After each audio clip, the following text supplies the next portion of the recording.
Learn jewelry design and object fabrication through ZBrush. Expert, beginner, and every skill level in between. ZBrush Jewelry Workshops can help you bring your digital dreams into reality.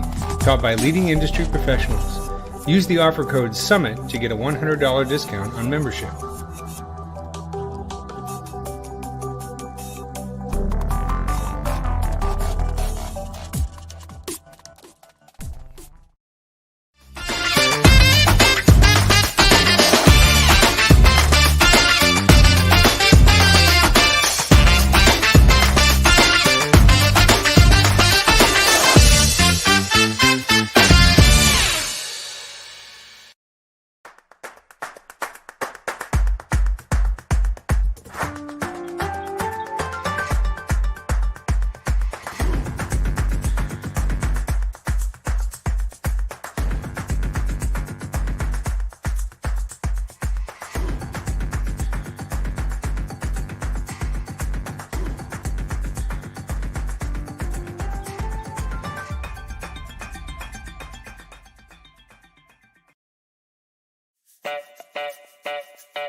Learn jewelry design and object fabrication through ZBrush. Expert, beginner, and every skill level in between. ZBrush Jewelry Workshops can help you bring your digital dreams into reality.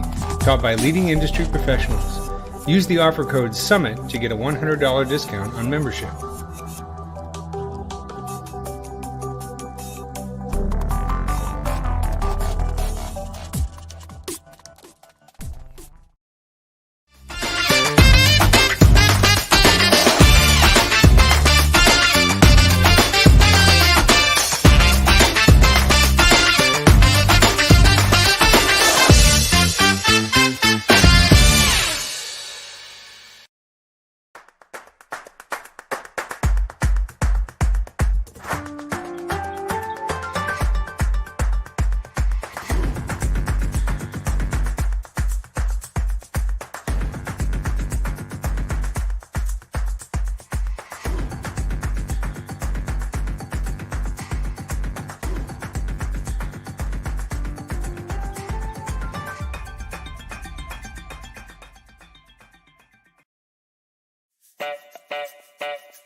Oh, hello.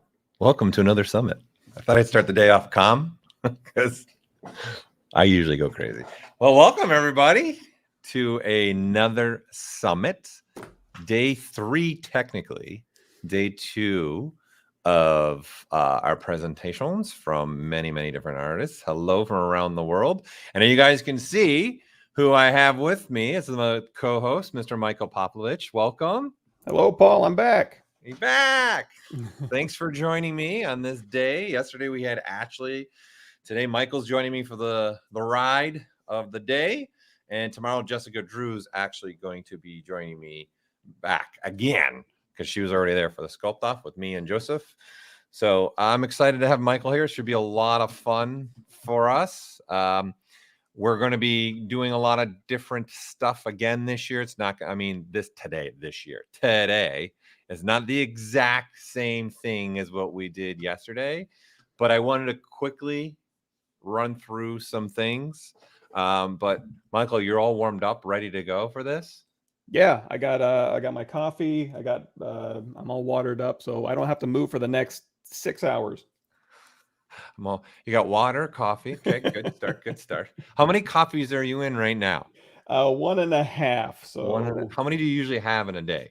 1 at max. So I might be a little jittery. It's going to be flowing today then, huh? Oh man. All right. Well, before we bring in our first set of guests, I want to again quickly cover a couple things with everybody watching today.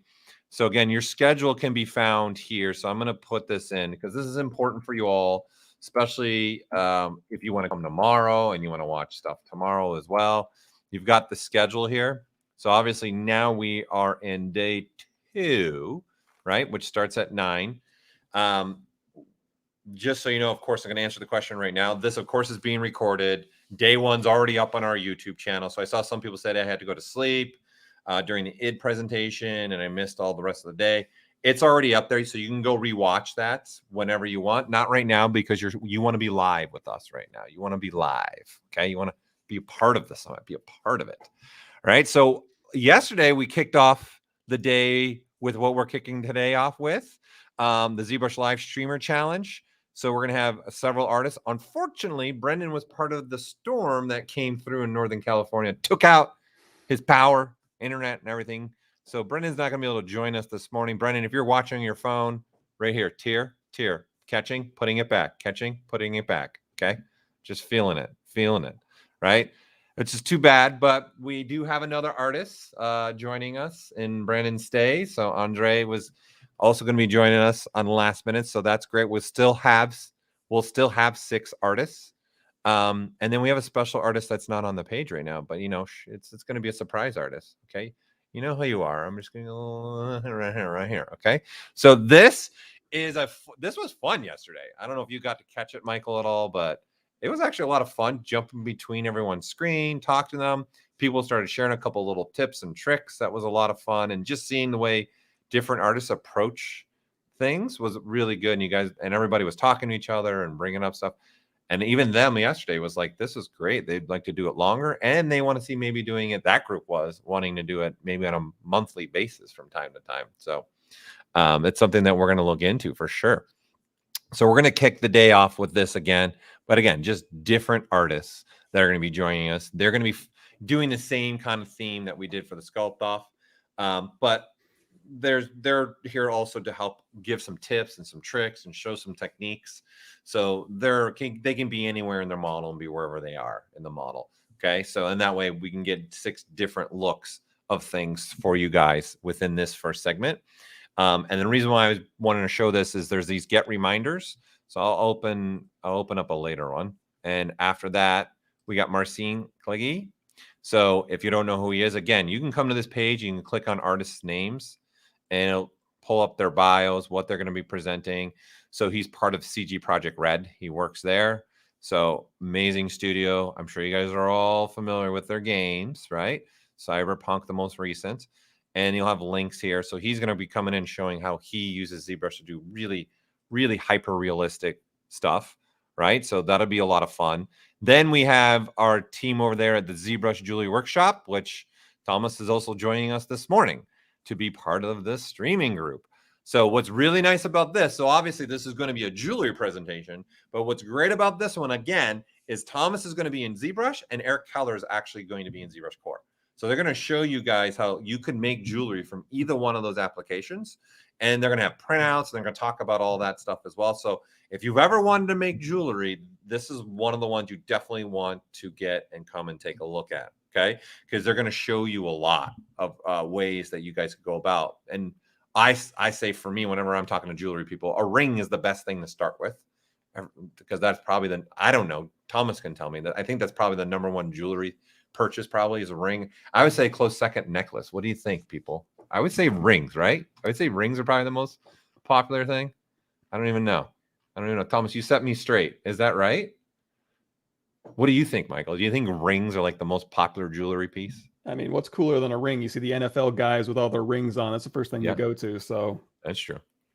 But they do have also a lot of guys have big necklaces. That's true. Women are wearing necklaces. You know? I don't know. From my days, I'd have to go ring. Yeah, Thomas says rings. Rings sell the most. All right. Okay, there you go. Fun-filled fact already. So you're going to want to come by and check that out. It's a great opportunity. And then as a ZBrush user, for those that are a ZBrush user, here's another thing that you guys can do.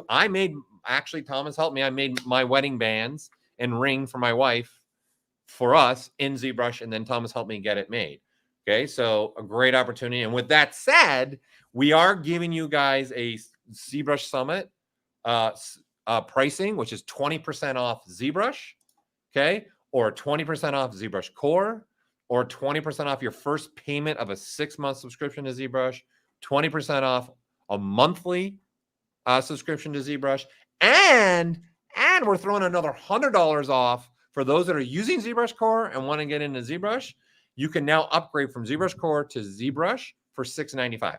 Like, that's a deal right now, people. So that's the Summit promotional pricing right now that's going on. So you guys definitely want to react on that, especially if those of you that are ZBrush Core users. Now's the time to upgrade to ZBrush for sure.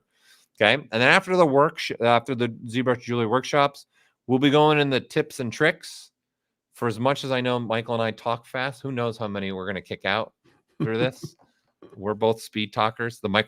I would love to be able to talk as fast as the Micro Machine guy. That you remember that guy, right? Oh yeah. Well, we're getting older now, Michael. So some people will be like, "I don't know what you're talking about, Micro Machines." What's Saturday morning cartoons? We just have streaming now. Yeah, that's right. I miss those days. I want to bring back Saturday morning cartoons. I miss that so much. Right? That was like fun. Let's be honest. That's what our parents said. Just God, going to sleep. Go watch cartoons or something. Turn on the TV. 1-2 clicks on the volume. Click on over to one of the 4 channels I had. Yeah. Exactly. I miss over than after school cartoons too that they had. Those were the days. Oh, yep. Those were the days. So we're going to be doing a bunch of tips and tricks. And again, for those of you that watched yesterday, these are different tips. They're not the same ones. Okay. There's going to be different types of things being shown. And then of course, because now we've got Michael, he's going to be showing stuff, right, to you guys during this segment. So keep that open, right, to come back and make sure, or just stay. Just come with Michael and I for the whole day. Just have a good time with us, right? And then after that is a Pixologic presentation. And obviously now the cat's out of the bag. We are showing what we've been developing and been up to since even the release in July, which was only, 3 months ago, 3.5 months ago. So I already showed some stuff yesterday. And then this is completely different stuff. I'm not showing the same stuff that I showed yesterday. Okay. So keep that in mind. You're going to want to come to that. This is a 3-parter because tomorrow I'm also showing stuff that's not shown today or was not shown on Sunday either. Right. And then don't forget, tomorrow starts another hour earlier. So tomorrow we start at 8 in the morning. Okay. And then we'll be kicking that off the same thing with a group of our streamers.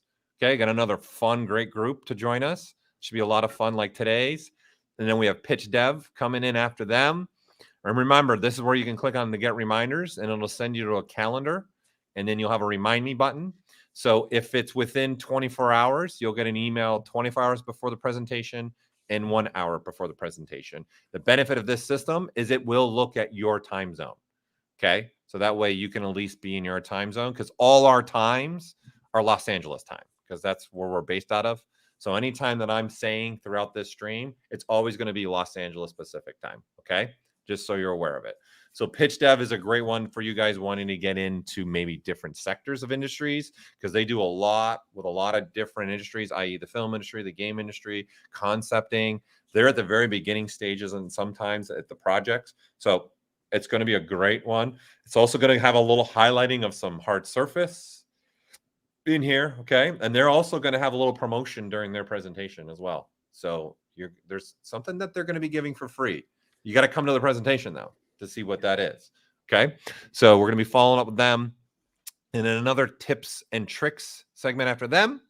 And then we're going to have Neville Page. For those that might not know who Neville Page is, he was a judge on the TV show Face Off, but he's done a lot of stuff in all honesty, but he's been really big time in the film industry the last 10, 12 plus years, working on all the major projects. And he's working with right next to the major directors. I'm talking Ridley Scott, J.J. Abrams. Like, he starts the communication with them and they call him up to do everything. So this is a great person to come and watch, to also see how that works and all those interactions work with directors and how he works with the teams and designing and making a lot of the stuff that he does in the film industry and many other things too. He's not just in the film industry, right? So he's going to be a fantastic presentation as well. You're not going to miss that.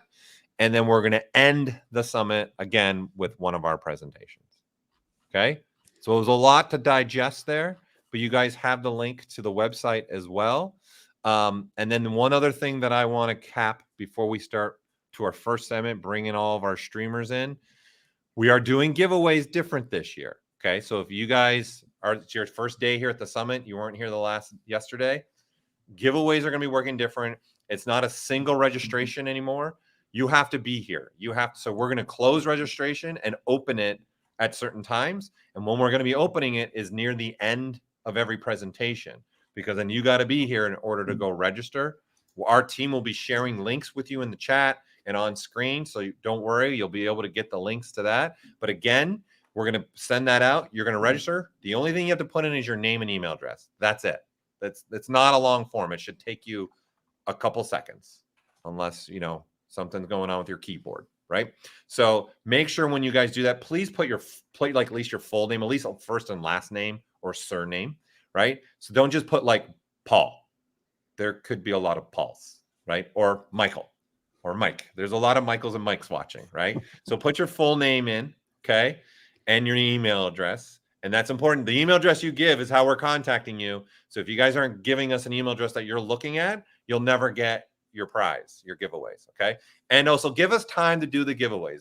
We're not going to be able to start looking at getting the giveaways into your guys' hands until the summit's completely done. And some of this stuff is physical items, so there's shipping involved and stuff like that. So it could take maybe 6 to 8 weeks to get your item, okay? But we will be in contact with you guys, and we'll put you in contact with our sponsors when you win something, okay? But give it the run, because there's a lot of moving plates here for that, okay? Cool. I don't know if that answered questions coming through, Michael. You've been watching, right? So, yep. All right. So I say let's look at our time here. We're gonna get going on this. Get our streamers in. I'm excited for the day. I'm excited to have Michael here with us. So it's going to be a lot of fun for you all. As always, I say, buckle up. Or if you want to do race car buckle ups, or if you're a pilot, doing that. So, Michael, again, thanks for being here with us today. This should be a fun ride. Yeah, no, thanks for having me. Yeah, absolutely. All right, let's do this. Let's get going our first segment. Let's bring in those streamers, Kyle.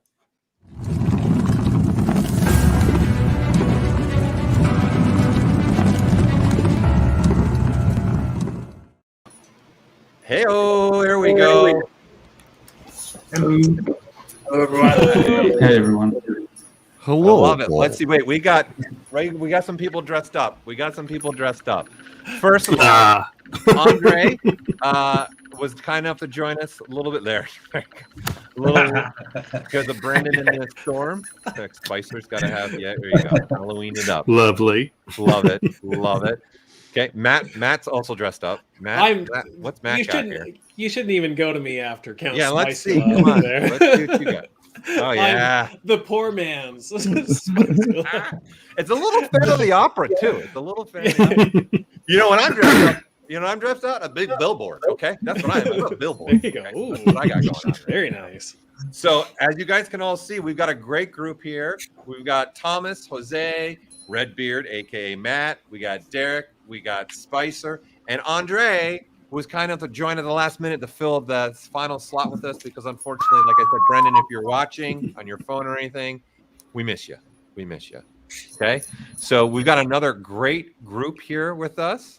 You guys, are you guys ready? You guys excited? Did anybody watch yesterday's? Oh yes. I watched. You were there a whole day, right? You had it on the whole day, didn't you? Yeah.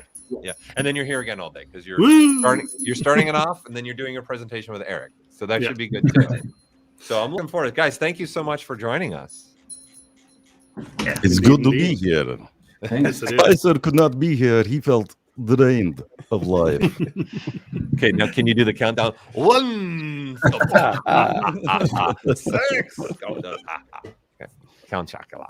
All right, so if for those that didn't watch yesterday, what we're going to be doing here again is we're going to start showing their screens. Okay, and we're going to be hopping around to their screens. Okay, and just looking at what they're doing, talk about maybe some of the features they're using. Yesterday we got into a little bit. We were sharing little gems of ZBrush that people didn't know, and that's kind of the point of this. And we're kind of trying to bring the life of what all 6 of these people stream on this channel. Okay, on our ZBrush Live channel. So especially if you guys are liking to see what these artists are doing, this is a channel you can come back and see. And you guys most of you are streaming at least monthly, right? Yeah. I stream weekly. Weekly. Yeah, You're weekly. weekly. Spicer, are you weekly? Every Tuesday night. Okay. Okay, Derek, you're what, every 2 weeks? I go every week. Every week, okay. Jose? Yeah, also every week. Okay. Matt? What about Redbeard? Not so regularly, but occasionally. He's occasionally. And then Andre, what's your schedule been like recently? Almost every 2 weeks. Okay, every 2 weeks. So there you go. So you guys have an ability, right, to come and watch them again. Okay. So I'm going to get into this. I'm going to start. Does anybody want to volunteer first to be first screen or? All right. I will, only because I have a little organizational thing that we'll start out with. Because a lot of people, I show people this and they're like, oh my God. So we're doing a tribute to Ashley because the other day on her stream, she said she didn't like steampunk. So I went and found a bunch of train parts and I'm going to take Monty and steampunk him into a something. And for those who don't know who Monty is, Monty's her dog that she has that shows up on her streams often. But if you look over here and you have a lot of subtools, and I just went through a bunch of old train models I had and just dragged train parts in because I know we only have an hour. So this is going to be a kind of a slam bag to do a lot of little gears and stuff. But so I have all of these parts, but I want to get them more organized. So if you go to Gizmo, let's go to our first one here. We're going to turn everyone on. And let's turn these two off because I don't want those in a new folder. But if you turn your pizza boxes on, and everything that you have visible, if you go to new folder, it'll ask you if you want all of that stuff in one folder. And you just go, yes, boop. And we're just going to call it train parts. And yes, I can't type without looking. I want no commentary. So, and now you can create folders. So if you have a huge list of tools that you need to organize, you just make them visible, turn your transpose all tools on, and it'll dump it into folders. And a lot of people don't know because you get tons and tons of parts and then you have no idea how to organize them. That's a good way of doing so. Yeah, I do that often too. And with selections too, everyone. You can do that with selections. You know there's a train brush inside of ZBrush? I did not. Oh, yeah. In the light box, there's a finished like locomotive, caboose, couple cars. I missed it completely. The parts that I made to make all that train stuff is in the brush as well. It's in Lightbox. Yeah, these are old parts that I built. Probably some of these were even built in Modo before ZModeler. because sadly all these have been Dynameshed. I was like, no, don't I have base models anywhere? Nope. Yep. Yeah, it's a good tip. That's a good tip. That'll be fun one to see for sure. Okay. I'm sure Ashley's probably watching. She's always in here watching. Oh, there she is. She is here. She's in there. Yep, there she is. She's here. That's awesome. All right, well, let's keep going through the list so we can see what everybody's doing here. So, Jose, you win. I'm coming to you next. Here we come. Let's go. Let's go. Here we go. So, what do you got going on here? What are you making? Oh, So I've been trying to like get a bit of a redesign on this character. Been on the Dragon Ball craze lately, and so I decided to try my hand at Frieza. And yeah, so the thing that I like to do when I'm sculpting and when I'm streaming is usually just like freestyle it. I like to sculpt a lot with like very basic brushes. I would say 90% of the time I only use like 5 brushes when I'm sketching, and I figure this helps me to focus on like just getting the forms instead of not thinking too much, like just iterate stuff. And I was thinking of what Costa said yesterday about working fractally. And so that's like, I guess kind of the tip that I can give is to not focus so much on the details at first, to like go from general stuff into more refined stuff. And I would even suggest like starting if you are not like super comfortable yet with like specific shapes and stuff, just start with like spheres and cylinders and cubes. And like a really cool tip is to just like take the viewer and just move stuff around, see how it looks with the thumbnail, sorry.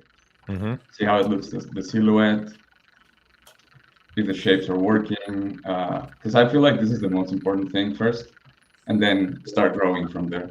Also, lately I've been using a lot of the Sculptors Pro, because like, for example, right now I'm just like sketching the design, and let's say, for example, this part, like, oh, I don't like this anymore. I would like to change it. So just I'll just grab the smooth brush with a kind of large size. yeah. And I just smooth the detail away. Dial it back. How soon do you start your poly paint? It looks like you start your poly paint relatively early. I mean, it looks like. Yeah, I feel like it also helps to have a color base, because sometimes certain, like when we see characters, certain information it's given by the sculpture, and certain information is given by the color, and sometimes you don't know which one is like the most important. And sometimes it's really good to also start blocking the color, like getting some detail in later, but at first like get some. I can show the flat color.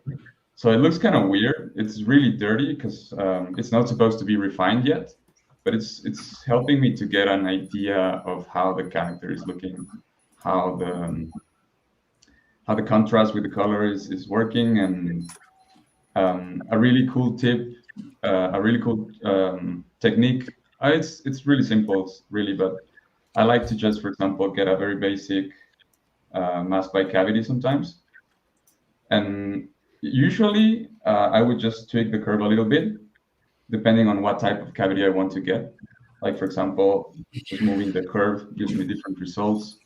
And then sometimes I would blur the mask a little bit. Sometimes I would just leave it like this, invert it, and I like to keep the mask off, like the visibility, so I can use the full color. And then, for example, I would grab, I don't know, another tone, and then just go fill object. If it's too strong, I can just put the RGB intensity lower, depending on what I want to get. And then I would just, for example, take the same smooth brush and then just turn off ZAD and turn on RGB, and then just smooth only the color. That's another thing, like just quick ways to get like very basic ideas. And then after that, if I like the shapes, if I like the final result, I would just do like a remesh, project everything, and then just start adding the detail without working in sculptures again. Yeah, people are asking about your thumbnail, actually, the fact that you have a gray background with the gray. So in the preferences, there's a thumbnail section that you can actually change the colors of your thumbnail. Yeah. That's what he's doing. Here, I don't remember. I think it's silhouette. Yeah. I don't remember how I did it. It was like a long time ago. You can change. I think by if you default, pick it's your like background with a color, you white can click and drag that background color. Yeah. Okay. So you just click and drag and then select the color in the document. Yeah, I think it's this is how it is by default. Yep. And I change it just to have silhouette, and then have the same background as the background. I like it better this way because it doesn't. I find the square thing a bit distracting. I like to have just like the silhouette, and you can figure out where it is pretty much just dragging. You can even add an image too, people, to that. You can actually click on it and add an image too, as an actual background too, as well. FYI. All right. Thanks, That's Jose. pretty much what I do on streams. Come check it out. Thank you. Cool. All right. Let's continue. We'll come back for sure to you. Let's move on to count. The count. Hello. There you go. How are you today? Usually I do not sculpt during the day, but today I make a special exception for you. Great, thank you. Out of the coffin. Look, you can't even keep it together right now. I am totally calm right now. Cool. Very calm. Yes, but I'm working on the Atlas right now, and you said to reimagine. So instead of him carrying the weight of the heavens, he's carrying the weight of a meatball. Of a meatball. My mortgage. Mortgage. Yes, owning a castle is very expensive if you do not know this, Paul. It would be pricey, especially to get the heat going through, right? With all those drafted hallways. Yes. The undead are never actually cold, though. That's true. Love it. It's coming together. Mm-hmm. Yep. Started this a few days ago for the summit. Just wanted to show kind of like my process in terms of how I put a character like this together. If you don't know, like on my streams, I mainly focus on anatomy and critiquing other students' anatomy as well. And I usually, what I do is I use the mannequin to get the rough pose of what I'm going to do, and then kind of sketch in the muscles and everything like that. But really, where I cheat the most is that I actually have a skeleton underneath here. Let's see if it'll click it. But yeah, I have a skeleton underneath here, so that way I can just have all the proportions set. I can have everything there. I know where the fifth rib is. I know where the pec's inserting. I know where the scapula is going to be, and all that. And it takes a whole lot of guesswork out of this. So instead of just gathering reference and just sculpting shadows and highlights, you actually have a skeleton underneath here to kind of guide you, especially with the serratus muscles, where most of the artists kind of get lost. They don't know where this lines up or where it originates from. And yeah, so I use the skeleton a whole lot, and yeah, it makes my life a whole lot easier. Nice. Yeah, bony structure first. Get that going. Absolutely. Okay. All right, Count. Let's keep going and show what people are doing. Let's move to Derek. Thank you. We'll be back, Count. Yeah. Okay. So let me add Derek. Derek, we're looking at your screen now. Hello, guys. So my Hey Imagine is about try to bring Kikis from Studio Ghibli, from like a more modern version of her. And you know, during the pandemics here in Brazil, we had a lot of delivery, like motoboys that we call here. There's people that deliver stuff for us, especially food and things like that. So yeah, I thought about Kiki and her delivery service, you know, and I think, okay, let me try to reimagine how it would be if she were riding like instead of her brown, like a bike, and she now can deliver stuff like even faster than before. And yeah, that's the whole idea for this character here. And I basically scoped the main character yesterday while I was watching you guys. So yeah, and this bike here, I actually did this bike on one of my streams. And as you guys can see, I like to use a lot of Z modeler for this. So I try to keep the mesh very clean. And yeah, I took advantage that I already had this bike here, and then I add Kiki on over the bike, and I'm starting a new delivery service with ZBrush. Like she's got Nike heels too. Yeah, I did this Nike heels for her because on the movie she's into that shoe on a shop that she passed by and she looked at these red shoes and she likes it, but she never bought that shoe. And I thought, okay, I think now that she's a little bit grown up, she's able to buy her Nikes. So yeah, I made his kind of a heel shoe here. I don't know if that even exists, but yeah, I thought it would be a cool touch for her. It's got a little bit too of the Back to the Future. No, does anybody else see that? Little Marty McFly straps. Yeah, for sure. Straps. The combination of multiple things. Were they Nikes in the movie? They were, right? No. Yeah, they were. Right? They Yeah. were. Mm-hmm. Yeah. I think they even made like a real version of Oh yeah, that you shoe did. for- Yeah. So they did. people can And buy that. I think for the 30th anniversary of that movie or 20th, Mhm. 30th. Yeah, That just probably. passed. They did them again, I think, right? They did a limited run again of them. Yeah, Yeah, so now I have to make the cat, and I will try to do the cat here during the stream. And yeah, let's I work. love it. Let's work on Gigi's for this character. And yeah, she's now wearing she's using this Honda bike from the future. I don't know if that's going to be a thing in the future. So let's hope so. Right. I really like this one. It's got a whole lot of movement to it. Looks great. Yeah. Yeah, I always try to put stuff like on movement and just to see how it's going to be. I actually have this character on a pose, but I like to put on a pose just to feel the movement and see, how things are going to be. And, putting a little bit of a smile on her face, but it's very, very blocky. And I try not to worry too much about like the tails right on the beginning. I'm just trying to look for a nice shape and for a nice design, And you guys can see like her hands has the fingers, but there is no definition whatsoever on the nails or things like that. I'm trying to get the overall feeling of the piece first, and then I can go back to the A-pose model and work that out. Nice. So wait, somebody was asking to see the wireframe. Were you asking to see the wireframe again of his vehicle? Is that what you? Yeah, for sure. The wireframe The bike. So it's all Z modeler. Yeah, all Z modeler. Right now we have dynamic subdivision on this, so if we turn that off, that's how it is. Yep, nice and simple, because that's another thing too. When people are first starting out in ZBrush, they want to multiply it up to 1 billion polygons, and then it gets lumpy and stuff. If you keep it simple and you use the Z modeler as your friend, you can get really nice, smooth results.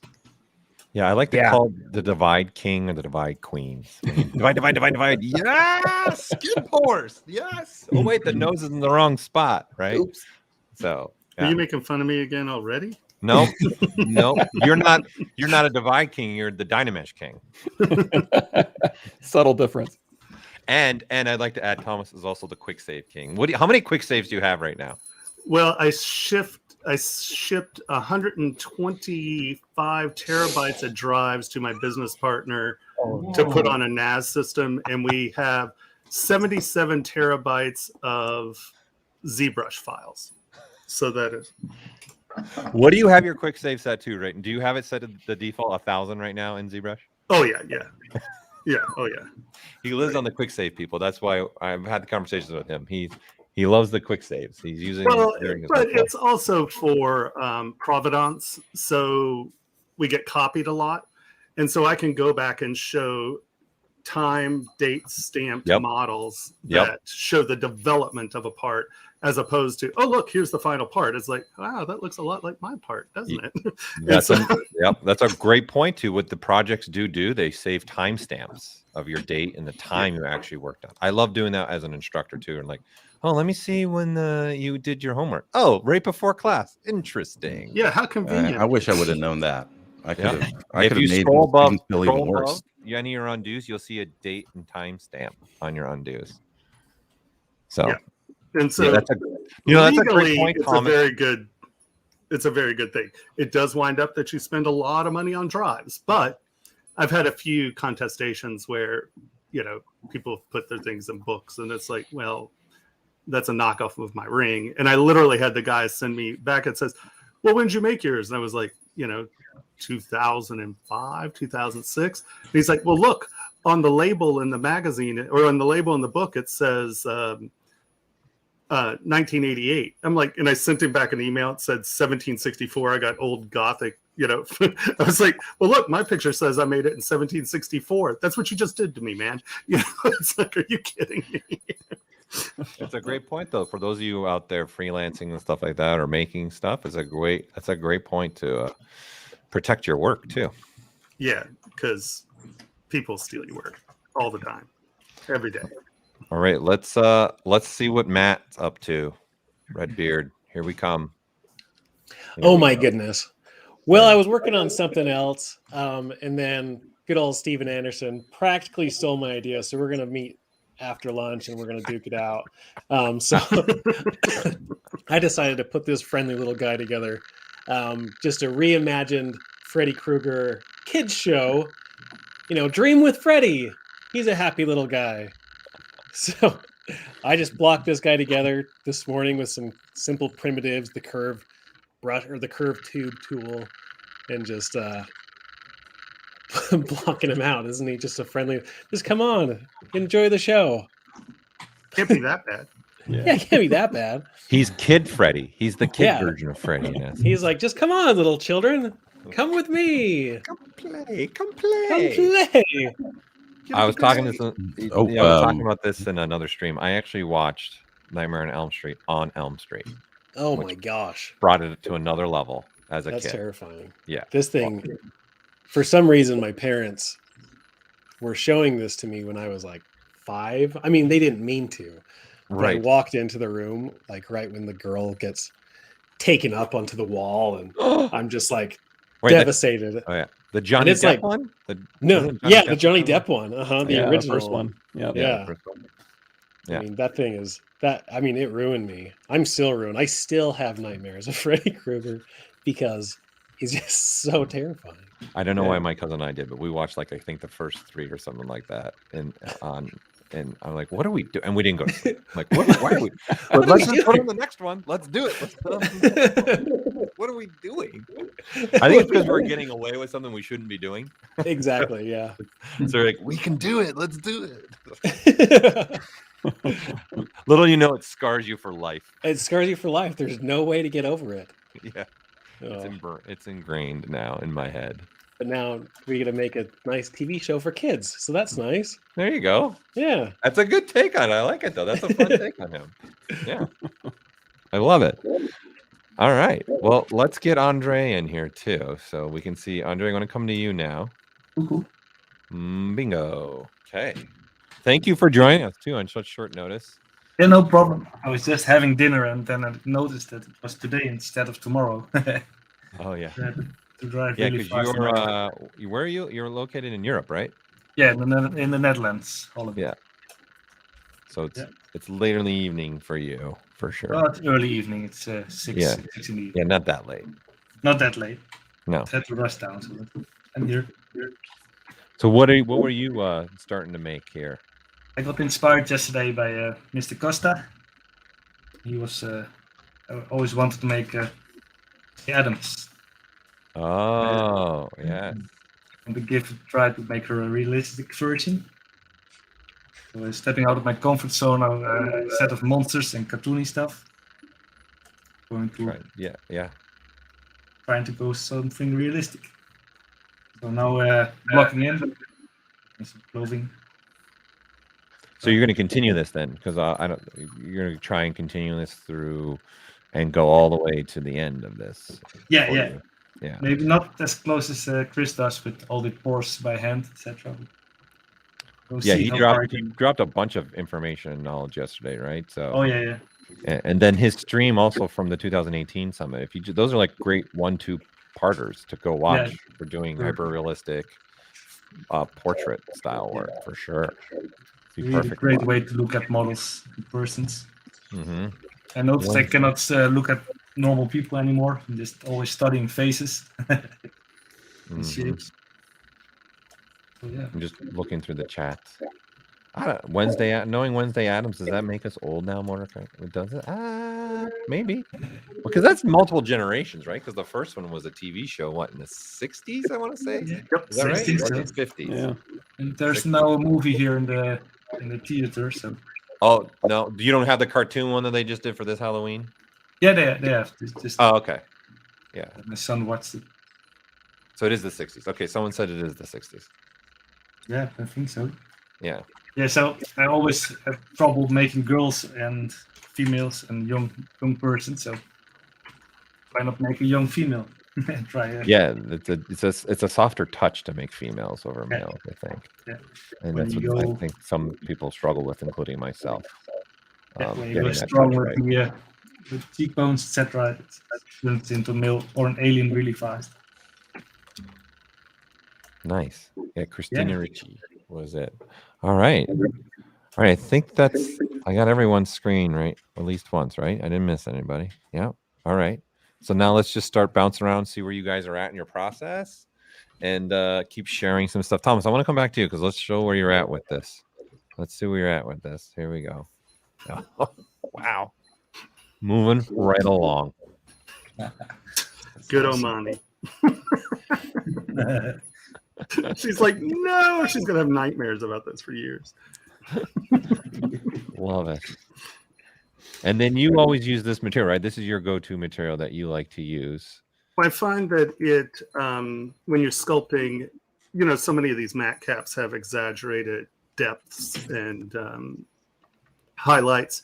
So if I put lines here, I know that they're going to show. If I see it here, I know it'll show up in printing because I don't really render. I'm really manufacturing. So there's a matte cap gray or one of the grays works really well as well. If I looked at gray all day, I'd probably slam my head in the wall. So I found that this one does really well. And Michelangelo actually went and tuned the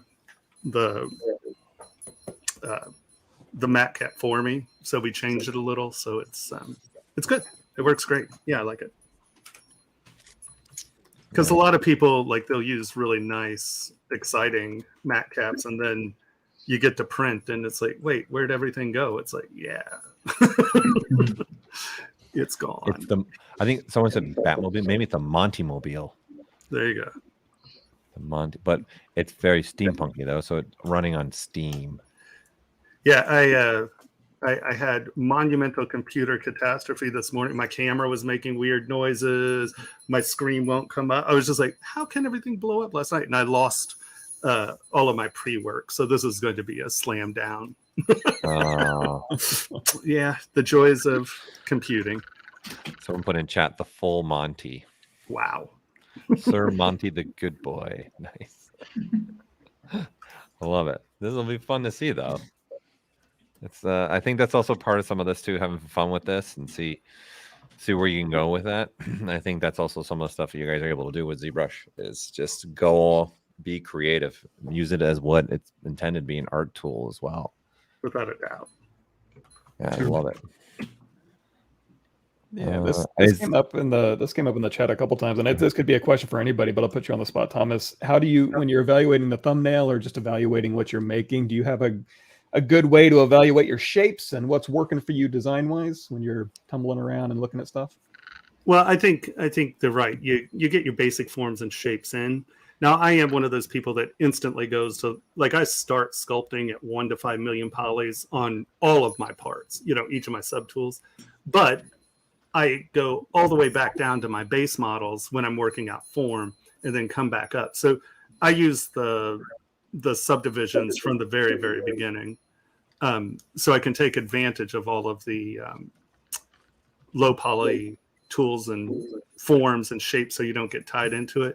Yeah. But I also sort of like they were talking about yesterday, how the skin patterns have rhythm.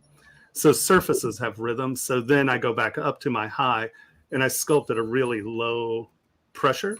So I'm laying down rhythms of my surfaces where it'll never really show up, but it gives me like a guideline of the rhythm of the surface. So I kind of use my subdivision levels from the very, very beginning. Awesome. Yeah.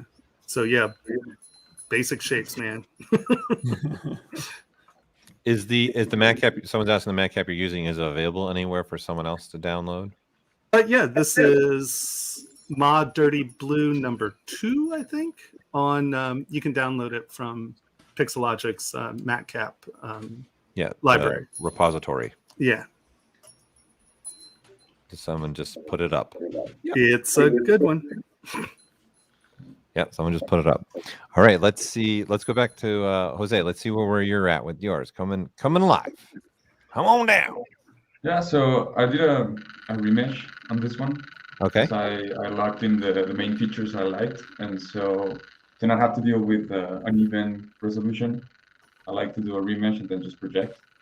And since this is just for sculpting, I don't worry like too much about topology for facial features. If I were to do like an asset, I would retopo. But for now, it's just so I can have like uniform resolution to sculpt more freely. And also, like another cool tip, and why you should sometimes, or like most of the time, try and have subdivision levels, either like with Dynamesh or with ZBrush or with the base meshes, because ZBrush likes to have like subdivision levels when you're rotating, when you're moving around. You can see how the model like goes into lower resolution. So for people, I don't know how you do it, Thomas, but like how some people just like go crazy with super high res at the beginning, and then adjusting things later, it's kind of hard. And then so for people just starting out, I would suggest always try and keep subdivision levels at some point. It will be easier in your computer and your workflow. Your model will be like faster to load and rotate around.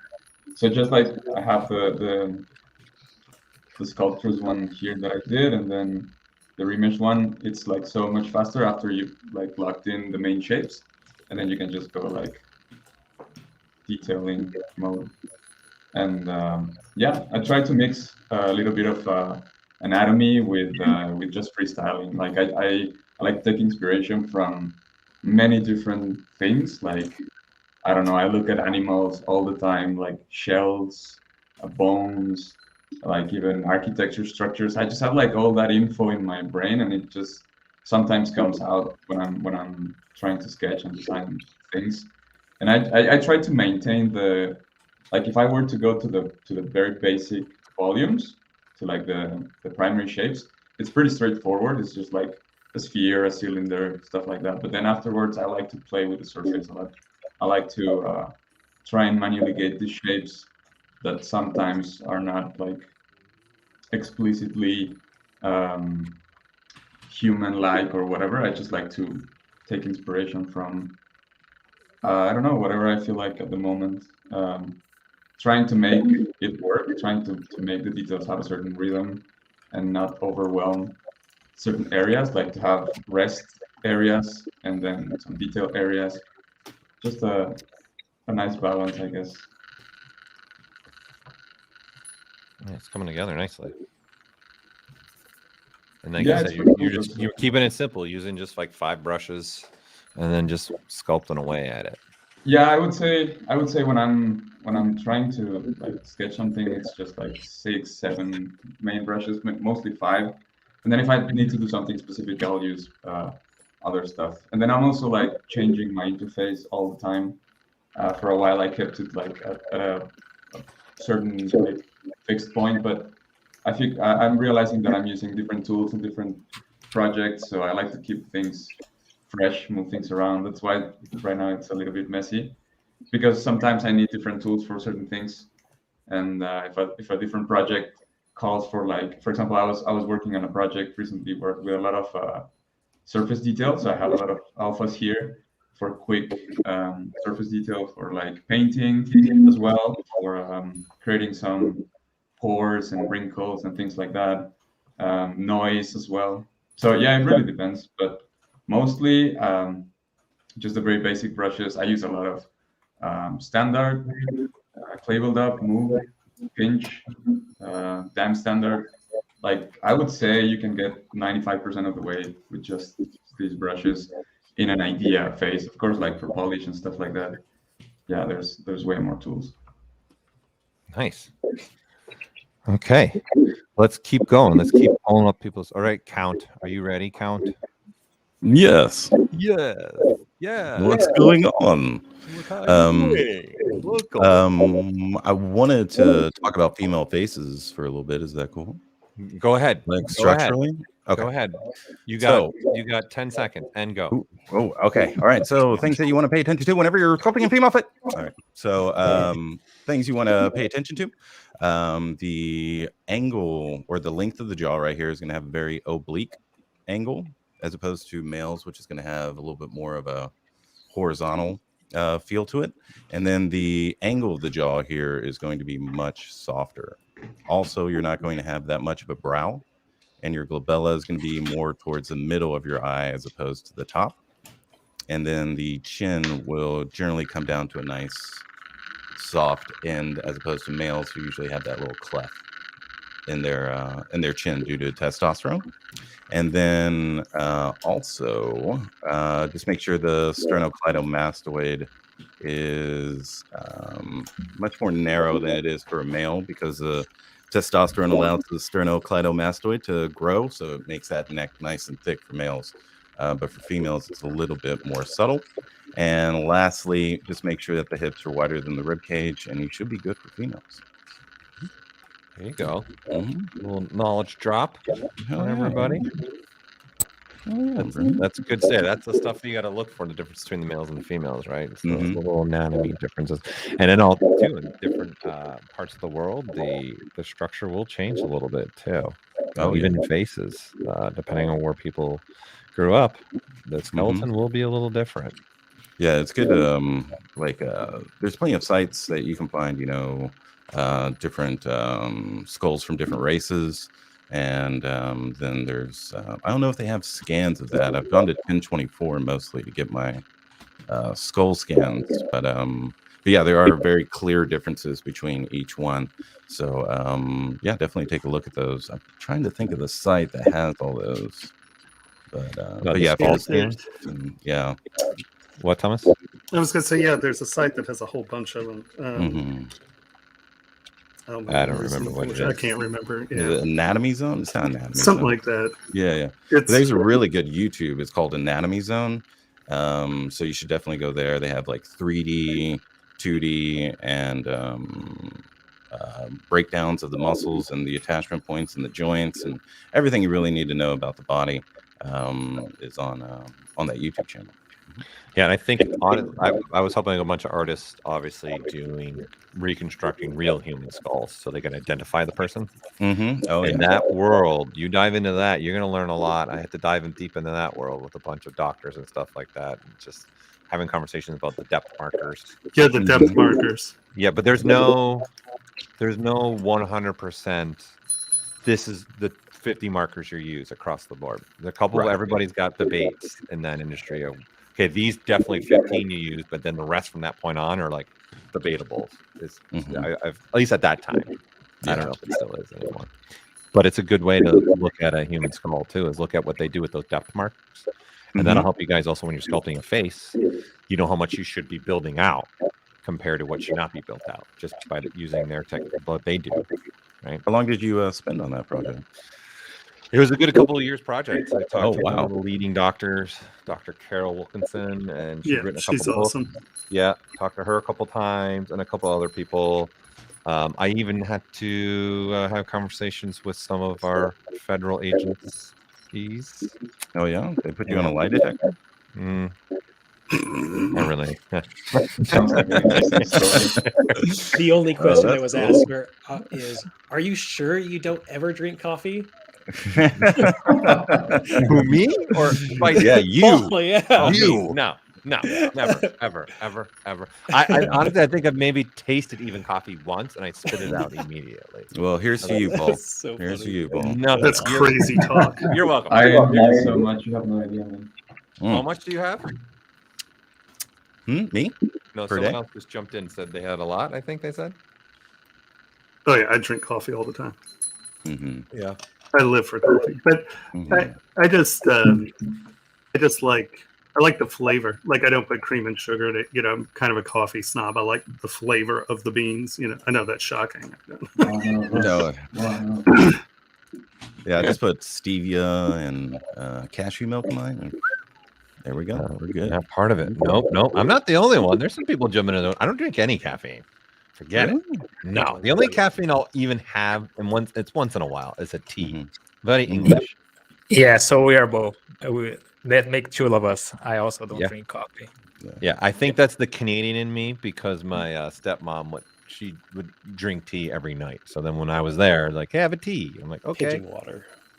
Looking back at it, I'm like, you're giving an 8-year-old that's already bouncing off wall tea. Great idea, right before bed. Let's do this.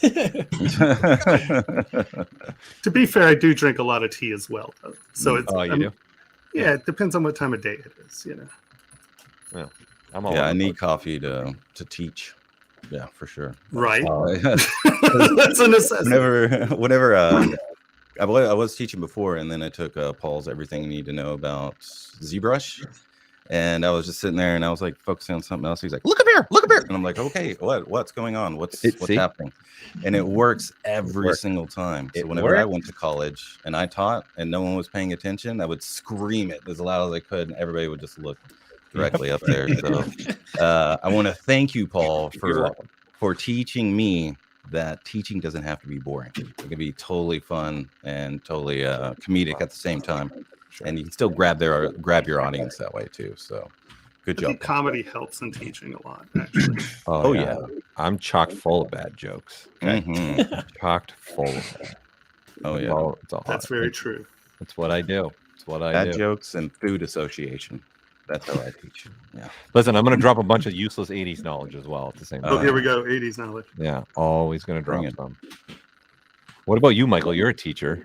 Yeah, I was going to say, if you guys, one of the cool things about teaching too is that you'll learn what you're teaching a little, because you never want to be the dumbest guy in the room when you're teaching. Yeah. You want to be one step ahead. So if you really want to learn anatomy, or you really want to learn ZBrush, if you teach it, it will force you to execute and stay on top of your game a little bit, and it'll kind of put you in that mind space to be like, hey, I have to kind of know this. So that's a good way to do it. Yeah, and it's always tough because they're always like, oh, well, why that over that? And you're like, I made that decision like 5 years ago. There's got to be a reason. Yeah, that's what I did for whenever I started teaching in college. I took Scott Eaton's facial anatomy course. Oh, yeah. And then usually whenever someone like teaches me so well, I try to find out every interview that they ever had or go through all of them. And he was at the summit, and he was like, someone asked him, like, how do you learn all this anatomy? He's like, I just read everything. And I was like, oh my God, I've never read these books. I've always just like looked at them. And so, I started reading it and all that. Just so like, if a student asks me, well, like, why does it do that? I don't want to be like, I don't know. Like, it's like, I always hear horror stories of students going to college and their teacher didn't know anything. And I was like, I do not want to be that teacher. Right. At all. We're looking at Matt's screen again with Freddie. And previously we were looking at Derek's screen, Kitty. I'm just wondering, you guys, as you guys keep talking, I'll just try to bounce around the screens too. So how do you, Redbeard, like, do you have like a method in which you break down these like realistic characters into something nice and cute, or do you have like a workflow, or like, hey, I look at this part of the face and I just yeah. What I like to like try to take out is just the key defining characteristics of a character. Like if you're simplifying a character to this degree, really you got to get it down to so it's recognizable within like a millisecond. Someone looks at him and you're like, oh yeah. And so, I mean, Freddy's pretty easy. He's got the iconic glove, he's got the hat, and he's got, his boiled up face. And so it's really just defining those, and then, taking out all the aggression when you're have some sort of semblance of character design. There's shape language, And to take him from this really aggressive, sharp character, you soften everything out.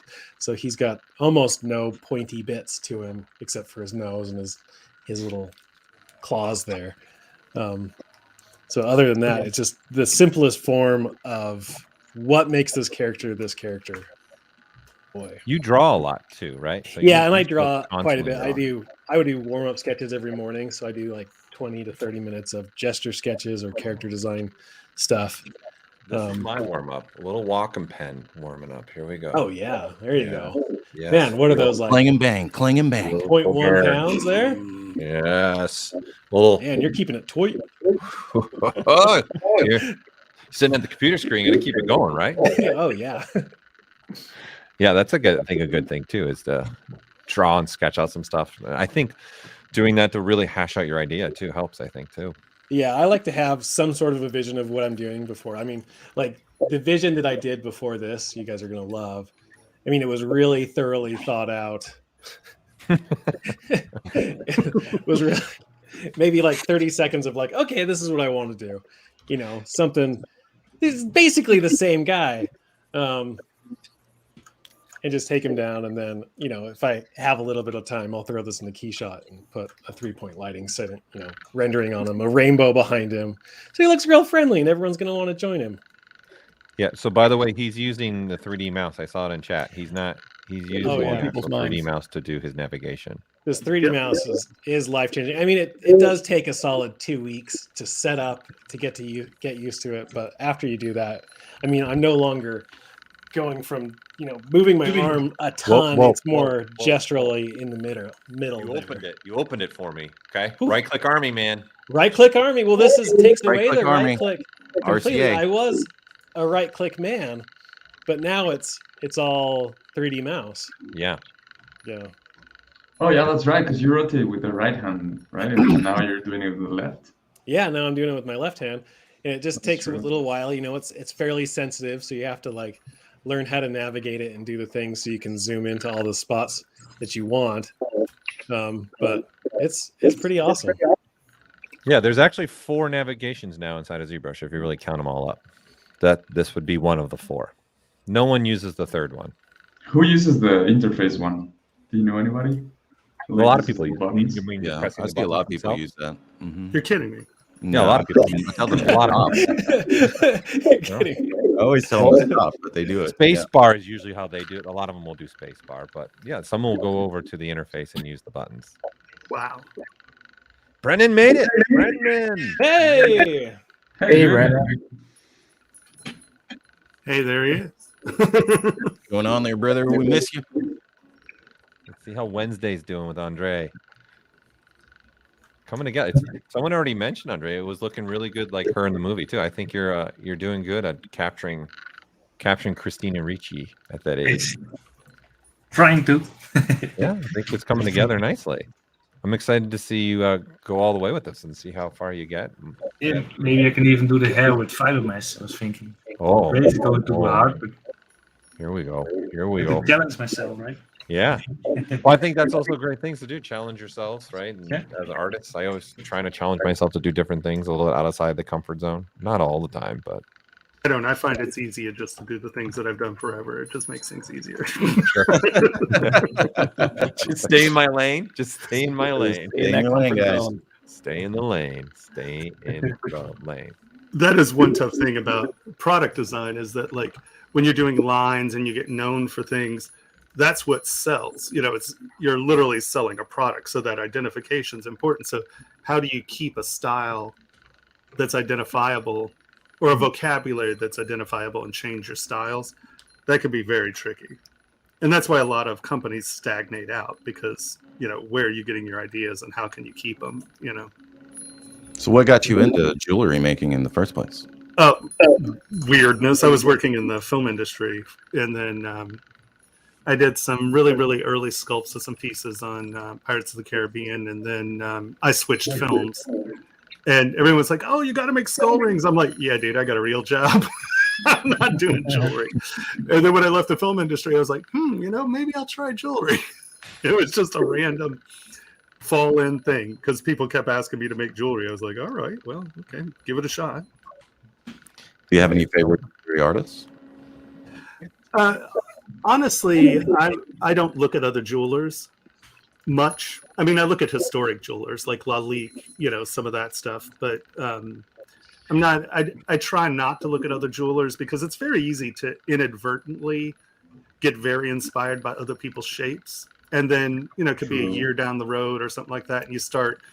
Because I don't start with sketches, I organically get to my forms, and if it triggers on your brain, replicates a shape that you saw 3 or 4 years ago, you could inadvertently get very close to knocking other people off. So I try to keep my inspiration in animals, like Lalique and Mobius, and obviously some Giger in there, and Beksinski, and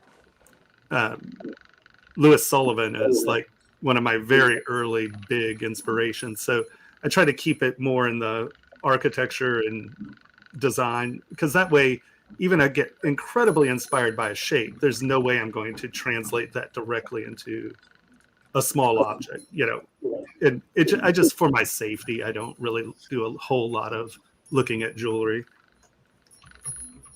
And just so you guys know, time check was gone fast. There's only 10 minutes left.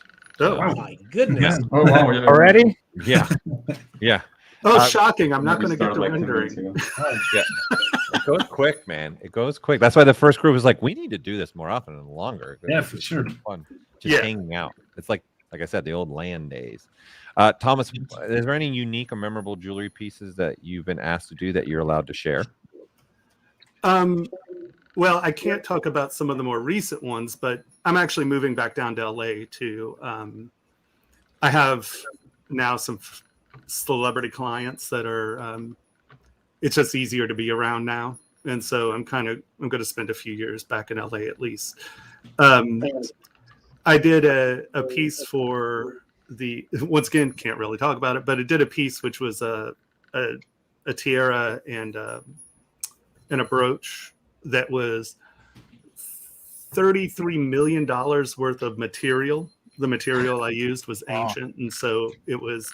And they're like, "Oh, are you going to do the setting?" I'm like, "No, you're going to pay for a scan. I don't want to touch it. Don't want to go there." Had to go to that country's antiquity board and see if it was a stolen antiquity or if it was actually gifted to the family. Because let's face it, the British were known for appropriating things. So I was like, I don't want to be on that. He made something out of a stolen artifact. I'm like, no. So that was kind of interesting. It's always tricky. Celebrity is funny, whether it be royalty or actual celebrity. They want a lot of things. They want it now. A lot of people are like, "Oh, you and Tony should get a TV show." And I was like, I'd never work again if people knew what we thought of them while we were working. It was like, no, nobody wants to hear that about themselves. I was like, that's probably not a good idea. Now, you don't have to answer this, but is it for Nicolas Cage? Don't answer. Just just wink. Look into the camera and wink. No, that's Nicolas. I don't think Nicolas Cage can afford that. He's still paying off the IRS and everything else. It's for let's put it this way. Some of our pieces were at the Met Gala. That's probably what you're making it for. The Met Gala. Billions and billions just walking. For Nicolas Cage, I get it. Yeah. So we're looking at Derek's also Kiki, his take on Kiki delivery service. So he's got the cat in there. He did the cat during the stream. Yeah, now we have the digits here. It's coming together. I love it. Flying through the air. That's looking really good. So much energy in it. Like what Count said in the beginning. You already had so much movement and energy in this. And that, I think putting the cat like that just pushes it another level. I think this is a great point. Like instead of just putting the cat like on her lap or something or next to her, you've got such a more feel to your piece right now. Implied dynamics. Yeah, there you go. Yeah, and the sketch is pretty simple. It's just like a few spheres, a bunch of spheres lumped together, and yeah, it's all about the movement and the design. There's any details at all here. It's a very, very simple piece. That's awesome. It looks great. That looks really clean. Really cool. Yeah, let's see where Monty's at since we didn't. Oh, okay. There's where Monty's at. Ashley, I know you're in. Actually, I want you to know that I made myself look like an incompetent sculptor for you. And I realized this morning that I don't have KeyShot installed on this machine. I'm like, oh, this is my life. It happens. But everyone knows I'm not a renderer, so it's not a shocker there. The Monty Steampunk. Love it. Coming together. All right. All I could say is thank God Eric Keller joined me because Eric can render. Oh, he can with all of his insect rendering that he had to do, right? Oh, he's a mighty renderer. Yeah. Looking good. Let's go to Matt again, see where we're at with the good old Freddy coming together. He's happy. He's got happy. a little glove He's going. happy. Yeah, it's always great to go up to somebody that's waving at you with claws coming out of their fingers. Oh yeah, Hey kids, yeah. come with me. Takes stranger danger to a whole nother level. Okay, now if he's got claws out of his hands, He's got claws. no, But he's still a nice guy. he's still Famous last words. He's still okay. Yeah. That's fun though, is taking something like him too and doing that kind of spin on him. You've got that little smirk in his face there. Down, Yeah, I like it. Thank you. It's looking good. Let's see. Let's jump around here some more. We'll just put some screens up in here near the tail end. We're looking at Jose's now. We've only got a couple minutes left. So I'll just cycle through the screen so all you guys that have been watching the stream can see where they took this within. It's only an hour, let's be honest. And we're talking to them too, and they're talking to us. So looking good. All right, let's see how Wednesday's doing. Got some bushy eyebrows.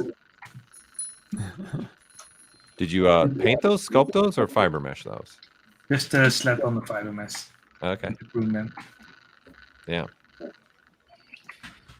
I think the morph target trick's one of the best fiber mesh tricks. It's not really a trick, but it's a great way to make some hair with the morph target. Oh, is that where you like sculpt? You set the morph target, sculpt where you want the hair, and then go to fiber mesh? You would do, you store a morph target, and then you just start sculpting hair as if you were maybe sculpting hair for like 3D printing in a way. And then switch your morph target so you're back to your sculpt. And then in fiber mesh, there's one button that in essence evaluate fiber mesh by the morph target, and then the fiber mesh will automatically grow to the length of what you sculpted. And wherever you sculpted will be where you sculpted a little bit, there will be fewer fibers and smaller. And then wherever you sculpt the most will be longer and thicker fibers and more fibers. So it's a very useful. I like to show it by doing like taking a demo and make them look like Abraham Lincoln, and That's then cool. showing it. That's a good one. Is it on his Ask ZBrush video? I think it is. Yeah, I think Dress did one. That's very interesting.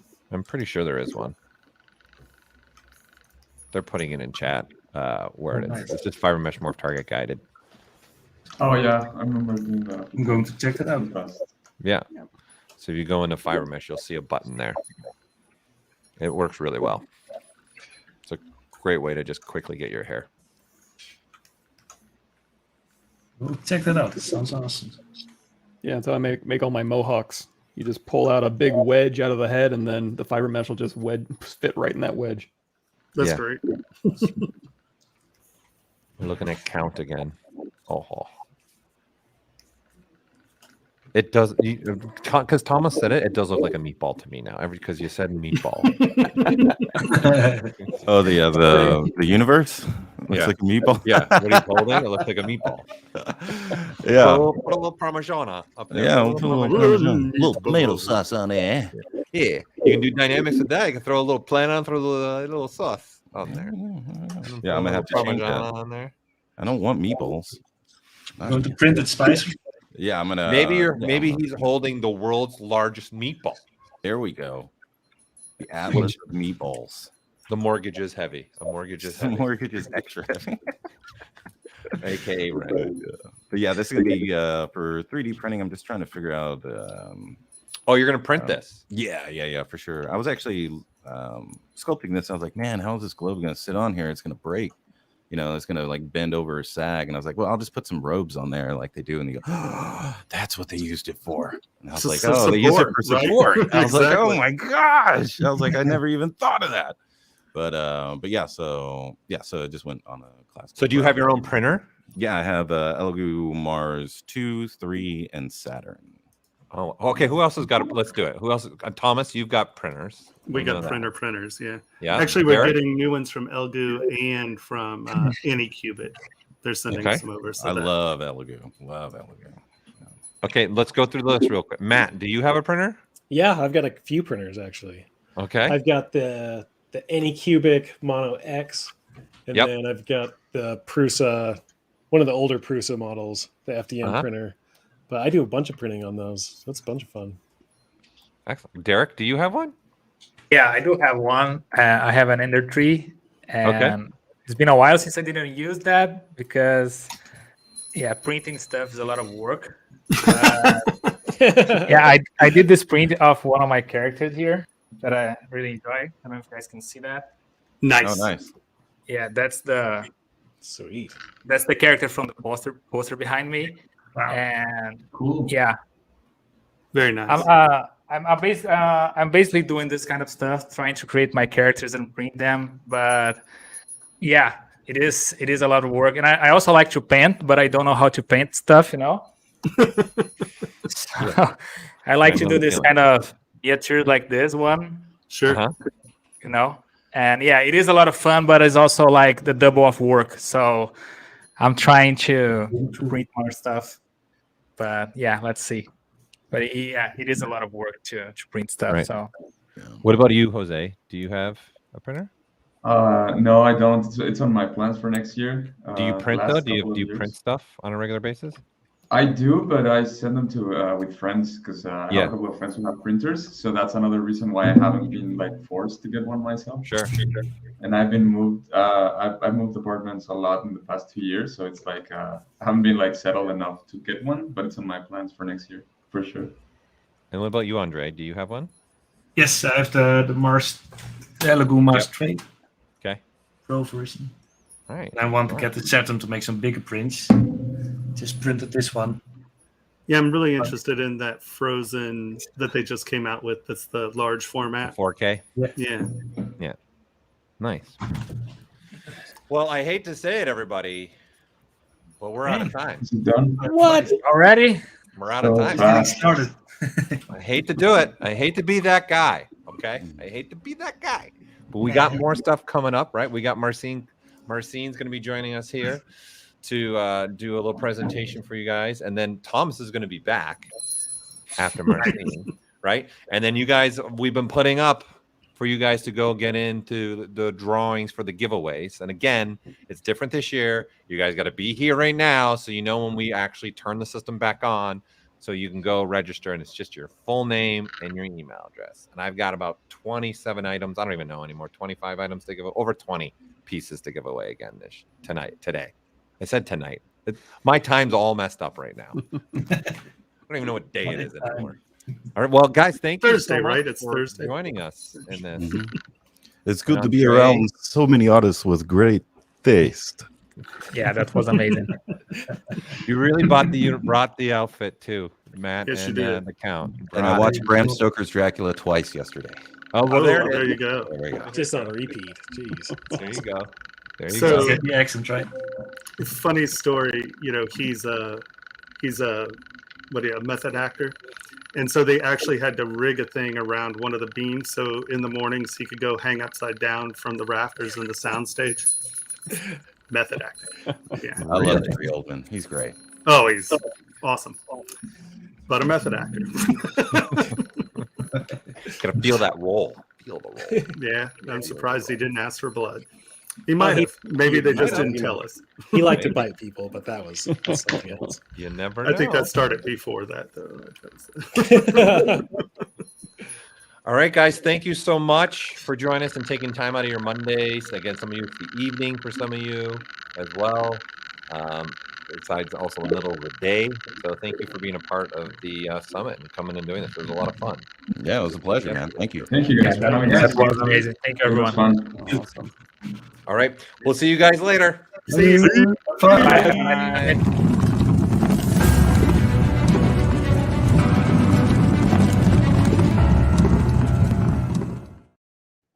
Okay, the moment everybody's been waiting for.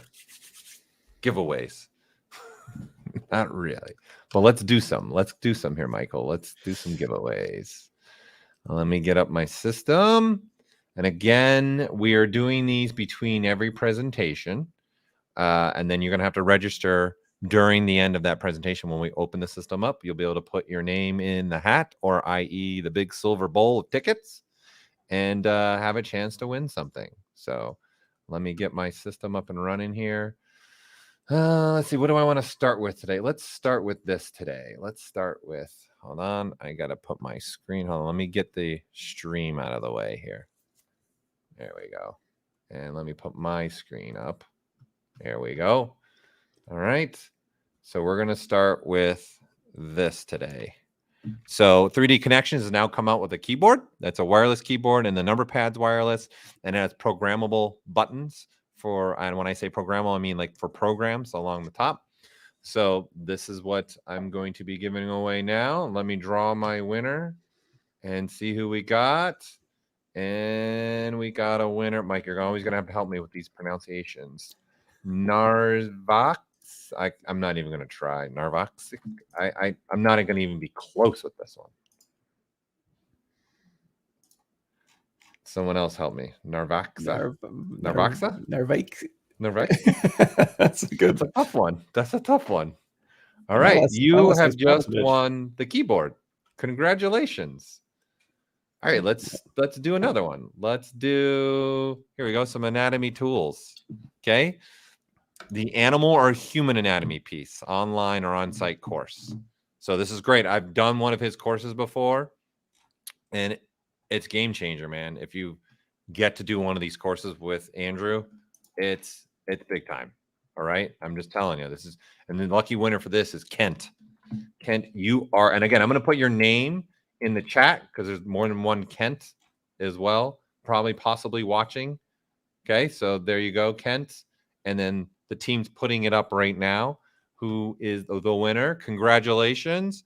You have just won the Anatomy Tools course. Let's see. Let's do, what are we feeling? Let's do one of these. Let's do one of these.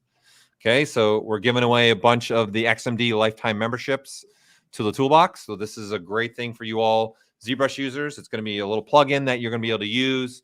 You can search for brushes, search for tools. You can tag stuff, and it's coming with a bunch of brushes already in the system. So it's a good one for you all sculptors. So our winner is, let me confirm that, Gustavo is our lucky winner. Let me put that in the chat. So the team can also put it up on the screen. So you're going to have it in the chat as well.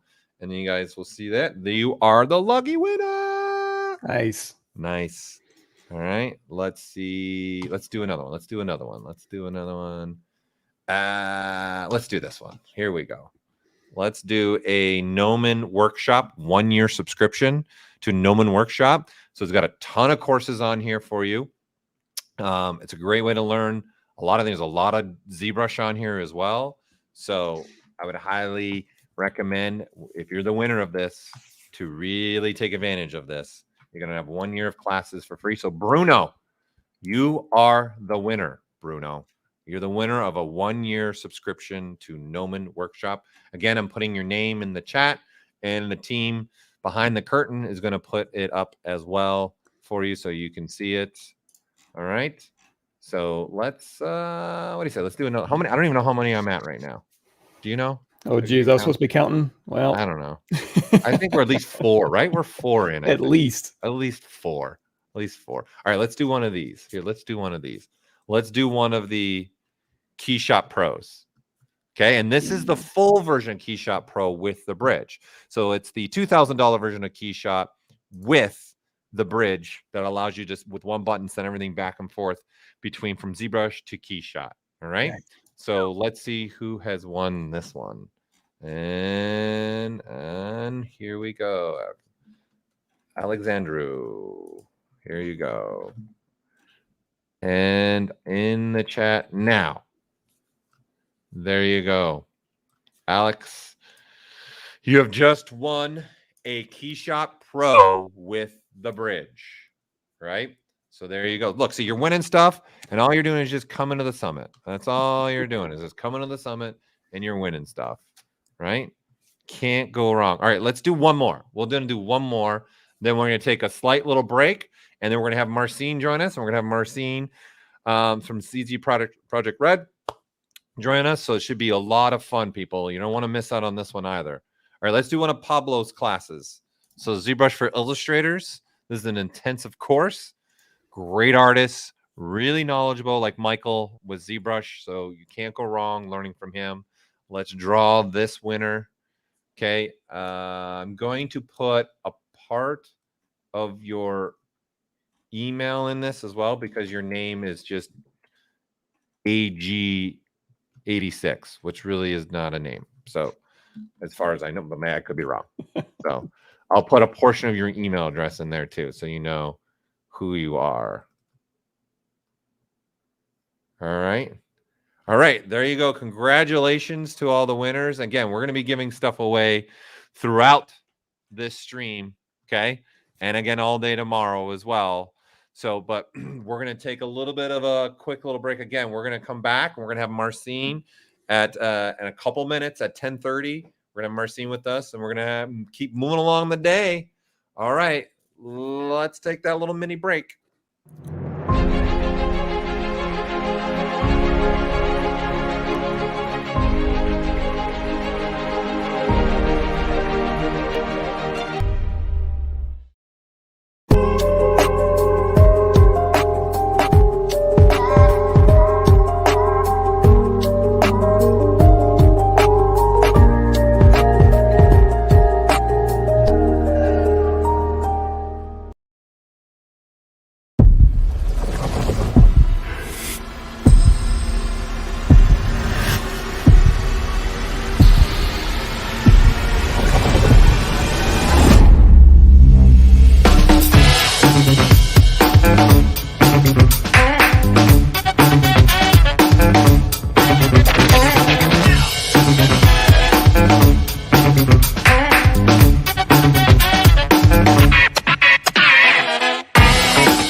Learn jewelry design and object fabrication through ZBrush. Expert, beginner, and every skill level in between. ZBrush Jewelry Workshops can help you bring your digital dreams into reality.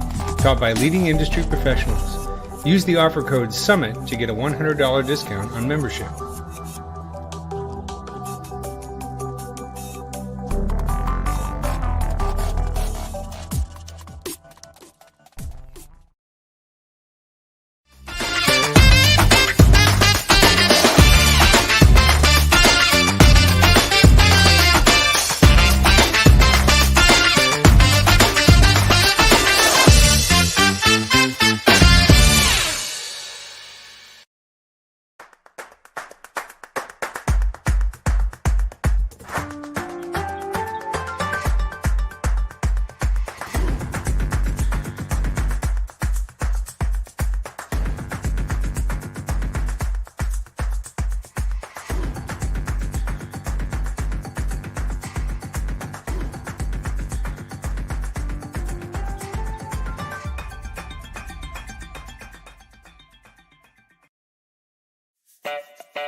All right, we're back. Okay, and again, if you guys have noticed, we got Michael Popovich with me today, co-hosting, ready to go. So we've already got the first part of the day already in the can, as I say, ready to go. And we got our next presenter coming up. This is going to be another really good one for you all. It's going to be a great one. He's going to show a lot of details of how he's using ZBrush, and then he's working at CD Projekt Red. So I'm sure you guys are very familiar with that studio, and especially the most recent game, Cyberpunk. So they've got a lot of amazing things that they've been doing at that studio over the years. We're excited to have him here with us. So let's do it. Let's bring him into the stream. All right, let's do this. Let's bring him in.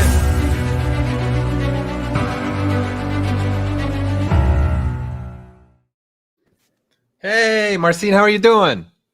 I'm good. I'm good. Thank you. Good? Doing good? Well, thanks for being here with us. We're excited to have you.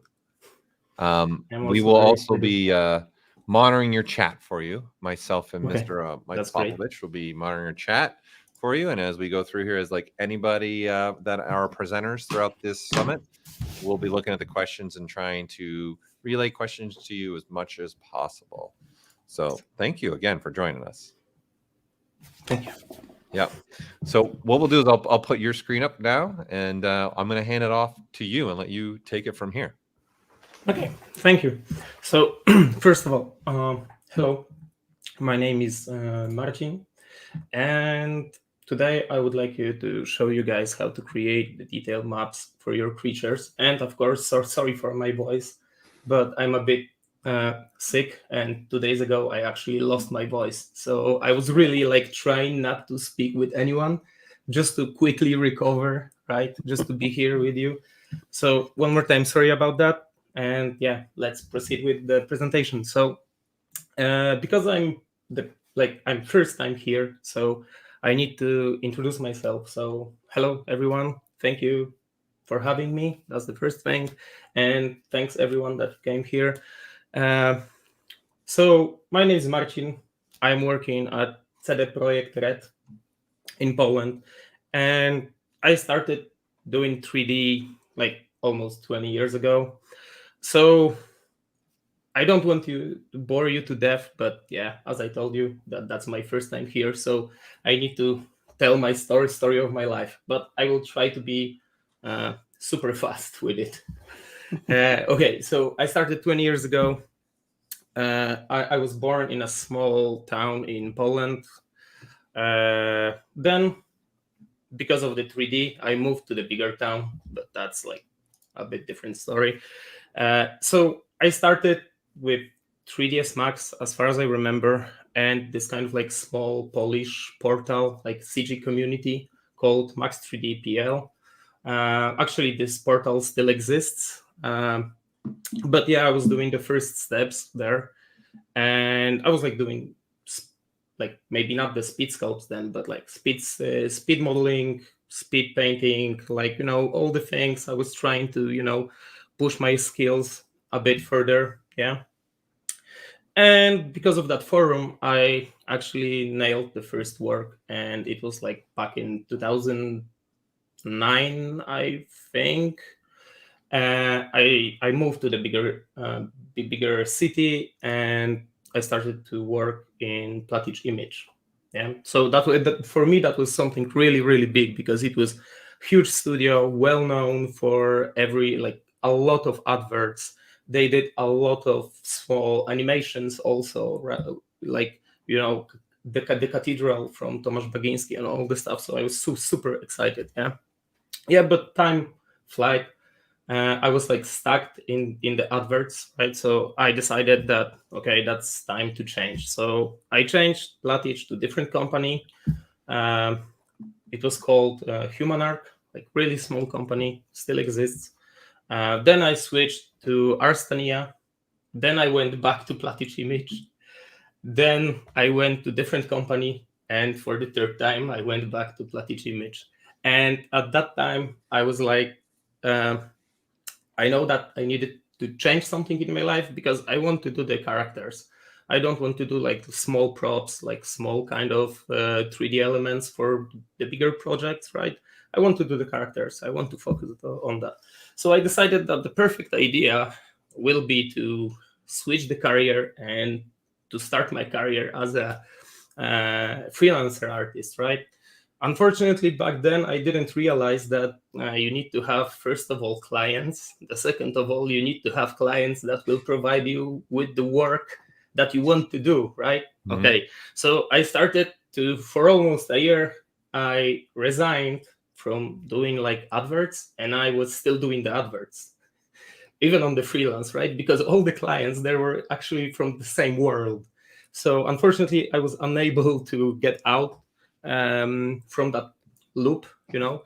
So I decided that maybe, you know, it's a good idea to change the company one more time, right? And this time I was like thinking about that game dev, right? So because it was something non-natural, right? There is a lot of characters there, you know. Back then they wasn't too complex, you know. They were like pretty simple.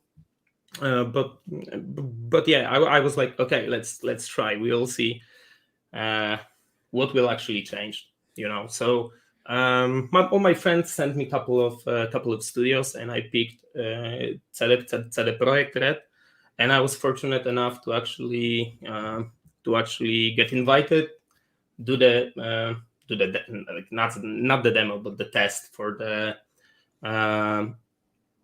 character artist. And yeah, I was hired. I was really lucky enough back then to get hired. And my first project back then was The Witcher 3, right? So I was really happy because of that, because I was mostly responsible for the creatures in that project. So yeah, that was something really awesome for me. Yeah, and of course I didn't do only the monsters. I was also like doing from time to time, so like some more character stuff. But you know, I love the creatures. I love the monsters. They, you know, they got something. This kind of like, you know, something cool in them. Probably it's because, you know, you don't see them every day, right? Probably it's because of that. Yeah, so I can show you a couple of things that I did for Cyberpunk, and you know, mostly I was doing the characters. So I really, you know, I was really trying to push my skill in terms of like the cloth creation and other things, right? There is a lot of ZBrush here, to be honest. Like on every step, I just, you know, love using that software. It's helping me with almost everything. So it doesn't matter if this is a cloth or hard surface. I'm trying to do as much as I can in ZBrush, right? Yeah. So for almost a decade, I'm in CD Projekt now. So I started as a mid character artist, and now I'm actually the expert character artist in the upcoming project. So I'm super happy about that. And of course, I will show you a couple of creatures that I did for The Witcher. This is actually one of my favorite. So I did this like pre-installed for the expansion to The Witcher. It's like it was really, you know, maybe it's not something amazing, but you know, amazing thing was like the whole process when we were doing like the teamwork that actually made it possible to create that character, animate that character, and make it look alive in the game engine. So yeah. Okay, so that's all for the intro. I hope you are not bored to death. And I got like this small ad. If you are able to adopt the dog, right? She's Riri. She's really awesome dog. If you have opportunity, or even if you can share the link, maybe someone will take her home. You know, she's really adorable. Yeah, but that's it. You know, I love the dogs, and my wife also. So she really asked me to do it. So yeah, I hope you are not mad for it. No, totally fine. Not at all. Not at all. Yeah, but my yeah. family's in this big time, man. My sister's been doing it for about 15 years, 20 years, and I got My some wife as friends that well. are dog rescuers too. So Yep. Oh, awesome, guys. So thank you. And yeah, right now, so we can go to the final part of the presentation. Sure. I hope it will really go smooth. So let's jump into the ZBrush. Okay. So I prepared some things. Yeah. So this is going to be our dummy character that we will use for the presentation. But before we will start, I will need to change a couple of settings. Because what I'm trying to show you guys today is how you can do like 3 different things in the same, like how you can get 3 different results in the same time, like maybe not results, like 3 different types of details, like tools for creating the details by doing the one thing, right? And you can use it in different softwares. So you don't need to you don't need to only use it in ZBrush. You can use it in Painter, Marmoset, or any other rendering software. So I hope you will be you will be happy about that. So the first thing is that we need to change the resolution of the canvas. So because right now we need to prepare the scene. So let's change the model to our plane.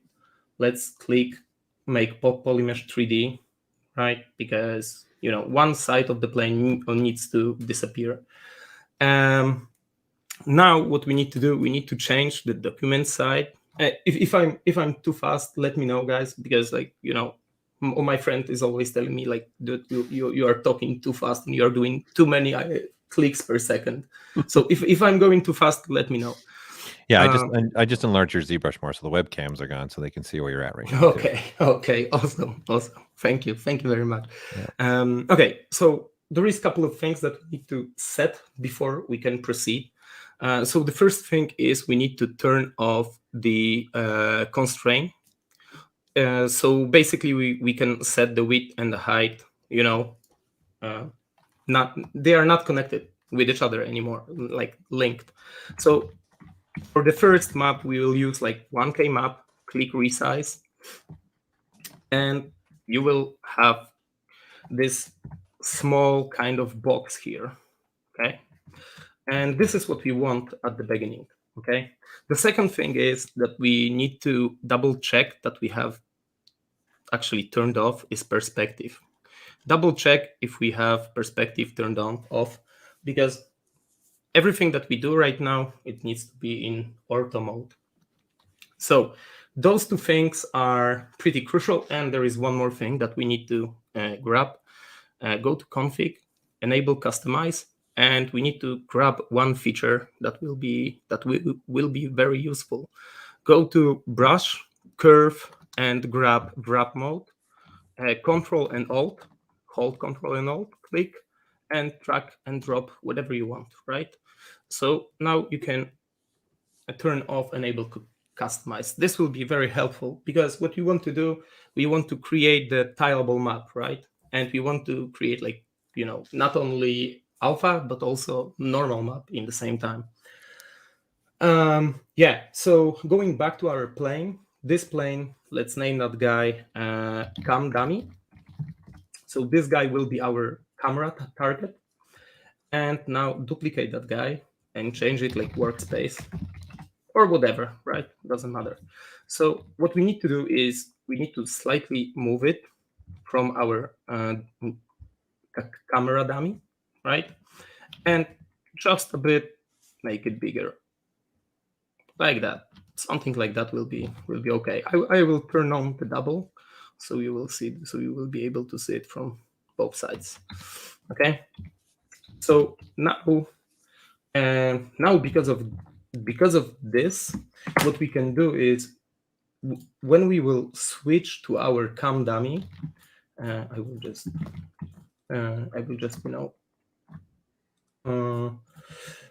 add subdivisions so you will see better because of the smooth vertices here. so you will see better what is actually going on. So when you will press F right now, our workspace plane will fill out our canvas, right? So we don't want to do that, right? We want to press F on our cam dummy just to hide those smoothed areas, right? And right now we don't want to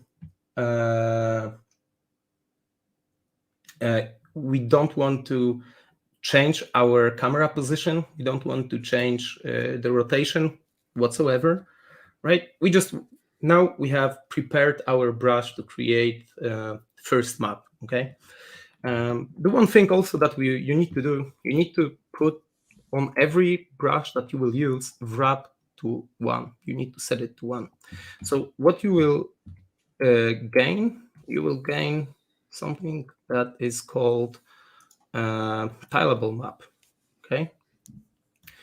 So now we can actually start work. So let's try to do the skin, like the first skin alpha.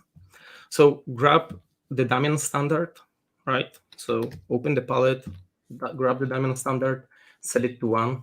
Also standard brush, set it to 1, move to 1. Maybe you will use it. I don't know. Clay to 1, clay build up to 1. Okay. That's it, at least for now. And first let's start from diamond standard and let's just do some random wrinkles. Okay, that wasn't so random. Oh yeah.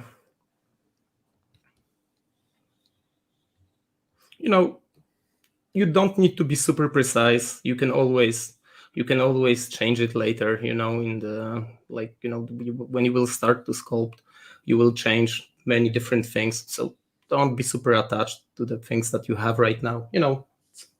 90% of that stuff is just, so our eye can see the detail and actually where you are actually, so you can see the folds and other things, like simple things. Let's grab the standard brush one more time and let's do some additional magic. So let's add some folds here, right? Because we want to have like 3-dimensional map, right? Also, like when you see that your ZBrush is kind of like a bit too slow, go down with the subdiv level. Oops. Yeah, it happens very often, to be honest.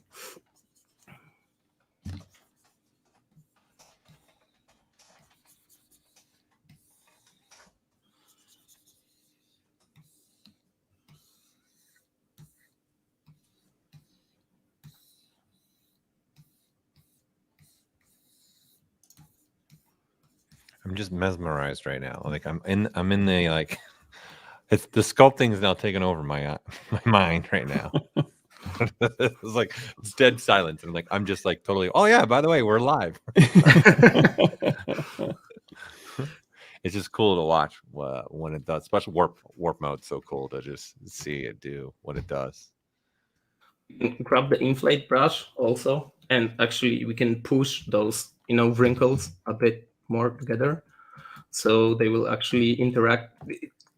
It's very tricky because in the same time when you are using the inflate, you can it's very easy to destroy the plane and destroy the brush. I will show you later.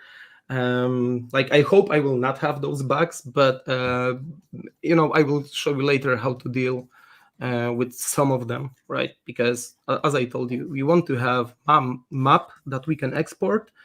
We want to have brush and we want to have normal map out from it. And just double check if everything okay. Everything is correct.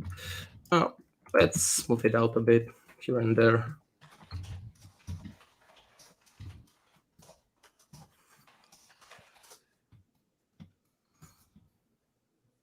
And just to reiterate for everybody, it's brush curve wrap mode, and at the beginning, if you're just joining us, he moved it out of the brush menu so that he could have it at the top of the screen, because you're going to want that on for all of your brushes so that it wraps on the plane. Exactly. Thank you. Okay, so after you have like the first pass, this is, let's say that this is going to be like slightly bigger detail, but if you want to create like, tons of details on top of that, you can do it, right? But just keep in mind that the 1K map can be a bit too small for ultra small details like the pores and other things. Yeah. So, at the beginning, you can start from 2K, and then, if the map will be too big for you or something like that, you can always make it smaller in Photoshop, right? For example. Okay, but anyways, like, of course, this is not the final product, right? So let's grab that Odamian standard. Let's pick different kind of like the smaller alpha. So alpha 47, right? And always remember that you can still change how the alpha actually works by changing the focal mode, right? So you can actually make it really small, or you can make it slightly bigger, right? So also like try to use those modes, or just keep that in mind that they are just available for you. So a question, your smoothing brush, do you put wrap mode on for the smoothing brush when you're doing this? Yeah, like, actually I forget to do it, but if you will hold shift, of course you can do it. But in most of the cases, it's not going to destroy your work, because it only basically smoothing your things out. Yeah, but it's actually a good idea to do it. Yeah, so right now we can add the details here and there. We can make some parts of the wrinkles a bit, more sharp. So basically, try to have fun and sculpt a bit.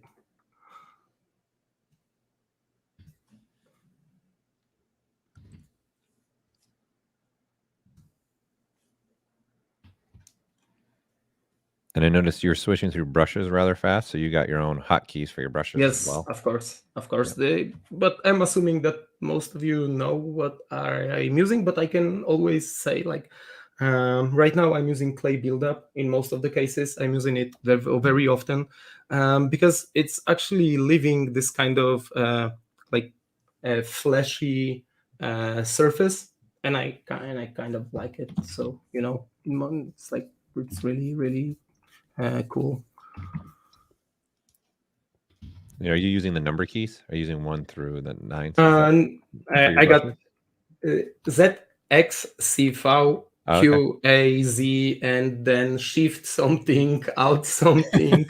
Like I'm trying to push, like I'm trying to have everything on the shortcuts, because it really makes the difference. Like it really, really makes the difference, especially when you want to speed up your process, right? Or you want to be really, really faster. So the more shortcuts you will have, the better you will be in some areas, right? So for example, the more you will be zoned in the work, the less chance is that you will take a look on the Facebook, right? Because you will not be like, clicking randomly, and you will not ending your work randomly at different kind of like points in your timeline, right? So basically you are all the time focused on your character, not on the things that are actually going on somewhere else. Okay, but let me just go back and slightly push it a bit further. And remember that also, if you want, you can add some, pimples here. They always look good, to be honest. So you can add a couple of them here and there. Yeah.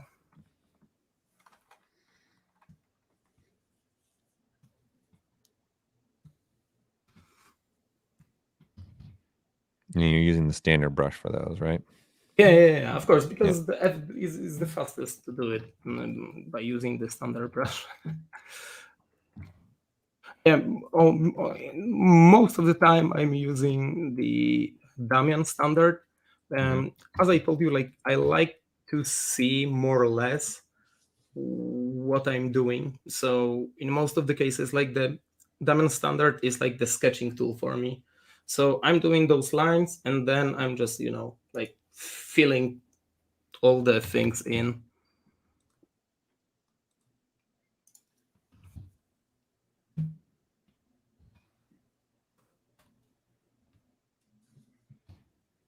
I just double checked if I didn't move anything, because if you move something, like if you move the camera, you can have a problems.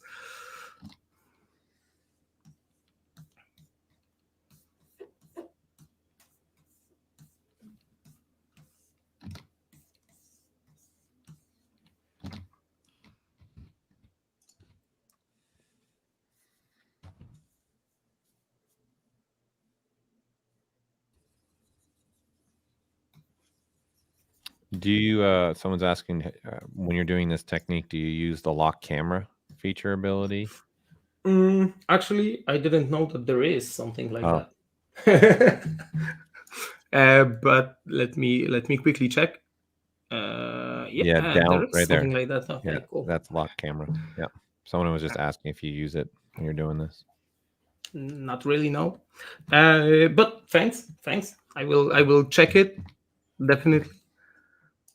Anyways, like, well, when you will be like really happy with what you get, you can always like try to use layers, and you can go even deeper with the details, right? You don't need to do like only big shapes, right? You can really go like deep into this. Okay, so let's try to do it. Like, grab the standard brush. Let's change the detail map to alpha 08, and let's change the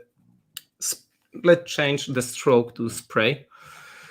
Change the intensity to something smaller, and then go like really low and add some variety to your skin.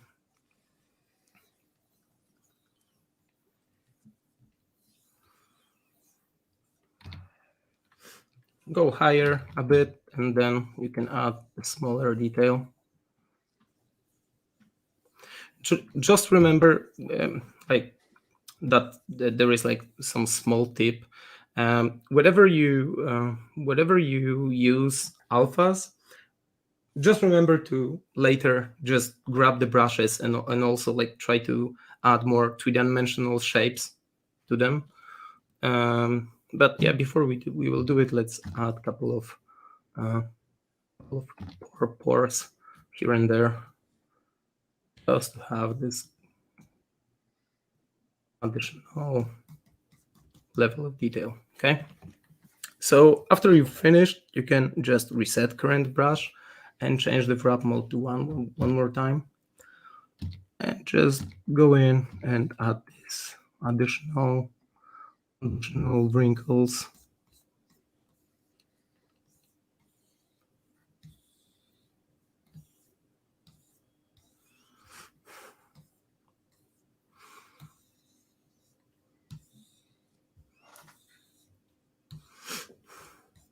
You can add veins, whatever you want, right? It's only in your head. Whatever you want, you can add here. Some additional, maybe a head on the pimple, and some change the intensity here. Some additional.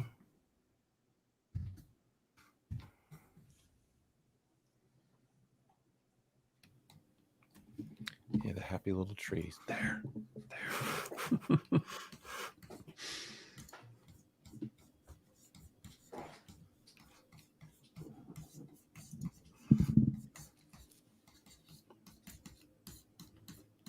He was using the standard brush when he was doing the veins. Alex. Yeah, standard brush is the best for the veins.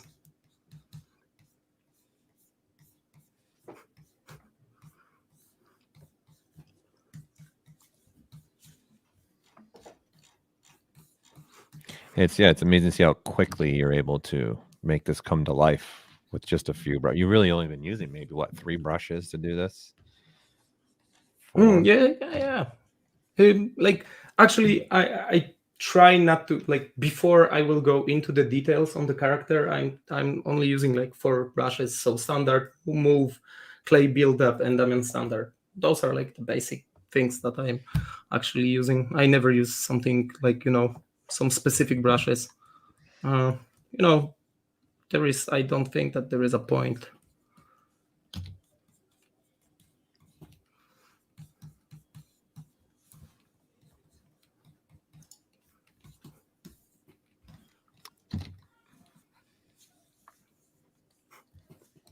Solomars, when you're sculpting on a plane, backface masking is not really going to do anything because it's a plane. It's a thin surface. Backface masking is when you got a surface that has a front and back that's thin. So he doesn't need backface masking for this.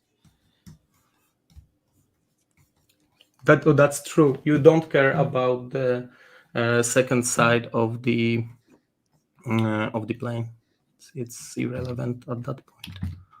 It's already done. Yeah, a plane doesn't have any back faces because it's single-sided. So what you see is what you get. Nothing to mask. Nothing to see here. What you see is what you get. I got a question. How much is it through experience that you're able to tell how many pimples you want to put onto a unit square? How much you want to pack in there? I have no idea. Sometimes it's just trial and error. So sometimes you will just need to go back and slightly resculpt or remove some things. But try not to put too much in. Of course, it depends what kind of effect you want to get, right? Sure. How many of these do you end up making, like for one character? Do you think? Those kind of okay. Yeah. So I will tell it. Okay, it depends if you are doing the high-res sculpt or you are using them in the engine, like 3D game engine, for example, right? So if you are using those in 3D game engine, so basically you can use them everywhere, right? Pants, shoes, different kind of details. This is like really, really helpful small like trick that you can use, because normally people are using the substance designer for doing those things, but I think like ZBrush is better to achieve the organic look, to be honest. So maybe someone will be able to actually combine those two techniques, right? But yeah, but going back to the question, like you can use how, like, normally I'm using like one for some small details and one for the bigger details. But I'm only showing you the technique because when you will finish one, you will save it and you will use it many times. Then you will create another one. You will create like bigger library, and then you will actually use them a lot, especially the brushes. Yeah, so let me quickly just finish it, and I will like try to show you what you can do more with it just a bit. Like, try not to use too much inflate. I love inflate brush, right? To just squeeze those folds together, right? But try not to do it too much because it can explode at the end. Okay, just try to be gentle. Just use it here and there.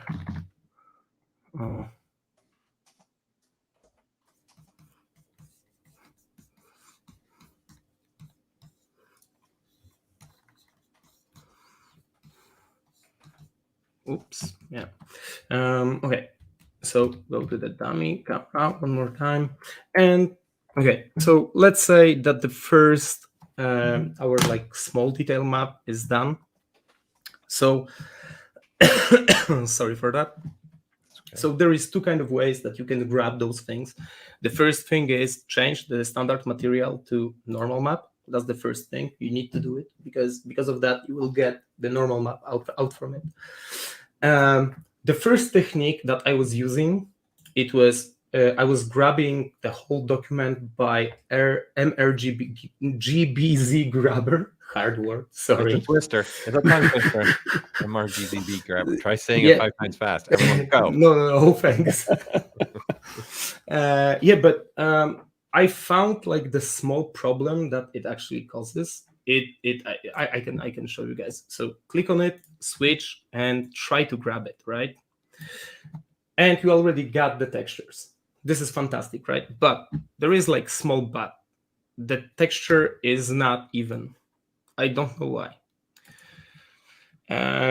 So what you can do, you can export that texture into the Photoshop, and you can change it, and you can actually add those 2 pixels. It's not a huge problem, okay? But I found the other way that you can do it. So the other way is to go to transfer. Like first, we need to grab the alpha. So go to alpha, grab doc, and we have our first map, okay? So export the first map, like, okay, whatever. And then go to texture and use grab doc. The same kind of thing. And you have your normal map. And also export it. ZGrab, okay? Double check that the digits are the same and then save it.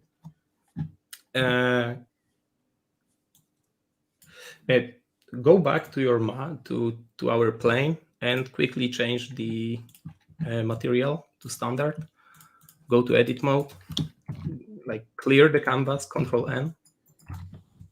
And right now go to document and actually change your resolution to whatever you like and whatever you feel free to, like, comfortable to work on. Okay. So we have our alpha, we have normal map, and we have our brush. Okay. So I know that there is a couple of problems when you are using this technique, because, you know, to achieve this kind of like tileable effect, sometimes he's destroying the edge. You know, sometimes it is a problem and sometimes it's not. So you need to check and see if in your approach, or in your case, this is a problem. So go to standard brush, press F2, clone your brush. You have standard number 2, okay? First change the spray to drag dot, and then go to brush. And if I'm going too fast, I can really slow it down, because I have the feeling that I'm talking way too fast. So we'll wait and see. For Michael and I, probably we're fine. we're already fast talkers. Okay. Let me see what the chat's saying. It doesn't seem like anybody. No, it looks like you're fine. No one didn't know what you've done, so you're on the good path right now. Awesome. All good, they're saying. Okay, so one more time from the beginning. So the first thing that you need to do, you need to constrain your object to the view, right? So of course, hold shift and constrain it. So he's actually looking straight into your window, let's say, okay? The second thing is go to your brush, right? Press F2, then clone, then you will have standard number 1. Change the stroke to drag dot. Of course, you can change the types, whatever you want. Like you will gain like different kind of effect, right? But for this, drag dot will be fine. And then go to brush and press from mesh. So now you have VDM brush actually out from that plane. So we can go to our dummy monster and we can try to use that brush. Okay, actually in this this actually works pretty cool. So the one thing that we need to change is the Z intensity. Please. Please. Thank you. See, ZBrush just love me. It's helpful when you're okay. polite. Okay. So actually, this is exactly the bug that I was like trying to tell you. Unfortunately, you know, I was able to actually pinpoint why actually ZBrush is doing this. So let's go back to our plane. So ZBrush is doing this because he actually don't know where the plane is facing. You know, can you see what I'm drawing? Yes. Yep. Okay, awesome. Yes. So because of that, the normals are looking into different directions. So I'm assuming, I'm not sure, but I'm assuming that because of that, he just don't know where the plane is actually facing. So there is a couple of things that we can do. So the easiest way would be actually to select the edges, and then like select mask the edges and then invert the mask. Okay, and the easiest way would be go to deformation and use morph to grid, right? But we changed the scale and changed position of the plane. So unfortunately, if we will use it, he will morph to something like that. So we need to change the scale, and we need to actually fit our plane more or less. It doesn't need to be super perfect, more or less to the camera dummy, right? And then rotate it so we can see the both of them and place it more or less into the 0 point. Okay, that should do the trick. At least I hope.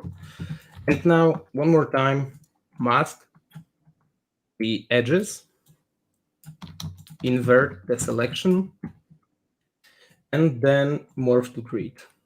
Oh, okay. So I destroyed something in the meantime. Yeah, but anyways, if this didn't work, just, you know, do the like standard thing, just smooth the edges. If you have problems with smoothing the vertices, hold shift, go to brush, and then you can actually go to smooth brush modifiers, and you can change minimum connection. Try to set it to 1. Like, I don't know if this will work for 100%, but let's actually try. Like just a bit. Okay, let's turn the wrap off.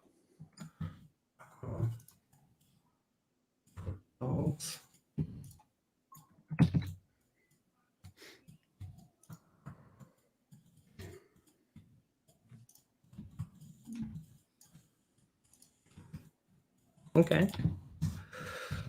And go a bit higher, and then slightly, one more time, smooth the edges. You know, the perfect solution would be to actually use the morph grid. So I really recommend you guys to use it if you will be able to. And also, like, you can try one more time to do it, and then maybe not morph to grid, but relax, just slightly relax it.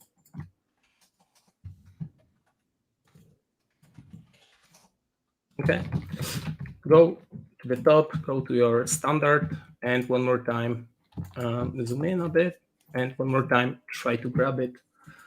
Go to our monster, and then use it. You see, that actually helped, and you were able, you actually have your brush working.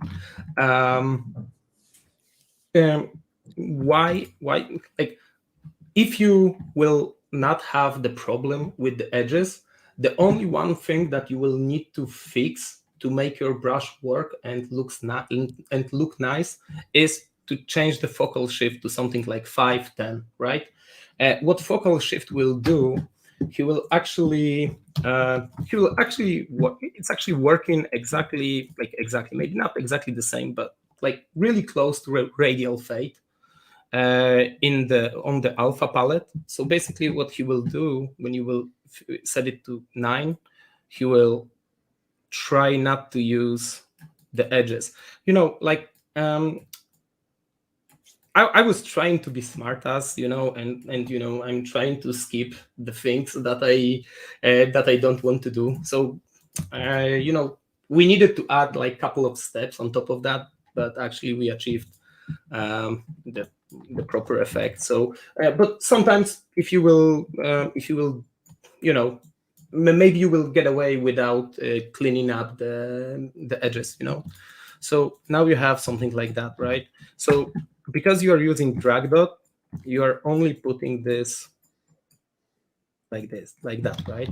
But because we also used the inflate brush on top of that, this brush also slightly push our topology forward, right? So if you will go to drag and actually change to dots, you will see, actually you will not see it, but probably if this first method without cleaning the edges, you would see something like that the skin also like is pushed forward a bit, but it's fine. Like this is also cool. Like yeah. So the next thing that you can use and how you can use this brush is like how you can use the different parts. For example, the alpha, right? If you have, like, for example, you have tons of details and you have basically the same kind of detail across the whole character, right? So for example, this hand, okay? Of course, you can mask where you want to have specific details. So for example, you can create different kind of like detail map for this and different kind of detail map for your hand. How you can use your detail map, I think like most of the people will already know that you need to use the surface. And this character have already UVs created. Fortunately enough, they are not perfect. So we will need to fix a couple of things. So also I will try to show you how to fix some problems.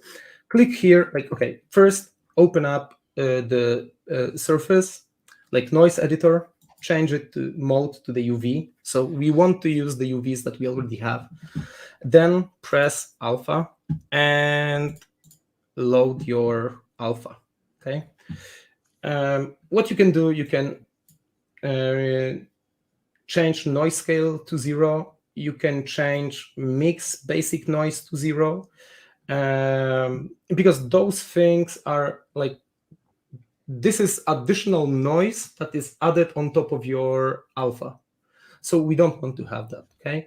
Change the strength a bit more, okay? This is not what we want to have, right? But this is because of the alpha scale. So if you will change the alpha scale, you will get your detail map actually work on across your character, like the whole character, right? You can change the strength, you can change, almost everything. Of course, you can see there is this small kind of like crossing. Like this is not because of the bug on the texture. It's because of the UVs actually cut it here, and they are not looking in the same kind of way. So you are ending up with this kind of a bug. But we will fix it with the brush that we actually created in the same time, and actually it looks actually exactly the same. So but like the cool thing is also, like, always when you have those kind of like alphas, also take a look on the curve editor for that alpha, because in most of the cases from one alpha you can get different kind of alphas, with different kind of effect, right? So you can really contrast your stuff. You can really change the way how your alpha is actually projected onto your model. Okay, so just have fun with it. Whatever you will use it, right? Whatever you will load in your alpha, just play around. If you will fail, just click reset, and it's fine.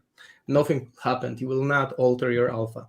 Okay, so after you have everything done, just press OK, and the projection is already on your model. Of course, the projection you need to apply to the mesh after, let's say, you just rotate a couple of times and you say like, okay, I'm happy, right? Or if you are not happy, you can actually remove the details from the places that you don't want to have them. Okay, so let's say like, okay, that's cool. And now we can apply to mesh. It always takes couple of maybe not minutes, but a couple of seconds to actually recalculate the UV, smooth the UV, and apply the detail. But it's not that long. It's not taking a lot of time. Yeah, so we can see that it's actually already on our model. Yeah, just a time check. You got about 10 minutes left, Marcin, too. Okay. So right now I will be a bit faster. So go in, grab your standard brush, click workspace one more time, and just fill in the gaps. Okay. Try to have fun with it. Just add different kind of like layers, change the modes, change the intensity, focal shift. You will get slightly different effects, right? So maybe something like that. Of course, whatever you use, those kind of brushes, always remember to use different, don't always, like when you create some details from the alphas and from the brushes, like, always try to go in and readjust those things with Damian standard, with normal brush, right? So we will have this additional level of three-dimensional shapes. Never add detail and just leave it, okay? Yeah, so if we have 10 minutes, let me just go into the marmoset, and I will show you that if you open up the scene and you will render your stuff, your characters, you can use your detail map here. So you can click on that, actually, you can click here on the detail map and just Z-grab. This is your alpha, okay? Like alpha, this is your detail map. So here you have the tiling, okay? And here you have the detail weight. So for example, you can always, actually you can go further, like you can go higher than 1, you can go like 10, for example, and it's still going to be visible, yeah? Here you have detail weight. So basically you can draw the map where you want to have details and when you don't want to have the details. Okay, and just one more thing. Whenever you have your scene, right, with the cam dummy, try not to remove it. Always save it, just in case, because it's easier to later. It's just easier to duplicate that, and you will have your like backup file. Name it backup. Go here to workspace, and actually you have the whole timeline. So we can go back to the beginning. So it's super simple. Just go somewhere before you started to add all the stuff. Okay, maybe okay, that will be perfect. Let me just check. I'm on 6. And one more time, document 1024, 1024. And the cool thing is that you can also, I actually prepared the brush, so I can show you. I have a couple of files. If something will just fail, so I have the backup files. So I prepared my skulls, like I prepared like one skull, and I projected it, like I added skull here, I projected it on that plane, and then I grab it. So I have different kind of like position of the skull. So I have brush with all the skulls, and I'm not using the normal brush. No, I'm not using the standard brush. I'm using the chisel brush. So what chisel brush can do is actually, when you have those kind of like really specific details, you don't want to overlap them on each other, right? So when you will create your plane, your scene will be ready. Just go here before you start and click the morph target. Just store it. And then, of course, go to camera dummy, double check if you have everything set, go to workspace, and then one more time, set the wrap mode to 1 and just place a couple of them here and there, right? So because you are using chisel, they are not destroying your plane, okay? So you can put a lot of those small guys here, and they will still look pretty kind of okay. At least I hope. Bushel skulls. Yeah, and maybe one more here. So to recap, he made a skull, put it as a subtool, and then he's projecting the skull into the plane. And then when he's putting it in the plane, it's actually a VDM brush.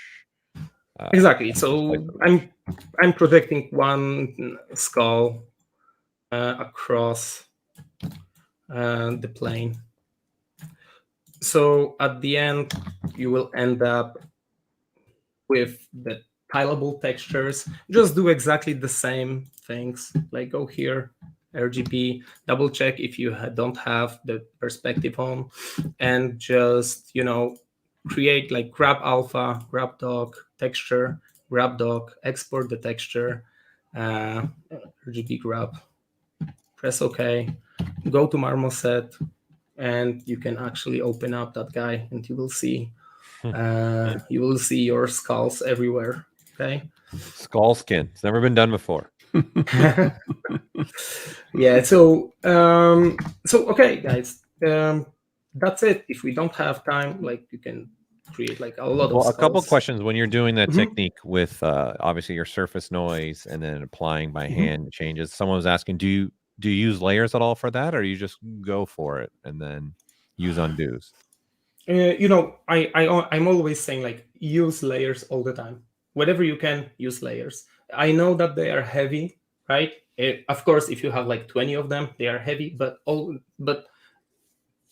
at some point you can always bake them. So yeah, use layers. Like, you know, this is presentation, so it's not like you are doing the like kind of way, like you are doing the work in a kind of like slightly different way, because you don't want to spend the whole time on, you know, doing the boring things, right? Because if I would like to add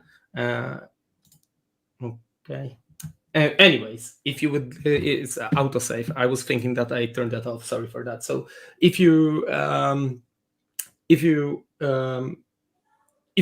would like to add the layer to the character, I would need to, like, you know, unhide everything and then click layer to actually, you know, to pop that in. So it's always like I don't want to spend those, especially when I have the presentation, I don't want to spend that time on doing the small things. So, you know, feel free to do whatever you want to do. It's like me.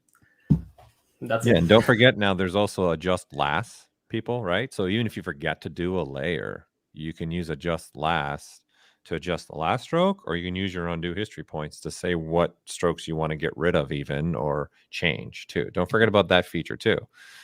That's new to ZBrush, which was just this year. So if you don't remember about layers. So, and then worst case scenario, right? If you want to do layers, then you have your model saved out with no sculpt on it, and then you can just, you know, import it as a morph target too, and then you can have a morph target, or using even that with a layer. You export the sculpted version and you import the sculpted version as a layer on the model that doesn't have any sculpt, and now you've made a layer. So there's many ways. If you forget about doing a layer, don't panic. There are a lot of ways that you can do this, right? To answer that question. I was also like doing it in a different way. So sometimes when I forget to do something, I'm like going back on the history, export the model, and import as a as a layer, basically. So we can also do it like that. Yep. Like you can store morph target, basically. Yeah. I think that's also, there's so many ways to do this, right? Exactly. That's what why saying stuff about the plane, masking the outside vertex points so the vertex don't move. Yeah, there's definitely ways to do it. But I think Marcin's showing you guys the idea of using that wrap mode, and then also showing you he's making normal maps and everything to be put in Marmoset for that too. So that was great. Thank you, guys. Thank you so much. Thank you, guys. That was really awesome. I appreciate you again taking time out of your evening there. And, the honor is mine. Yeah. And while you were sick too. I mean, that's not easy. This isn't easy in the best of circumstances. So thank you for showing up sick and getting through it, man. It was awesome. Yeah. Thank you. Yeah. Thank you, guys. Get some rest now. Feel good. You know, chicken rest soup. That throat. Hopefully you feel better. Yeah. Thanks for coming, man. Really appreciate it. Everyone really enjoyed it. You opened up people's eyes. Even some veterans I've seen in here in the chat saying, "Oh, wow, that's a great technique. I never thought about doing that." So yeah, it's awesome. Thank you, guys. See you. Yeah. Have a great evening, guys. All right. You have a great evening. Thank you.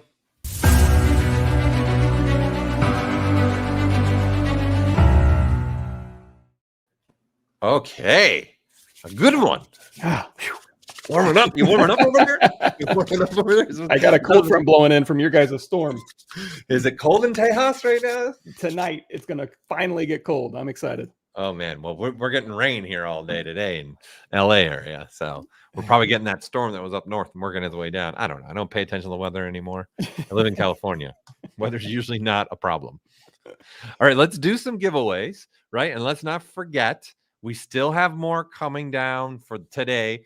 We got next a jewelry workshop, right? The ZBrush Jewelry Workshop team, which is Thomas Wittelbach and Eric Keller.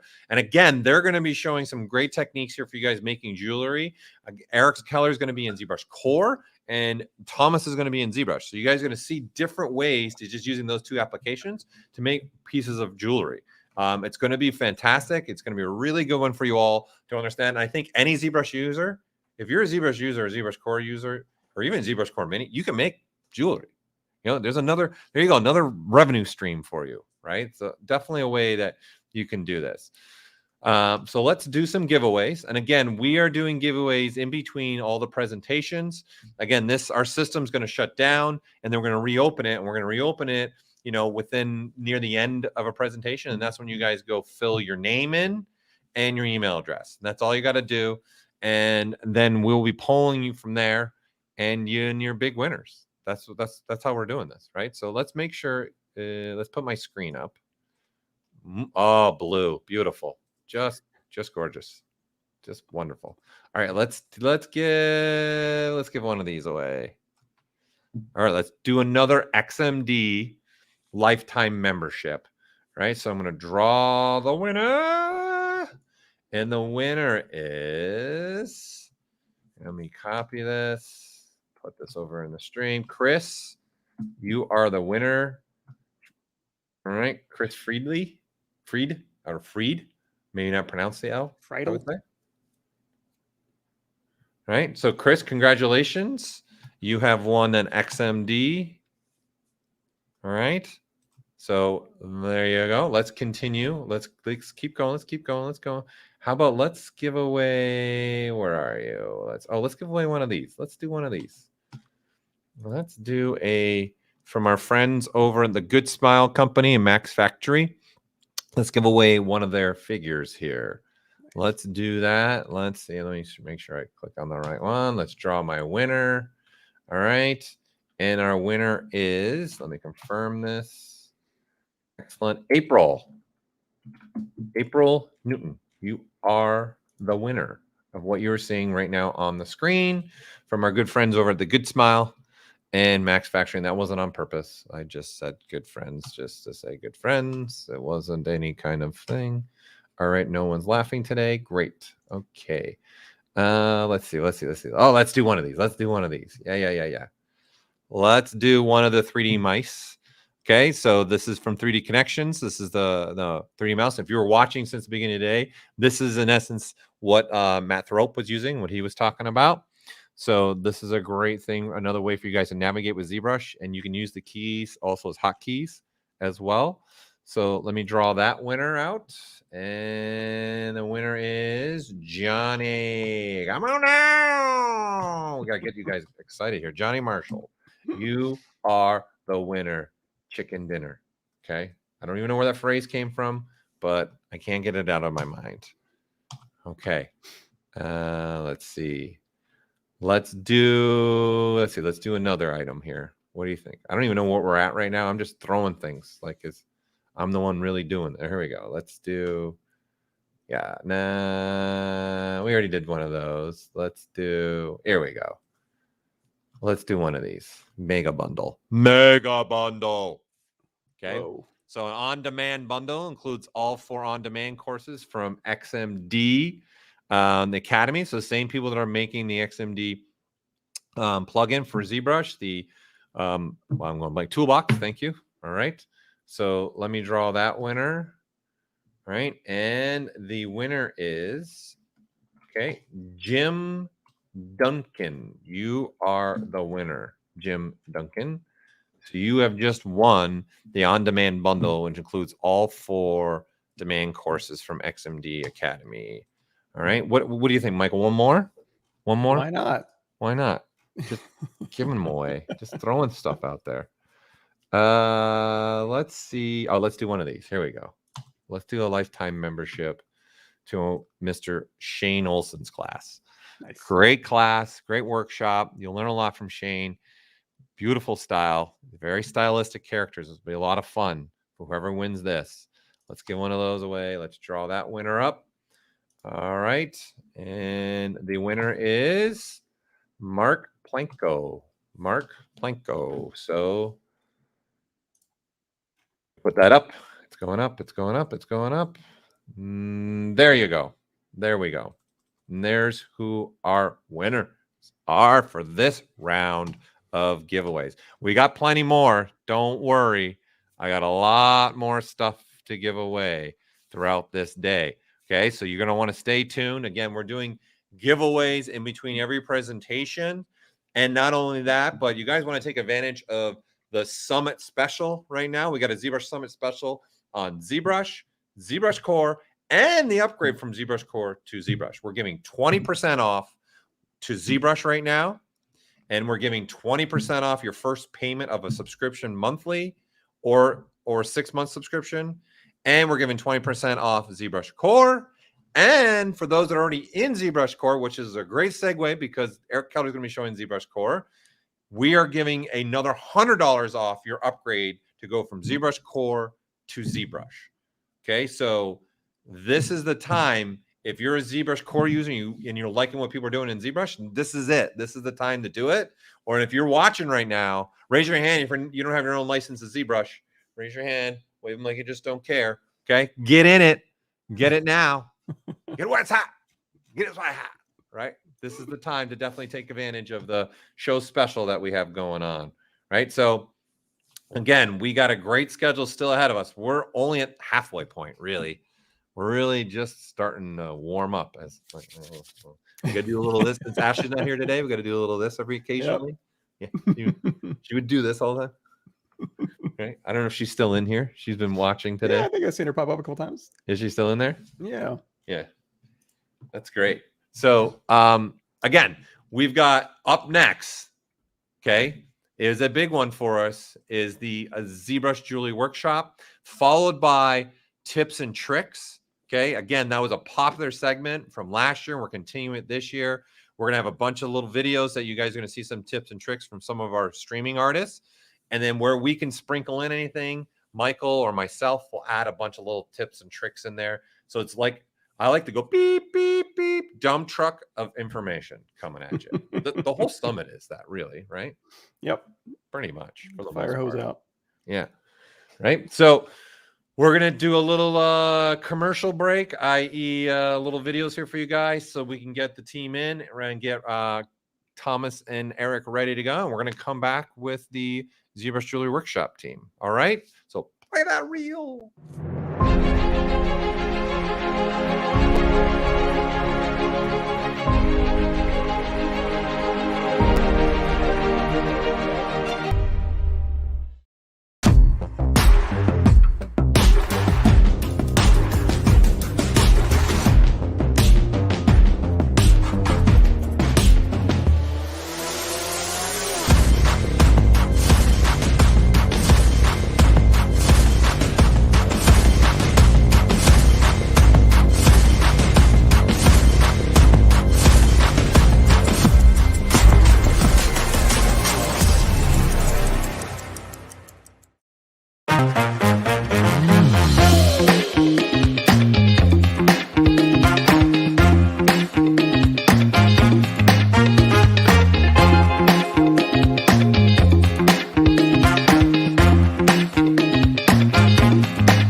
Oh, we're back.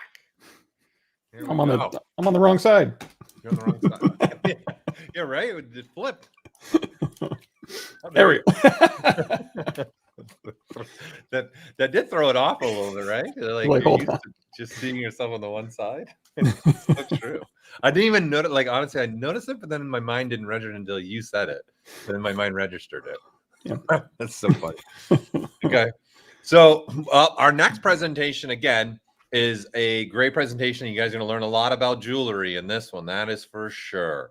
And we got them for an hour and a half because there's two of them, and they're going to spend, like I said, half the time in ZBrush, half the time in ZBrush Core, right? So it's a great opportunity for you guys who, whatever you're using in the ZBrush world. And again, even ZBrush Core Mini can export files for 3D printing as well, right? So this is a good one for all of you that not even just jewelry. They're going to talk about general printing stuff as well. So this is really good for anybody interested in rapid prototyping and never not done it ever before. So it's going to be a fun one. So enough me talking. Let's bring them in, right? So let's bring the boys in from...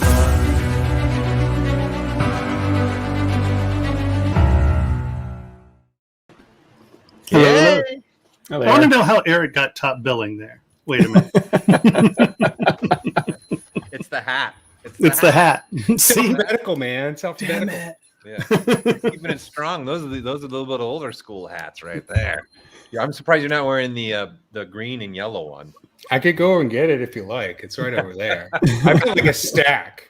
So one time I visited you guys and you're like, have some hats. And I got the swag. Yeah, that's cool. I remember that. Well, thank you for joining us. Thomas, thank you for joining us again.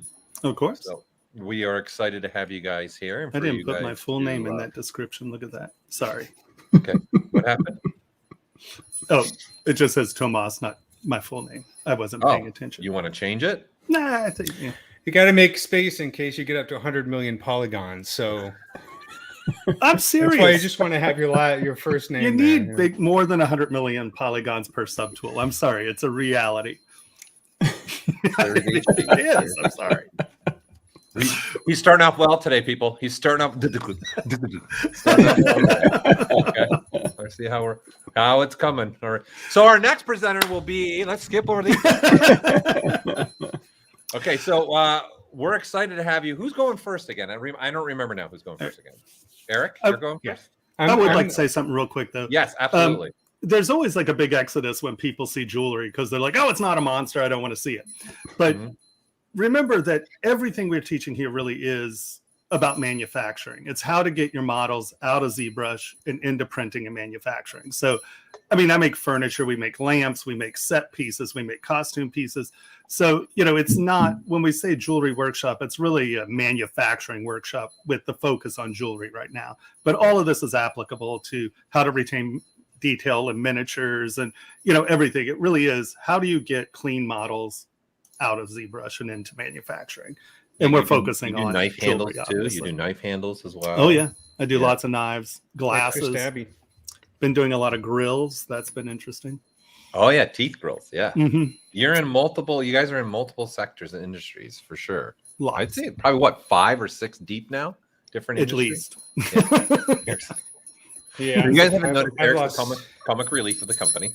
Okay. There we go. I lost track. I'm the warm-up act for Tomas. So I'm gonna talk for about 30 minutes, and then Tomas is gonna take the rest of the hour. Mainly because I wanted to talk about ZBrush Core, and then I guess Tomas is gonna get hardcore with the real ZBrush stuff. So it should be exciting. He wants his 400 million polygons per mesh, right? So there you go. Yes. Sorry, I know I got the dual monitor thing, so keep looking over here, but I'll try and look at the camera. So. Yeah. That's we're all used to it. We're all used to it, I think, by now, right? We're all used to sometimes side face, sometimes profile front. Yeah. I'll do this every now and then. Where am I? I don't have any dogs in the studio today, so you don't see any tails wagging around in the background. Yeah, so I'm going to talk. Okay, so as Paul just mentioned, I've done a lot of sectors. In fact, this is my second ZBrush Summit presentation, but the last time I was talking about doing ZBrush in a planetarium show. for the Griffith Observatory, which has yet to open, by the way, thanks to COVID-19 or whatever. But in any case, so it's I've been doing ZBrush since about 2004. It's amazing how many things that I've used it for. Just this year alone, I did a animation detailing the molecular workings of HIV. I did a job for Destiny for promo for latest Destiny installment for the mill. I've done prints for museums of various arthropods and so on. So ZBrush is amazing because there's no end to the number of different industries where ZBrush is incredibly useful. And I just saw on CNET, holograms are real now. Like they have this whole video. Freaking holograms are real. That's another place where our skills could be put to the test. So how did I end up getting into jewelry is actually because of Tomas. I actually met him at a Z Summit a couple years ago, and we connected. And then I think when the pandemic started, I was starting to freak out, as we all were, being trapped in a little room. And I decided to take his jewelry class because I thought I might want to make something in ZBrush that my wife would actually care about finally. And it was a great class. I really enjoyed it. And then he asked me if I had any experience making tutorial videos, which is a very silly thing to ask me because, as you guys know, I'm not at Michael Pavlovich level yet. But well, you have I made a few. You got the real deal books. Yeah, but back when there were books. Yeah. I wrote for back in the days of literacy. These things, people would had paper and you opened it, and there was a bind. I'm kind of glad those days are over because writing those books is like the worst homework assignment you can possibly imagine. So, anyways, we teamed up and we're working with along with Tony Rodriguez and Henry Williams. We started ZBrush Jewelry Workshops, which is an online place where we're trying to basically bring together several sectors into the glory of ZBrush. And this is why I'm talking about ZBrush Core today, because we're talking to, imagine there's a whole group of artists out there who've been bench jewelers for decades, and they're starting to get into working with computers to create their jewelry. Then you also have another set of jewelers who have been using CAD programs such as Matrix and Rhino and that kind of stuff. So sort of these very sterile, I know I'm being a bit of a snob here, but I'm preaching to the choir, very sterile kind of design programs where you have this, and Tomas is one of the first to like say, hey, you can sculpt it just like regular sculpture on the computer. That's ZBrush.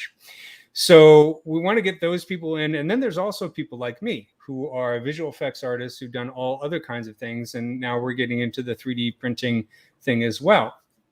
And so we've been putting together this organization online, ZBrush Jewelry Workshops. And one of the reasons I wanted to get into ZBrush Core is because I've heard a lot of people talk about ZBrush Core. They're like, oh, it's not as fully functional as ZBrush. It doesn't have all these fancy features.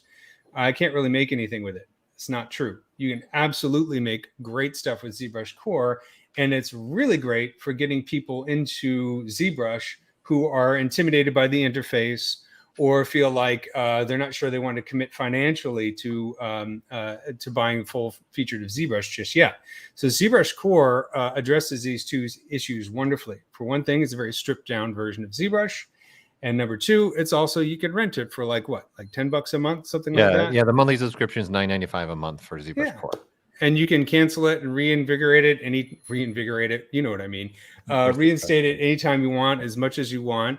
And I find that to be incredibly useful. So for people, and this is also really for those of you who teach, who want to get more people into ZBrush, ZBrush Core is a great gateway drug for getting into ZBrush. And just to prove that you can actually make something with it, guys can see on my screen, I have my octopus ring.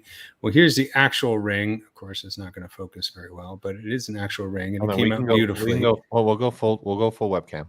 So there's the thing. It actually exists, and my wife loves it. She thinks it's fantastic. It's a Dumbo octopus ring. Let's look at some pictures of it so you don't have to see that blurry image. She's wearing it? Well, I stole it from her, but it's my ring. But she does wear it on a regular basis. That's good. Wait, you started off while everything doing something your wife wouldn't like, but then you're like, nope, my ring. My ring. It's going to sit on my desk. You're not allowed to wear it. You know, could the look at best it. part is that I spent the entire last presentation setting up everything and making sure this would go smoothly. And then like 30 seconds before we started, I realized that this was still in the house. So I had to go run and get it, come back anyways. But you can see here's some wonderful pictures of the ring in question. And so you can see it there. It actually exists. So this was done entirely in ZBrush Core. And so that's the cute. second ring that I'm going to show, which is this is my praying mantis ring, which I just finished. Now, these are renders done in Redshift, right? And the actual ring you're going to see later on when we show the video, we're going to show the actual casting. So here's the actual ring itself cast in sterling silver. So this is really cool. I haven't seen it in person yet because it's hot off the presses, but here are some Redshift renders. And I actually like the photographs of the real thing. The renders are a bit too clean. I like the fact that this looks. Where's someone gonna be able to buy one of these if they want to purchase one of these? Well, I'm glad you asked. We are going to be, as part of ZBrush Jewelry Workshop, we are working on building a store where we will be selling our own jewelry creations as well as the creations of some of our students. So Tomas can talk a little bit more about that, but we're in the process of putting that together. So it's really exciting. And eventually we're going to branch out into, as Tomas said, things other than just jewelry. Henry's in there. Don't worry. Henry's got you guys. He's in there. As he says, it's launching. I don't want to put words in his mouth because Henry is doing a lot of the work on that. And it was like, I don't want to say anything. All of the work on that. Work. We're just critiquing, so you can see. So with this mantis ring that I just did, and this one is definitely going to be mine. I know it's like the dual monitor thing is driving me nuts. So here's a couple prints of it. Now, what I did with this one, just to be fun, because I like to give myself challenges, is I actually sculpted this ring twice, once in ZBrush and once in ZBrush Core. And I have a video about this. Let me turn off the video and sound here, where I actually go through the process and I'm going back and forth between ZBrush Core and ZBrush, showing you how I did it and comparing both of these processes. So you can see this on our YouTube channel, ZBrush Jewelry Workshop YouTube channel. Yeah, we shared it at one point too. When you had launched it, we shared it too. Yeah, and he also has a video on the Dumbo ring. He's been making quite a few videos on the Core stuff, just so people know that you can actually make stuff in Core and monetize. You wanted to know if I could make videos? Well, I make videos, man. Yes, I'm a video. I think I know Camtasia better than ZBrush, actually. Let's see if I can get this over here. Yeah, so if you go to our website, ZBrush Jewelry Workshop, I actually have the entire Dumbo octopus ring tutorial for free, so you can check it out. It's in 6 parts, and it goes all the way from initial design to finished product. So let's talk about ZBrush Core a little bit, and I'll talk about the process I made using this ring. Because the cool thing about, I've been using ZBrush since 2004, so I've happily been able to see all the transitions of ZBrush over the ages. And for me, going into ZBrush Core, it just feels like going back in time a little bit with some extra cool features as well. So I started this model actually with Z-spheres. So we can use Z-spheres in ZBrush Core. And then, of course, you can go down to adaptive skin. And hopefully you guys are familiar with Z-spheres. In the video tutorial, I go very slowly. It's written, or I mean, it's created for absolute beginners. But if you notice, you go down here to adaptive skin, we do have a lot of the options.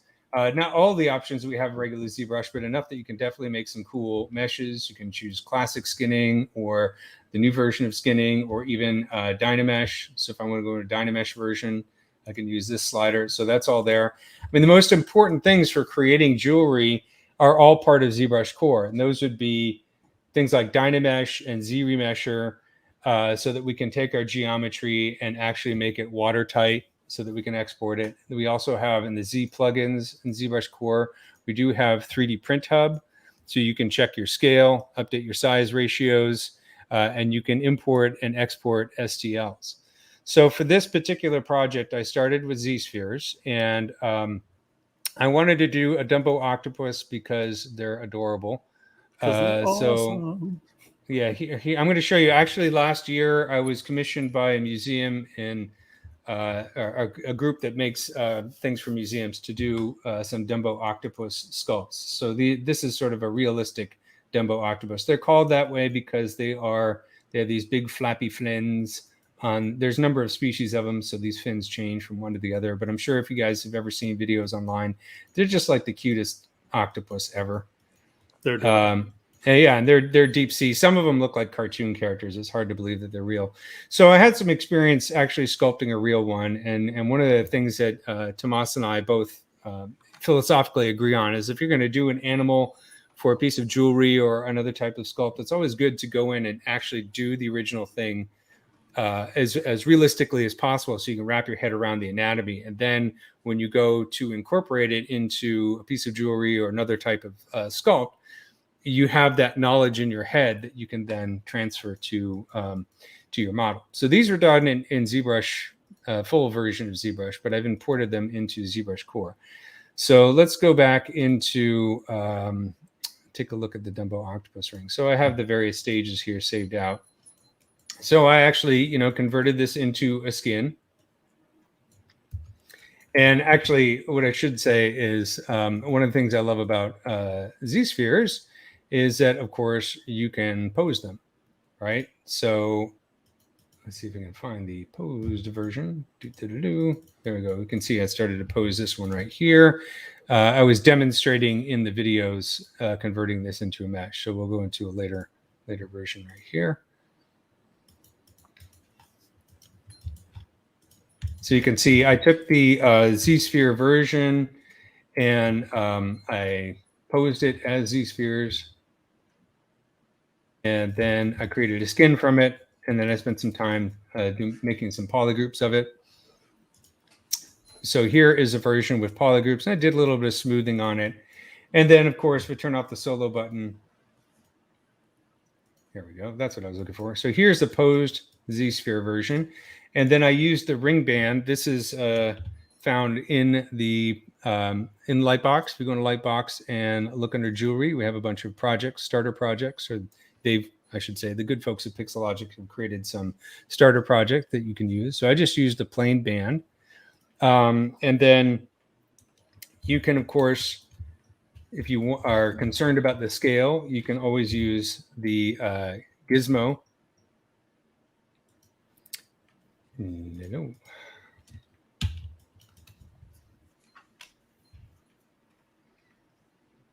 You're still in Z-sphere mode. You're not looking at a skin. Thank you. Thank you. Sorry. There's the Guillermo. Sorry, the gizmo. The Guillermo. So I'm a huge What Did We Do in the Shadows fan, and they started calling the character Guillermo Gizmo. And ever since they've done that, now when I'm in ZBrush, I keep thinking of Guillermo instead of Gizmo. So little inside joke there. I can't let go Gremlins. What can we let go? I actually made a gizmo that was the Gremlins. Oh yeah, I saw that, man. That's an awesome sculpt. But yeah, you can use the you can switch over to good old transpose and use this as these are millimeters here to measure your scale. So there's always a concern about scale in ZBrush, but you have a number of tools in ZBrush and ZBrush Core that allow you to ensure that you have the proper scale. So let's go to a later version here.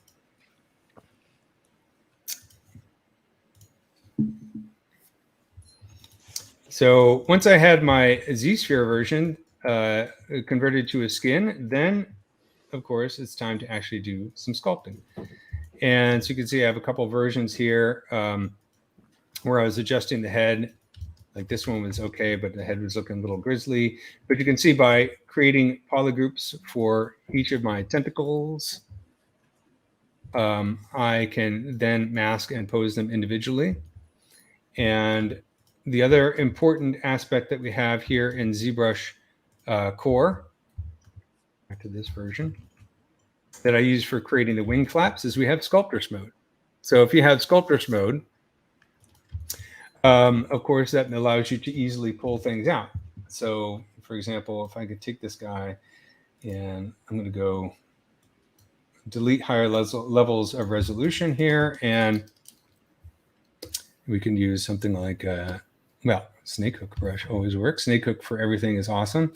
And I don't need symmetry, but I'm going to turn on hold the control key and move this over, turn on sculptress mode, and turn on wireframe, and you can see I can start to pull this out, right? So just like in ZBrush proper, you can pull these out. Now I could have done the tentacles also in sculptress mode. It's just a style of working, whichever way you prefer. Go ahead. You just like really brushed over something that probably people don't know about the UI, what you just did. All right, go ahead. Give it to me. Control and be able to move your menu along the top and both sides of the document and the bottom. Yes. Okay. Thanks for pointing that out. Yes. Believe it or not, you can have, there's so many wonderful buttons in ZBrush. You really want to get to them all, but they can't always fit on the screen. So there's a trick, especially if you're making a custom UI, where if I need to get to these buttons, I can hold the control key, find a blank spot, and then move back and forth. It'll work on the left and right side too. Yeah. Left and right side too. And this is important because, as you see, when Tomas does his presentation, he is going to be using his own custom UI, which he's created specifically for kind of a jewelry sculpting approach. And I make everyone else use it. Well, I've actually learned how to use it. So, and I think it's a really great interface, but there's so many freaking buttons in there because you can also bring in buttons from various plugins and that kind of stuff that you kind of have to get used to being able to move around and find these other buttons. So, and you can also, maybe you can do it on the bottom here too. You can do it on the sides too. Yeah, right next to the doc. Yep. There you go. And the other one too. Yep. No. Yeah. There you go. There you go. Yep. There you go. Cool. So with the ability to use sculptress mode, of course, that adds a lot of flexibility. So what I did for the ears here is I actually pulled them out using sculptress mode. Zoink. This guy's going to be a mutant. Sorry, Mr. Octopus.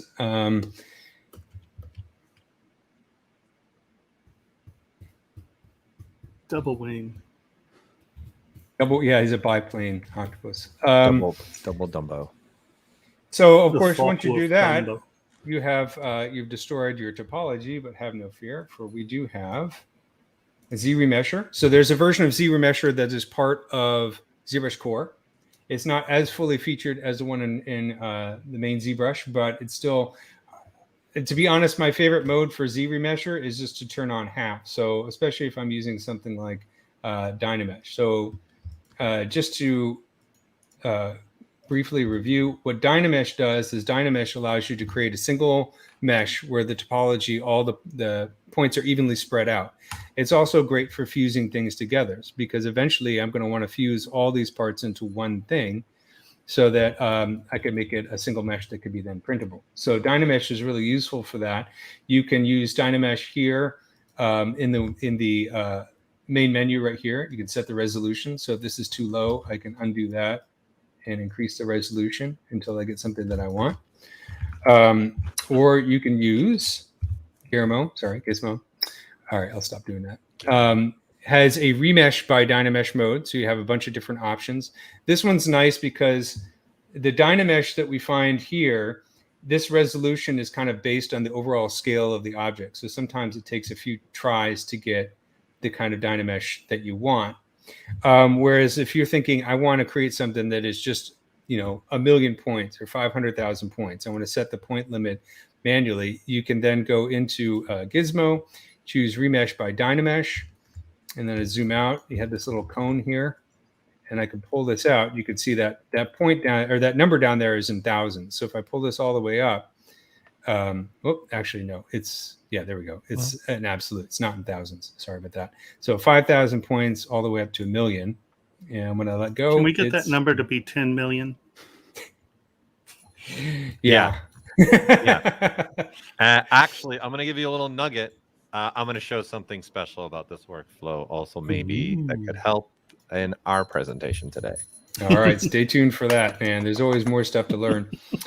But, once you have your Dynamesh version, of course, you can see the faceting here. This is just because I Dynameshed a low poly res, but you can see I could go over here with the smooth brush and start to turn off sculptress mode and start to smooth this out. But once I have things Dynameshed, of course, then I can go in and use my ZRemesher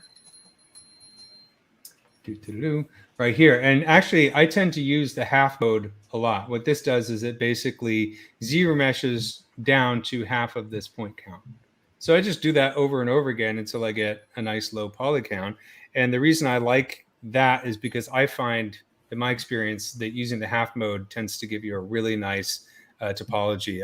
Of the various modes of Z-remesher, it's my favorite one to use. I just keep doing it until I get it down to the point count that I want. Yeah, just on that point, I used to just go from, let's say I try to get my base models in that 700 poly range for my first base model so I can get 8 to 9 subdivision levels. And I used to just go down to the base number, and it has to calculate, like, especially on a model like this where you have all the little holes, it has to calculate the size of the holes all the way down from this point to this point. Where if you do it by half, if you have holes or punch throughs, it's much easier to retain a Z-remesh. If you half it down to the number you want, you get a more reasoned Z-remesh. Yep, exactly. It keeps it cleaner. Yeah, it keeps it cleaner. I just think it's awesome, man. I'm going to go to a later version. It's ruined a whole chapter in a book. It's awesome. Pressing one button. Remesh. Done. There you go, man. So we can see here, this is a later version. Obviously, I turn off the solo button. What I did is, you can see after I kind of got the octopus looking the way that I wanted it to, and I did want to talk a little bit about suction cups because they're my favorite feature of an octopus. They're like an extra way to hug you. The way that I did it, there's so many different ways to do suction cup type deals in ZBrush and ZBrush Core. ZBrush Core, another thing that it has, which is awesome, is it does have multi-alpha or VDM brushes. So these are kind of pre-made, but just as you saw in the last presentation, these are great for pulling out little creature details.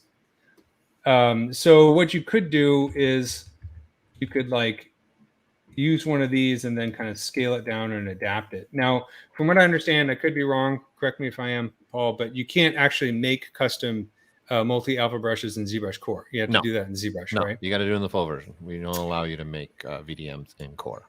Okay, so that is one limitation, but still, you got a lot of great VDM brushes available to you. I think there's like 3 or 4 of them in here. Do we have the regular chisel shapes? Yeah.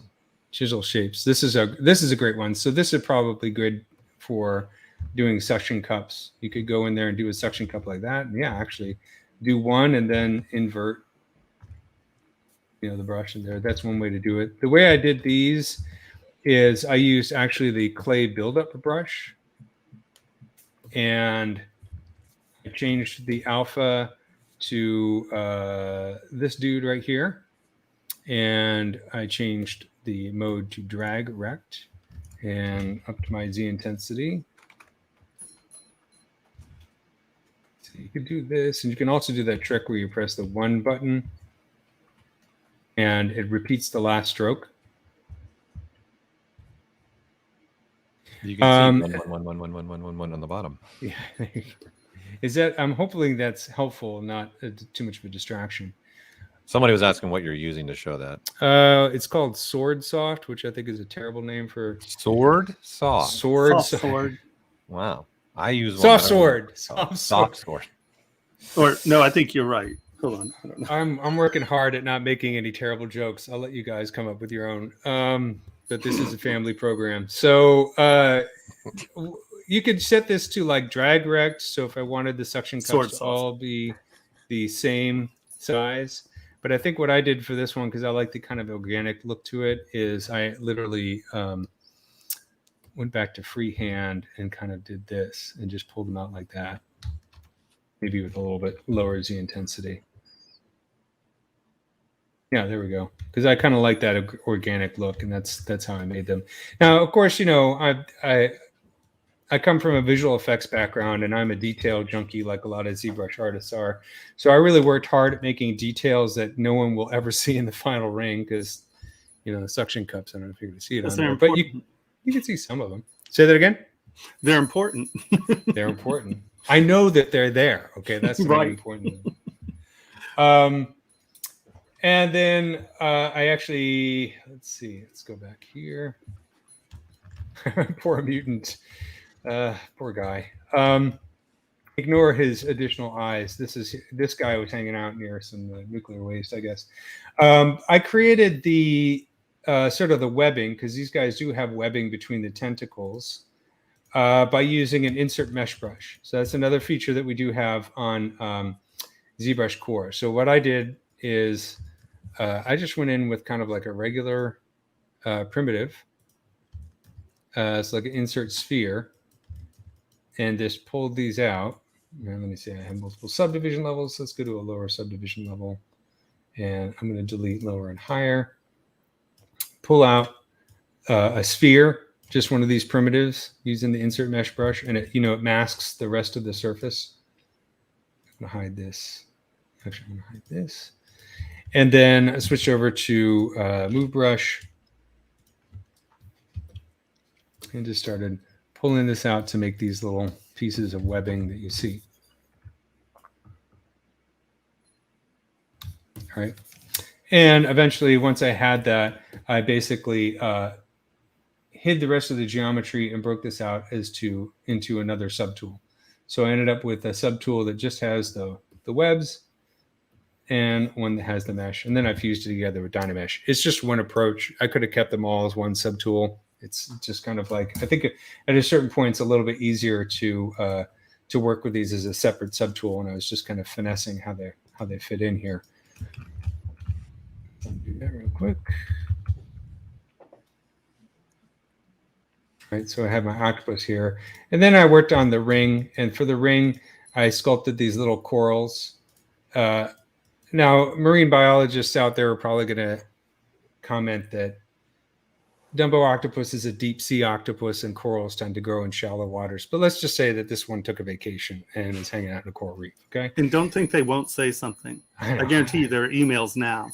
No, that's the kind of stuff that keeps me up at night. But anyway, so once I had this ring all together, let's open up the final version.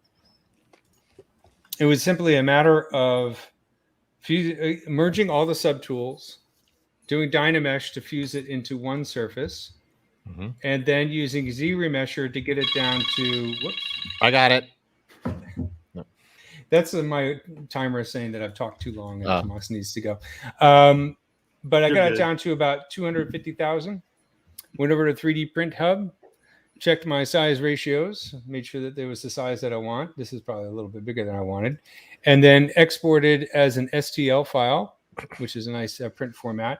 The other thing that is very important is this button right here, check mesh volume. So you want to click on that and make sure that if you get this message, it's telling you it's a volume, you notice that this is a closed volume. There's no holes that it cause problems in printing. So that's a very important step. So you want to check your scale. You want to make sure it's a closed mesh. You want to decimate it, get it down below 1 million points. But hold on, real quick. Sure. Go ahead. You guys are using that so everyone understands. You're using that to find the material costs, what you're going to use material-wise? That's a Kitco plugin, which is, I don't think I'll show you. Yeah, Tomas is going to show you. The Kitco metal Core. plugin is for ZBrush. I don't think there's a version for ZBrush Core, is there? No. So Okay. yes, you would take that and do it with your metal multipliers, and you can get your estimate of what your metal cost will be. Right. Yep. Yes. Okay. So, and so basically I exported this and I sent it off to Tony. You'll see a little bit later on when he takes the rings, how he goes along about actually casting them. I think that's what I wanted to cover in ZBrush Core, but I really wanted to make sure that everybody understands, especially teachers out there that engage people who want to get into ZBrush. ZBrush Core is an excellent way to get into ZBrush. It gets you used to the interface. You can make something, you can bring it all the way to print, and then from there, if you decide you want to move on to the full ZBrush, then you can get even the fancier tools, which I'm going to pass this over to Tomas, and he's going to show you all about that process. So thanks very much, guys. I hope this was educational. Education. Very nice. Very nice. And then you hand everything off to Henry, and then he takes over. Actually, Tony in this case. Oh, Yeah. Tony. But also Henry helps out. Henry's also a printing expert too, so he helps out a lot of that stuff too. All right, so we'll throw Thomas up Okay. on the screen. Beautiful. Look at that star. I love that star. I'm sure I recognize it from somewhere. I'm pretty sure. So I always start with a star because this way I know that it's good geometry, because some of the other primitives are older geometry primitives and you have to do conversions and stuff like that. So I know that this is good geometry, and I almost, if there are things that have lots of bridges and stuff, I'll start with a low dynamesh, and then, because you can join those things really quickly. But I'll always Z-remesh. I start with as low a quad model as I possibly can. If you go to 700 or below, you can get a model that's 8 to 9 subdivision levels in the 8 to 9 million range. So that way you can have a lot of subdivision levels and a fairly low poly model, like 8 million. And so I always start here. And that way, when I'm looking at my subtools, if it's a star, I know that it's a model that I'm about to import, or it's a model I'm about to work on, or it's a piece of geometry I'm about to add. I know that this is my base format. So I was doing a project in LA, and we needed to make a custom earpiece, and it had to fit on the person's ear. And normally you take castings and stuff like that. And so there's a beautiful program called Scandy. And the only reason, there are a lot of these scanning programs, they have this little mirror thing that we just saw that you can now actually look behind and look at the thing you're scanning instead of trying to do, because it's scanning out of the front camera. But Scandy is an awesome program. And the cool thing about Scandy is you buy it, and then you don't have to pay for the downloads. A lot of the other ones are free, but you have to pay to download the model. So I found Scandy to be really useful. And so we scanned the side of his head, and it's millimeter accurate. And, we did it. And we were thinking about what to do for the presentation. I was like, well, no one talks about this, as far as like good scanning for home use. And so I had made this ring for a line of jewelry that I was doing. And since it's sort of Halloween, I figured that I would show you a scan of myself, and we'll make me into a devil ring. And the reason I'm doing that is because this already has the back sculpted. So I'm going to show you a couple techniques that are useful for incorporating things, and some of my love for the history states and history brushes. So I took this, skinned the head, and now we have the base for the head. Now you'll notice I kept the ears because I don't know where my ears are actually going to wind up. And I know that these ears are pointy. So I'm going to use the ears as the anchor point for the piece. So I'm leaving the ears on the piece because I know that it fits into the band. So we have a cell phone and a lovely thing called Scandy. And basically you just move it around and it scans. And so you push the button, it says create a scan. And so we hit the button.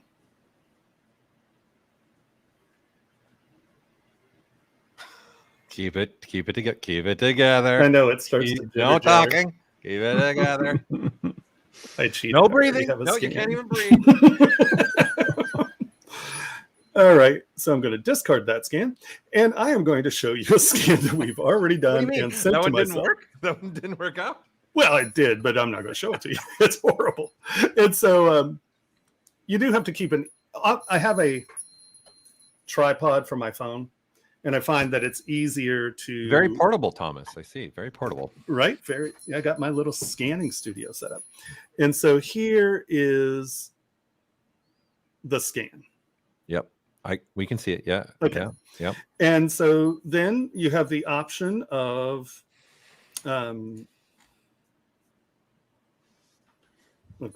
you have the option of sending it out as a bunch of different types, STLs, what size, millimeter scale, what do you want? Boom, sent it out, and magically, it did not just magically appear in ZBrush. Look at that. I just downloaded and imported it because this is a ZTL. And so this is the scan. And you can see it's not a great scan, but like they were discussing yesterday, what it does is it puts all of the places, all of your bone, all of your muscle, your, expression. You don't have to worry about that. Now all we're doing is tuning a blockout sculpt. I lost my stylus. And so to clean up scan data, it's really easy. I just take a lasso and take the lasso, just mask it out. And I'm obviously not being too careful because guess what? I already have one of these done at a different stage. And mask it out.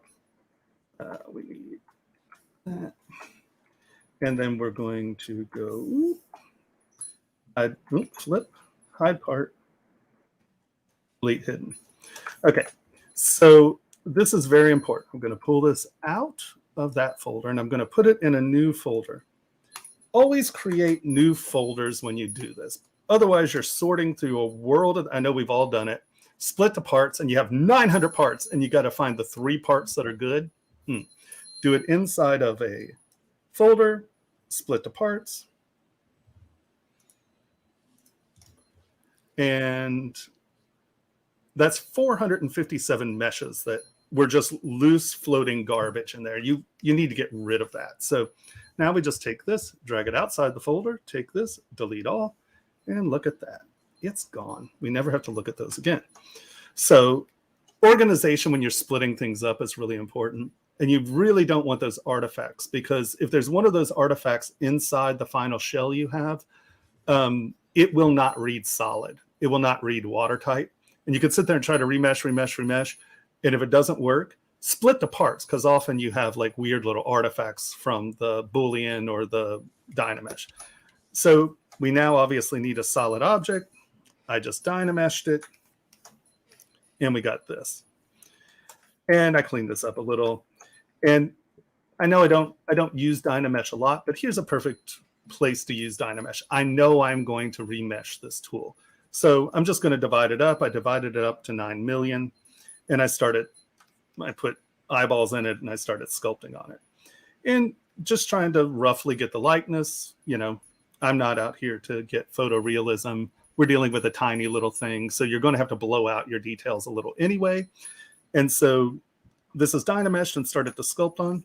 Now, what he was saying yesterday with the micro wrinkles and the directionality, this is something that this is one of the reasons I actually sculpt in high resolution. We're going to skip to the one that actually has high resolution here.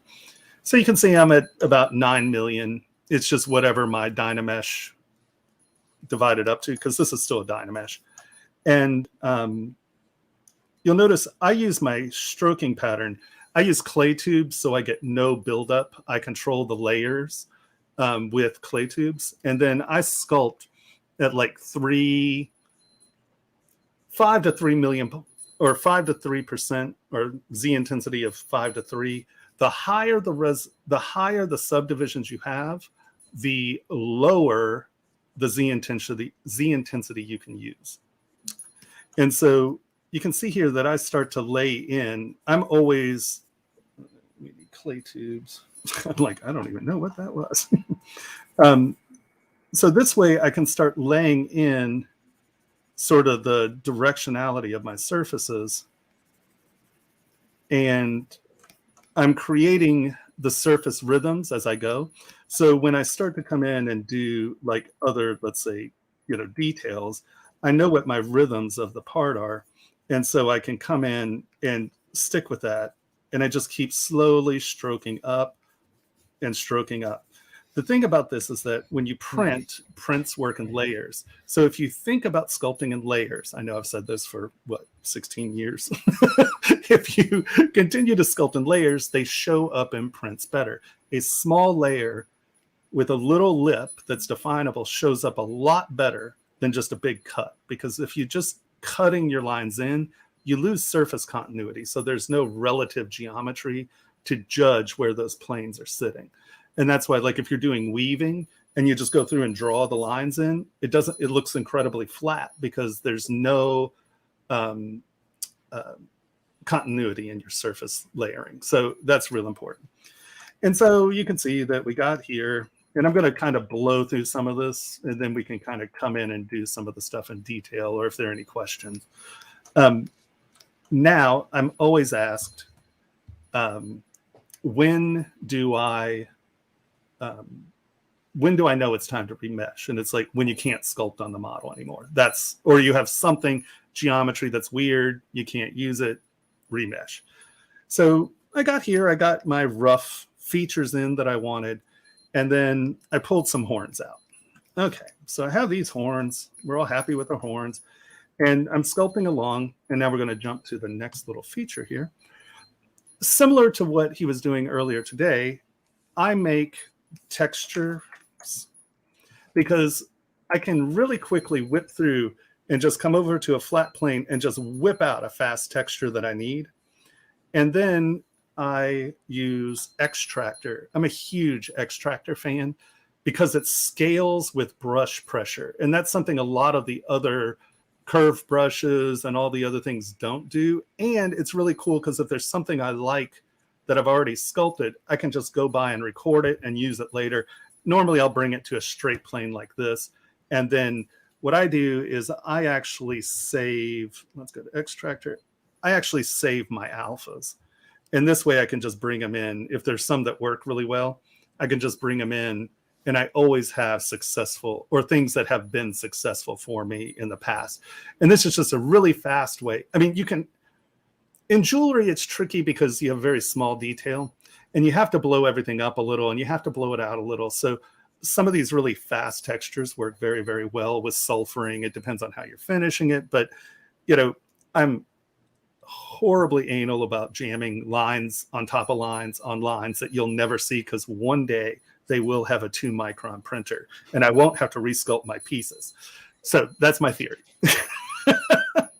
Do you want to, you're probably going to show, someone was asking about your glove. You're wearing the glove. So you I wear Doki wear. Yeah. I like them because they have the terry cloth on them. So they hold up. Hold on. You just let your hand move across the screen easily on a Cintiq or a tablet. And I've had that's what he's wearing. This one for about 8 years. So they hold up. Hold on. When I turned, there we go. You lost it. Yeah, I'm a big fan of his gloves. They're not that expensive and they hold up really, really well. And with the terry cloth here, it allows you to clean your screen while you're working, or not terry, microfiber. It lets you clean the smudge off. It's really helpful.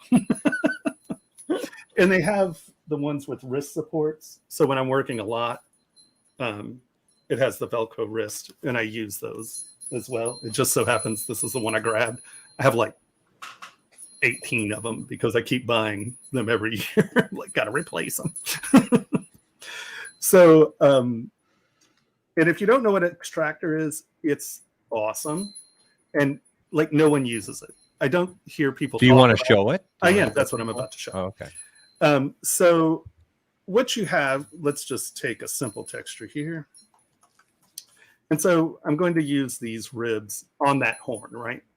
And so I came over, I was like, I need a bunch of lines. You just come in, sculpt it quick. And then you turn on your extractor brush. You want your brush to be a little bigger than your model. There we go. And then you just hit G. And this is your recording mode if it's in the blue. And as soon as you touch the screen, you're going to see a little line. And that is where the recording stops and finishes. So we're going to pick this crease right here, and I'm going to start recording. You can see that little line. And then I'm going to try to find a crease. There we go. And so now, if you pay attention here, see how it converted that into the lines. You can see the alpha there. And I'm going to come up here to the base plate. And I always have a base plate in. So if I need to do a different texture, I just duplicate it and then just sculpt on that. And I always have one. But also so I can come in and you can see that we now have our extractor brush on. It's red again. And I'm going to do this very soft to very hard to very soft, soft, hard, soft, soft, hard, soft. So you have a lot of control over how you're laying these textures out. It works for scales and things like that as well. Like often I'll do a scale pattern and then I'll just record the outside edge, and then I'll throw them in on the side, and that way the scales are getting smaller around, and you don't have any of that weird have to fit it in. You just stroke it in, and it's small and it works. And I just find Extractor to be incredibly useful, especially because I save the textures from a project in the same place. So it allows me to organize my textures and use them very quickly and easily. But that whole pressure sensitivity is just such a thing that, and the other cool thing is they're not just straight. How they interpolate movement is really nice. So you can, it's pinching weird, but you come back in and you can use these textures in all kinds of shapes and corners and curves. And, you just sculpt something on a flat and record it. It doesn't have to be flat. You can sculpt it like, we can come here and say, man, I really love my eye. So I need my eye. So you just come in here and you hit G. And either there's the circle, which is the drag, where if I just want the eye, I can just drag it out. Or if I want it to be more like a texture and have it weird, I can just come in here and go, record my eye. And now let's go back to this base plate.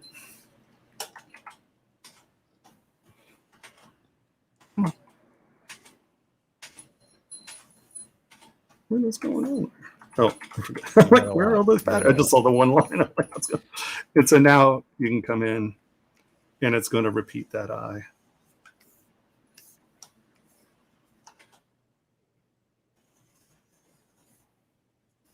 So you can see how that is just really super useful just to create some really fast, weird, kind of interesting stuff.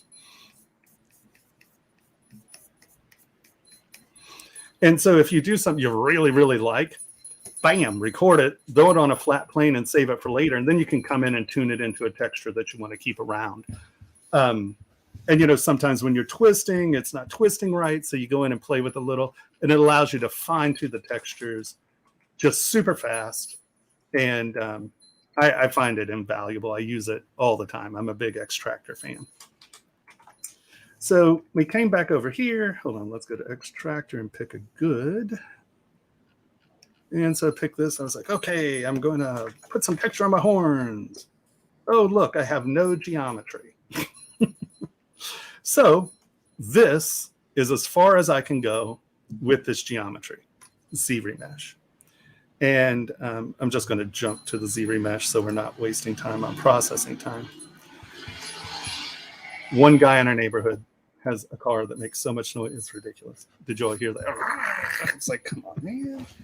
So this is something to look out for when you're ZBrushing. So this is my first ZBrush, and I just put on adaptive, because adaptive means it's going to bring as much detail as it needs to hold the rough shape of the form. So it's a good starting place. And you'll notice that on this pinch, see here how the geometry is trying to keep that detail. So ZBrush is smart. If there's detail there, it's going to try to think about keeping that geometry. Well, now I know I'm going to project.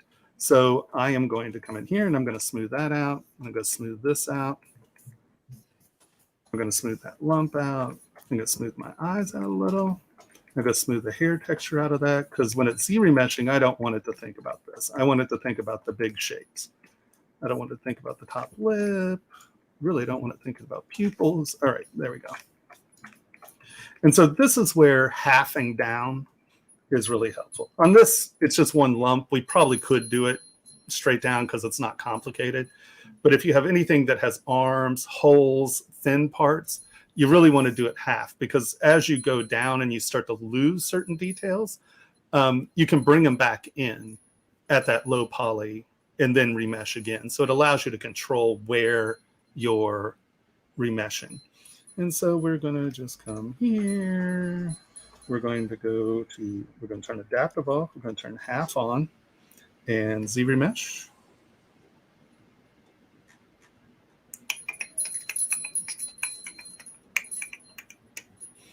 Yeah, that's my ZBrush stance.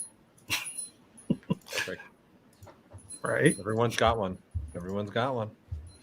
And so you can sort of see where we're going. ZBrush by half. The other cool thing about this is you can use polypaint to control Z remeshing. So if I know that I'm going to do real high detail on the face, at this point I could polypaint it blue and polypaint the back red. And the next time I Z remesh it, it's going to put less geometry on the back and more geometry on the front. So within Z remeshing, you can really control how it's remeshing. So it's just such a powerful tool.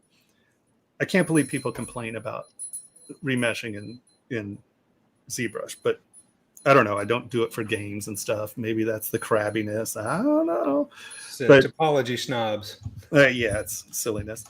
The other thing is when you're manufacturing, what you want is to be able to control your mesh. And that's why I go through all this, because you want the geometry to be where you need it, because we can't make a bump map and now we just apply it to a picture. We need the geometry to be there, or it won't be there in the print. We can't use pictures. So this is how we do it. And so now half again, mesh, and we're going to keep going.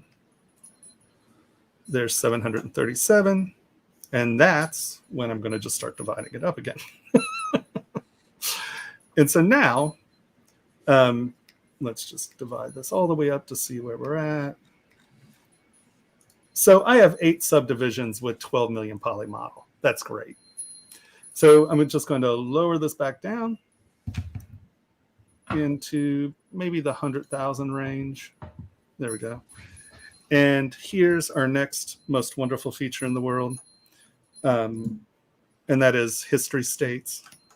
So I know that this is the model. I want this detail in the model that I've just remeshed. So we have our base model.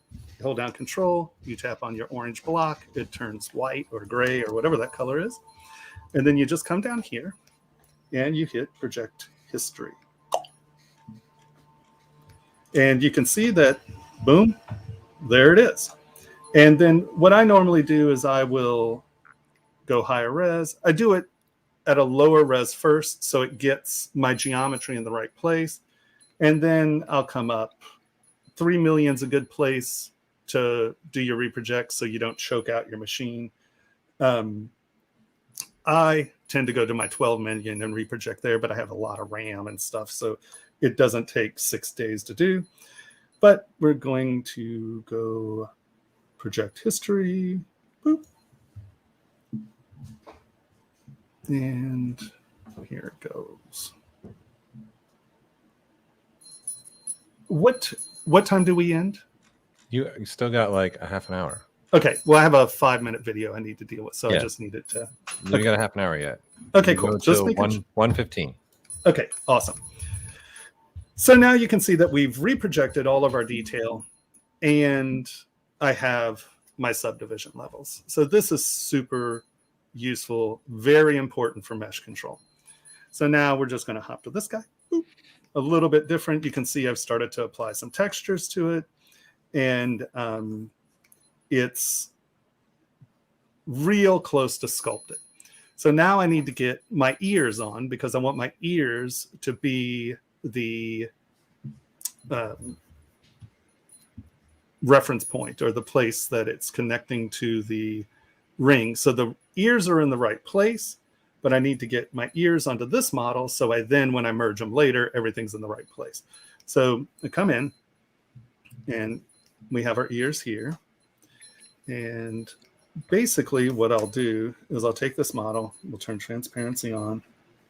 I'm just going to drag this stuff out. I'll use Move Elastic because it's, oh, I lost my subdivisions on this. Okay, hold on. We'll jump here and I'll lower my subdivisions. Sorry about that, guys. So I'll come down to this level and I will bring my ears out here. We'll smooth these so we can go through it. I guess we don't have to do both sides. So we were here, right? Now I'm going to move these here. When you're this low, you don't want to use Move Elastic. It'll grab everything in its brother. So we get our ear roughly in the right place.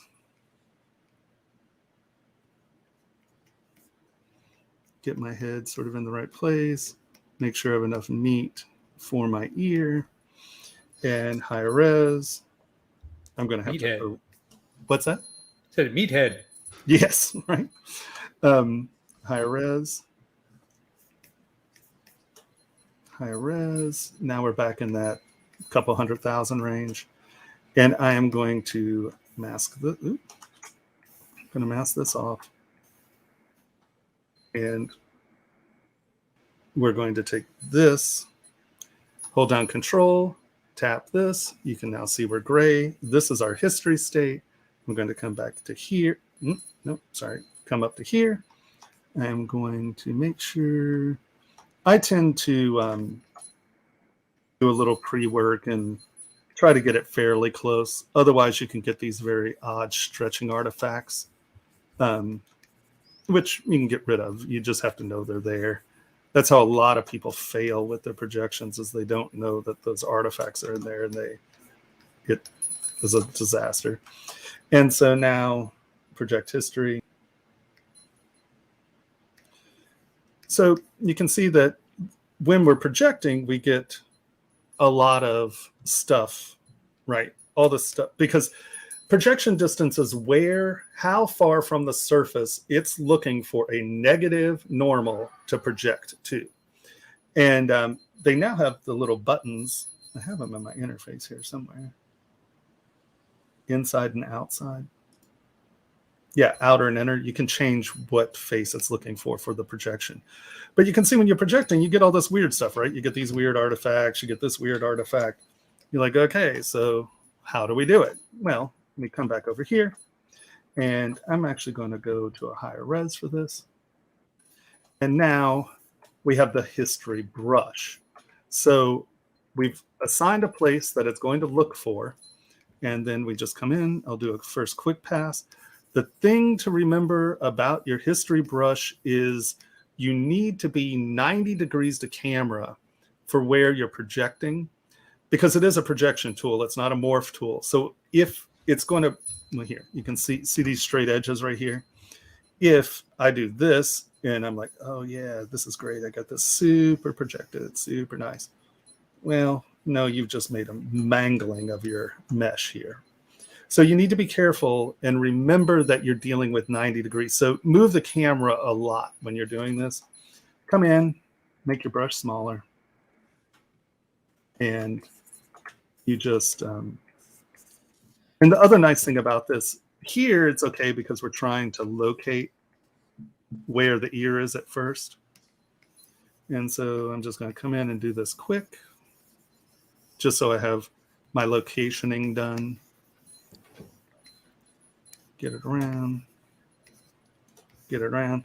And now I can turn this off. Unlike projection, you don't have to see the model. So it allows me to see where I'm messing up or where my mesh is ugly without having to look through the other model. And so I can come in here and, right, I'm rotating, I'm smoothing, projecting, rotating, smoothing, projecting, rotating, smoothing, projecting, until everybody is roughly in the right place. And you just keep going about it until it's there. Higher res. You can see the artifacts from our last ear. And you keep going until you get a guy with ears. Now, I've already sculpted on these ears. Somehow I lost my subdivision, so not quite the plan. But these were projected, and then I stretched them to match my earrings. And here, I got most of my detail. I started to punch this stuff. And here is a really good, kind of cool tool now. There is the adjust, but this has been done for a while, right? And so I just went in, and on my other one, I got my flow of the eyebrows going. And I'm like, oh, they're so subtle. Well, all I have to do, come in, let's change our focal. Oop, I do not want that. I want that. And of course, I'm not going to be super exacting here. If you're not going to be super exacting, you can go away from it because it's easier to fix an edge out here than it is right against your hair. And now that this is masked, they're in your deformation palette.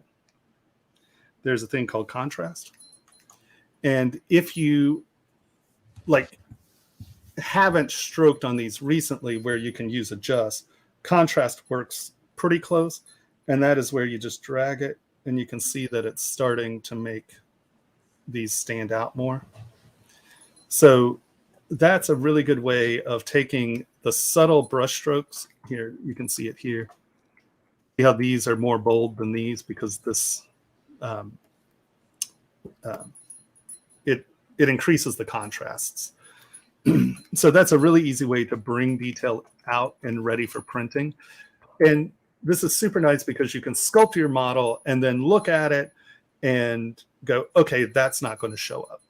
And then you can just mask it off, contrast, mask it off, contrast, and you can get, areas that are more detailed. And like, okay, well, this goatee isn't enough. I'm going to, let's say you print it out once and you're like, I don't really want to resculpt all that, but I need to punch that detail a little.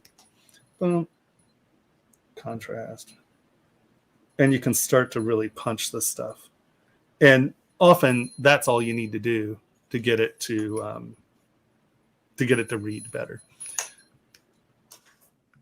And so we've come here, we've got all this lovely sculpting done. Ooh, look at that. And then I know that I wanted it to be my earrings. So the cool thing about this is, these are the production models. These are literally the pieces that these rings were made off of. And so I just drag the production models in and slap them in my ears. And we wind up with this model. All I did is come in, union meshed it. And now everything's at its high resolution. It's got everything. Everything's where it is. It's where we want it. And I decimated it to 1 million polys. And you can see we're a little higher than 1 million polys, and I'll show you why. But during decimation, we often lose geometry, right? Things soften out. And you're like, oh, I lost all that. It's okay. Honestly, this is where I do all of my high detail work for print is after decimation. Because yet again, we have that beautiful, beautiful thing called what? What is it, Paul? History brush. History brush. Yeah. And then also, because you were bringing up contrast, someone was talking about with the mat. There's actually contrast brushes that you can locally do what he did too. Have they always been there? I don't. Have you used them? No, I don't use them. Oh well, hit that old B key, Thomas. Hit that old B key. Y'all keep sneaking stuff into the software. I mean, I know. I'm like, I don't know. C for contrast. C for contrast. And there'll be 2 brushes called Contrast Delta and Contrast Target. And Contrast Target. So Target is doing exactly what that slider's doing, but now you locally. You don't have to mask anything out. You just sculpt across what you want. And Delta is going to keep applying it and keep applying it and keep applying it and keep applying it and keep applying it. So you don't actually have to do the masking because someone brought up about cleaning up the edging. Mm-hmm. So technically, you could just also use the brushes themselves as well. There's probably like a hidden treasure map in ZBrush, just like in on the back of the Constitution. You just gotta find the right brush. And yeah. Look at that. Go to Philadelphia. He's using it now. Yeah. Well, that's what Michael also. He's good at showing those little Easter eggs, those hidden things too on his. That's video. so funny. I just masked and went. Never even thought about it. I'm sure that's why we're doing these, though. This is why we're doing the summit, right? Yeah.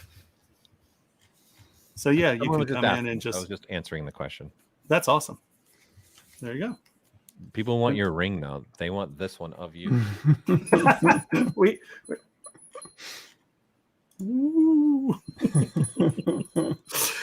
And so we have this high 16 million poly sculpt, how do we bring this overblown hair that I just did into a print?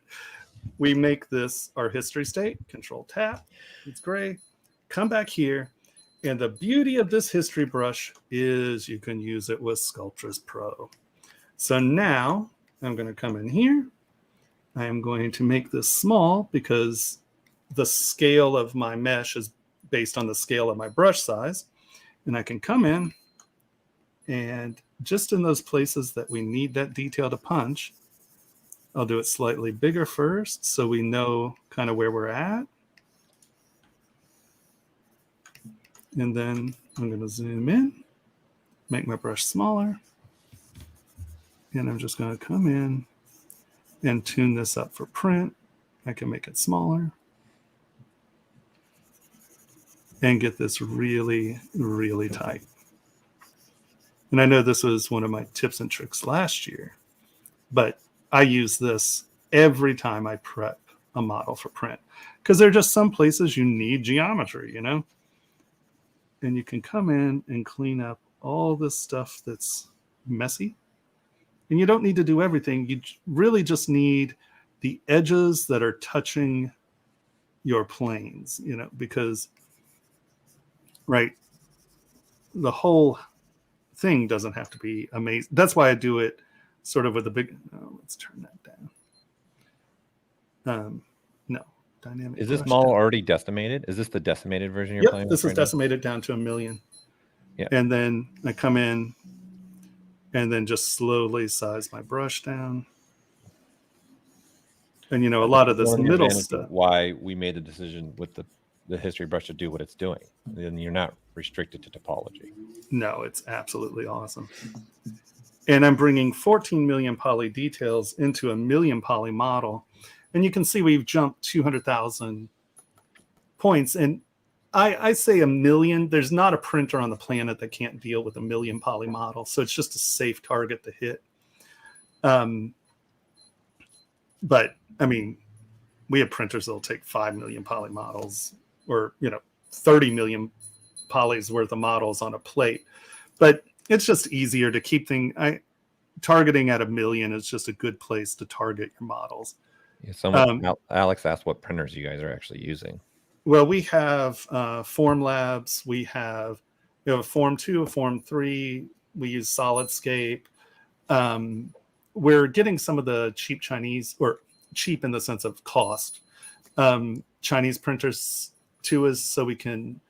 I want to find something that's affordable that I can get to my members because, you know, some people think $3,000 is expensive for a printer, and Formlabs is probably the best, most affordable prosumer printer you can get right now. But I haven't tried the new, you know, there are these new Chinese printers that have like 8K and 6K and stuff. But I'm not just looking for printers that do a good print. They need to be able to be usable by people who aren't makers. You know, a lot of people don't mind sitting and fuddling around every print for 10 to 30 minutes. Well, that's days of labor lost if you're trying to make money. So when I talk about printers, I am talking about monetizable printing, you know, not just, oh, I got one of these and it took me 3 days to print that. That's a loser in my book. You know, I don't care how good you can get a print if you can't do it every time you hit it. So those are the printers we use for the most part. SolidScape, and the Form printers. Henry has a few printers that he likes. The B9's a great printer. It's just, you know, it's $10,000. It's not $3,000. So, you know, and that's really the next level printer. Well, that's targeting jewelers. That's targeting you. That printer's targeting jewelers, really. Yeah. Miniatures, and jewelers. Yeah, people who want, I mean, because those are true 25 micron printers. You know, it's 25 micron XY, and then you can do 9 micron Z steps. Yep, that's an important thing you just said is the microns on the X and Y. It's not just about the Z. Yeah, because the Z is the easy one to get because you just need a good stepping motor. You know, you can get a 25 micron Z. I would argue anyone using modern stepping motors can get a 25 micron Z because that's just how far how accurately you can turn a screw. Where XY is really your print resolution, is how focused the light is, right? You know, so to get something laser wise, you need expensive lasers, and that's why they jump, the SLAs jump. With the LEDs and the LCDs, LEDs, and the mirrors, what's that one? DLP. That little girl, that commercial. It's the mirrors. Sorry. She just said mirrors so oddly. It's the mirrors. But you know, that technology is really bringing resolution to affordable printers. I mean, some of the, like, you know, these are $400, $600 printers. And if they do 80% of what a Formlabs does, of course you're going to buy that. Now, if you have to sit there and futz with it for 6 hours to get a print to work, you know, that's not very helpful, really. At least as a manufacturer. You know, if you're a hobbyist or a maker, you know, that whole maker world, people love to fiddle futz around with equipment and screw a light onto it. And I don't have time for that. I need to push print, and it needs to print, and I don't need to think about it. You know, that's not making money. That's that's being a hobbyist, which is great. There's nothing wrong with it. It's not making money. So you can see, you can come back in, tune this up. We're at 1.295 million. That's easy. But let's say it had to be a million. Just decimate it, custom, boom. And now it's basing its decimation algorithms on the geometry that we have right now. So it, at this level, is going to try to keep this stuff. And you can see losing 200,000 polys in a redecimation like this, it's just going to take them off the back. And it'll really try to keep the stuff in the front. And so as you're going along, if you are adding new detail in and your model's getting bigger again, redecimate it. And you'll see we'll lose very little of that detail going down to 1 million polys. Boop. See, that's that. And then this is this. That's the 1.2. That's the 1 million. So I doubt any of you could even notice the difference in those. So, you know, that the strategy of how you're decimating is really important for manufacturing. And then, of course, get metal price. It says this is not a watertight model. And so I use the Kitco. So check mesh integrity. The problem with Sculptris Pro is it leaves a lot of weird triangles where you can have really tiny, bizarro coplanar surfaces. It happens. Yeah, just fix your mesh. Now watch this never close. I love that. Close your holes. And then get metal prices. Oh, you are killing me.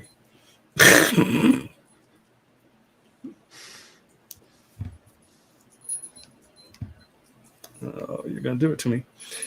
Okay.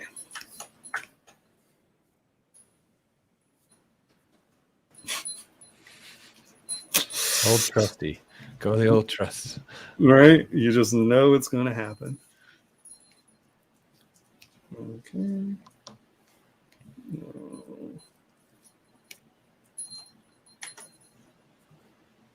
Close holes. So sometimes it's nigh impossible to get these to close. You know you're at 1 million polys. You can dynamesh it, reproject it, and you can touch up those once it's at a closed mesh again. I did this stuff. It just never fails. Dynamesh. Project history.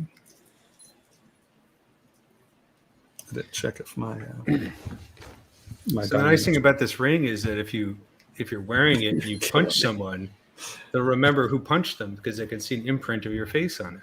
Right. It's very, very easy. It's just a perk.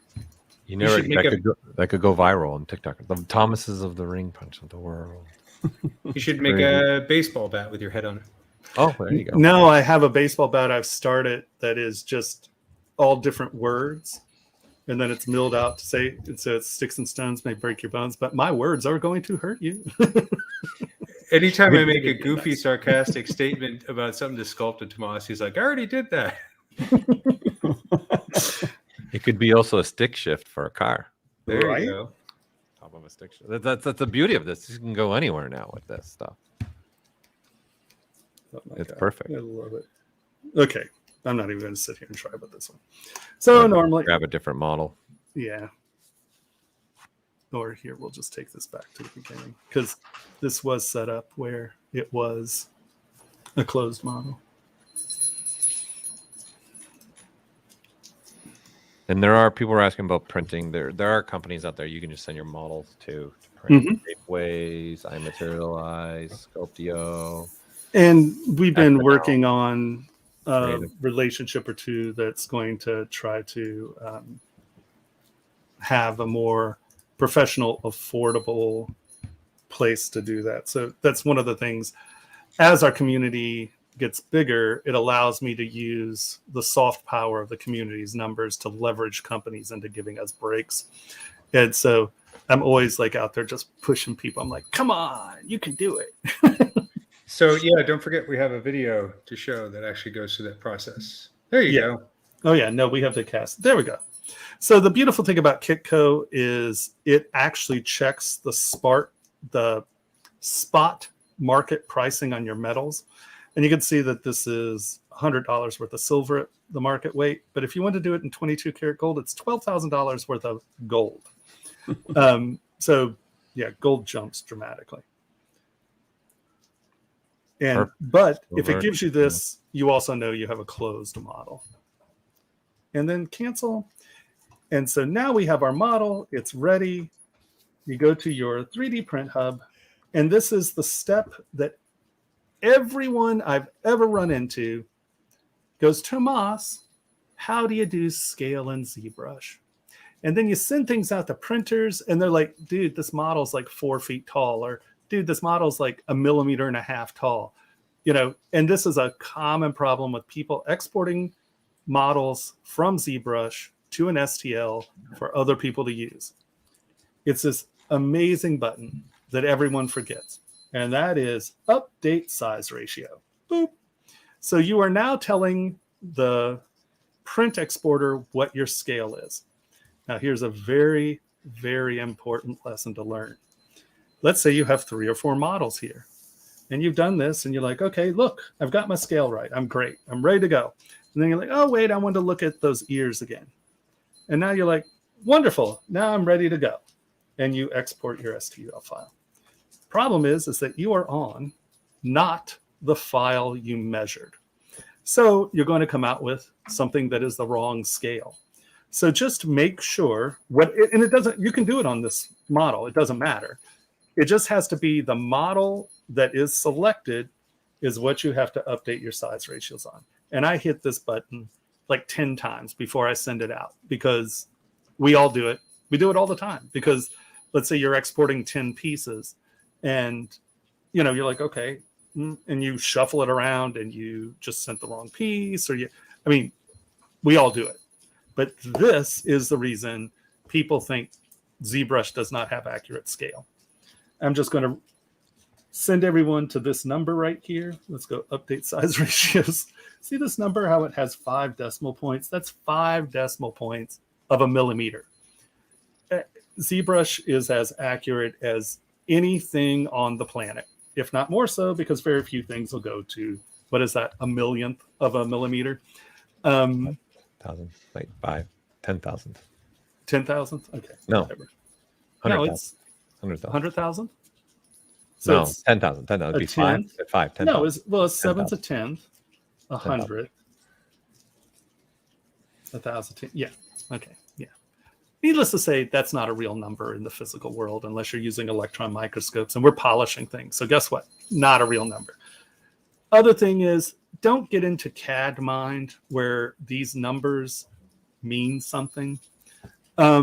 If you are ever going to actually go into manufacturing, these numbers don't matter, because what you're going to do, because you have shrinkage in printing, you have shrinkage in casting, you have shrinkage when you polish, right? So you can have a 3 to, depending on what metal you're using, 3 to 8% shrinkage in your model. So you're going to take this, like if you're going, one-offs are fine. You can stretch the ring, you grind it. What's 2%? Blah. But if you're going into manufacturing, you're taking this piece, you're running it through your process, and you're setting a caliper on it. And you calculate your percentage change. And there is a lovely plug-in. Isn't it just? Do you want to make sure that you show the video? I think we're getting close. Are we still have time, don't we? Are we running out of time? We got about 5 minutes left. 4 minutes left. Oh. All right. Well, let me walk you through the video. So basically, you're going to go through the process I'm about to show you. And so you put a caliper on that. There's a plug-in where you can do your, I think it's quick scaler, isn't it? Increase scale, decrease it. Oh, yeah, here, percentage. And so you can type that percentage into here. And you now have this as your scaling option as you export your other models. But you need to do it on each model, because a bridle, a really thin, wiry ring, it shrinks differently than something like this, which is a huge mass of metal. So casting's voodoo. It's not science. And when people are like, oh, it's a 1/10 of a millimeter off, man, 1/10 of a millimeter is gone. If you're not casting, measuring, and recalibrating at this export point. And that's why you get all these, I call it the CAD mind, because people who come from the CAD world think that, a 1/10 of a millimeter is real. It's not real until you do your second round of measurements, because, you don't know what your shrinkages are, and not until you print it, until you've cast it. And so, like I said, one-offs 3%. If it's small, you can grind it off. But, you can't do that. It's just, you never know that until it's actually gone through production. So don't let people give you grief out of your models. Say, well, would you measure it after casting? And that'll shut them up, because they're being silly. Show a video on casting. I don't push go. All right. Are you ready to show the video then? Yep, let's do it. All right.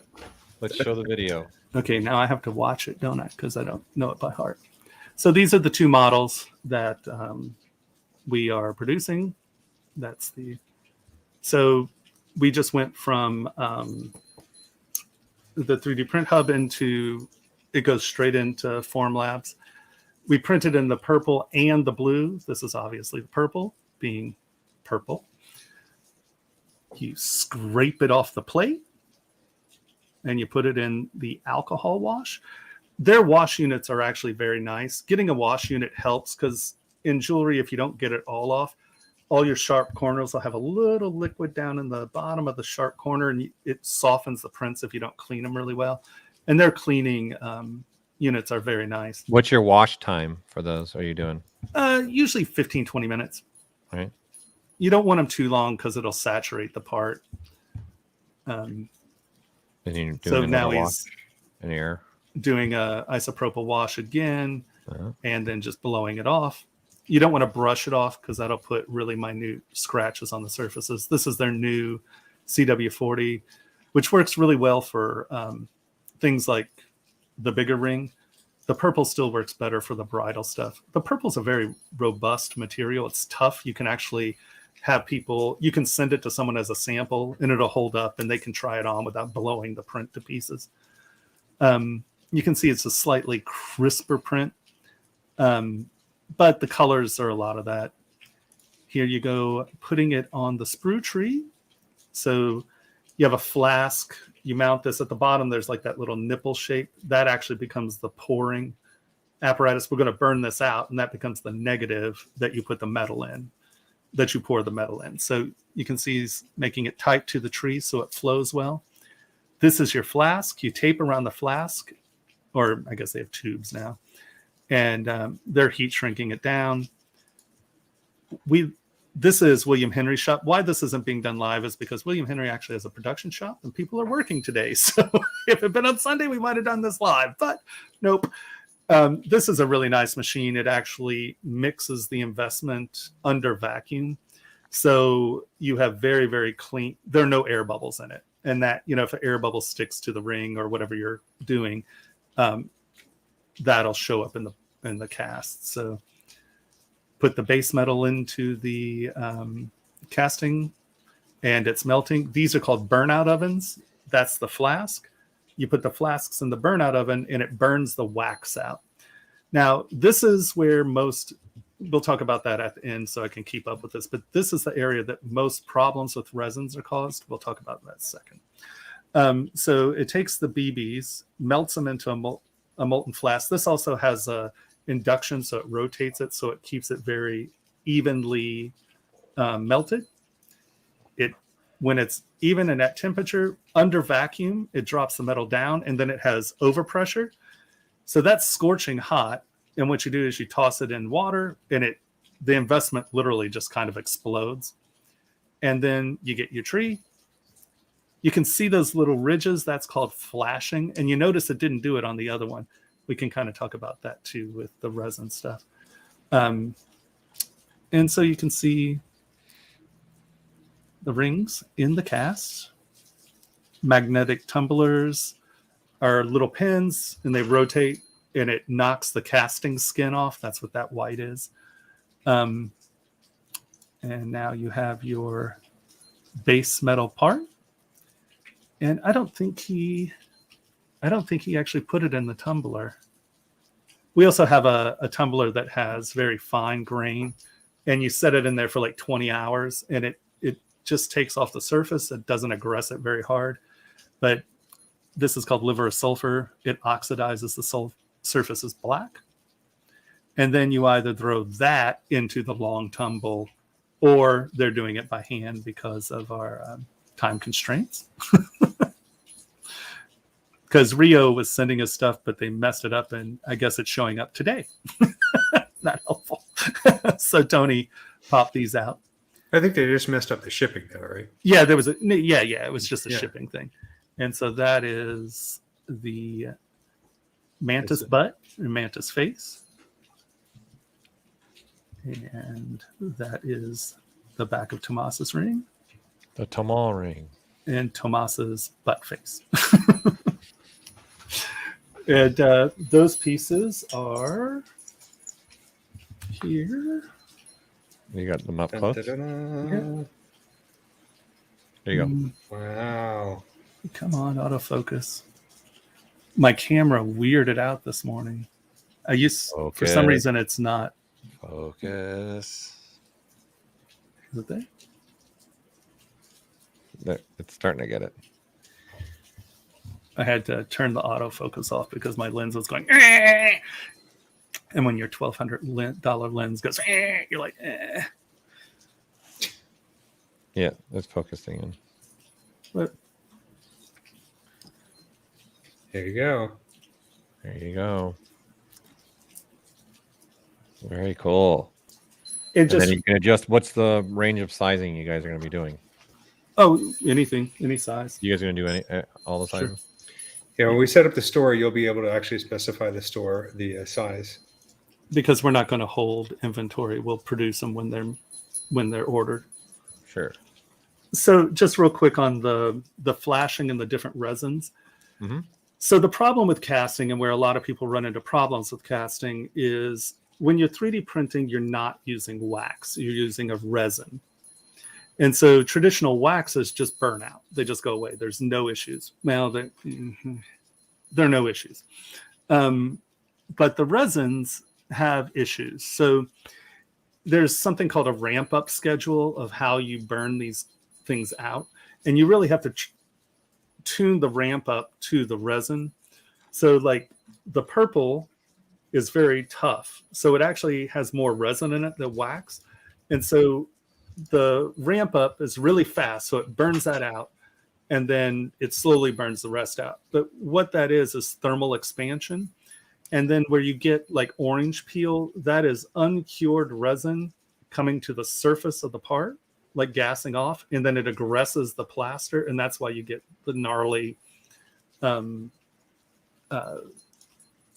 texture on it.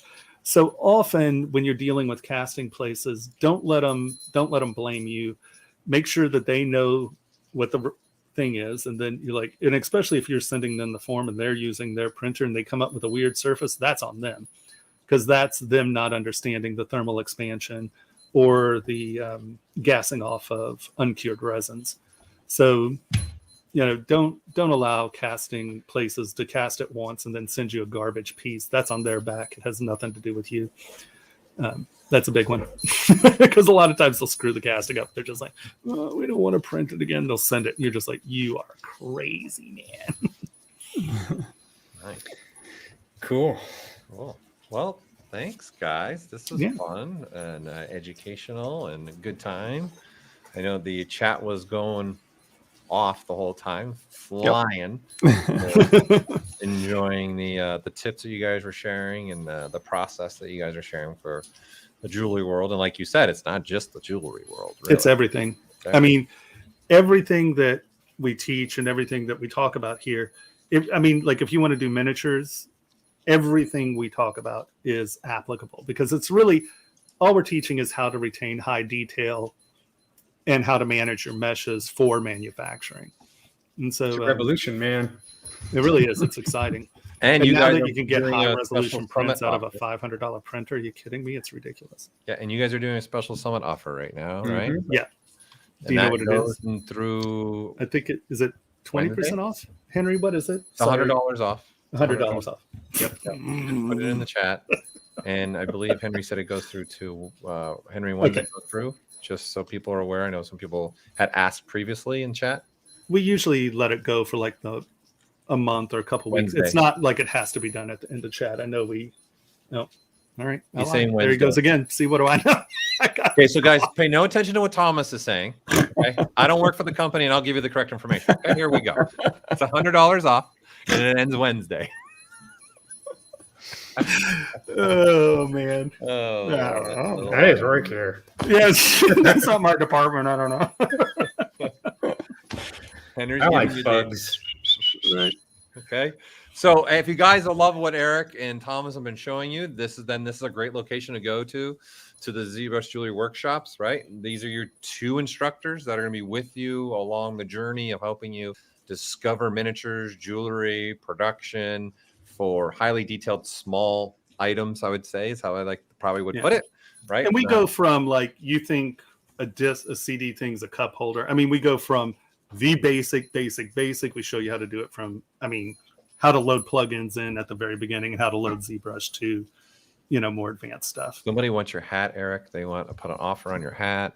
This hat right here? You got to talk to the folks at Pixologic. Although, do you guys We still don't have make those this anymore. one? They're gone. Oh yeah, it's old Those school. are not available anymore. I got a bunch of them, so I guess I'll put them on eBay. I got my blue one has gotten like holes are being worn in it, and my wife wants to throw it out. I'm like, no, that's when it's perfect. Yeah, I still have that Shows weird them a green and veteran, yellow you one. know? Yeah. It's like, Oh god, that's pleasant. They want to see the other one. There was a whole range of colors. Yes.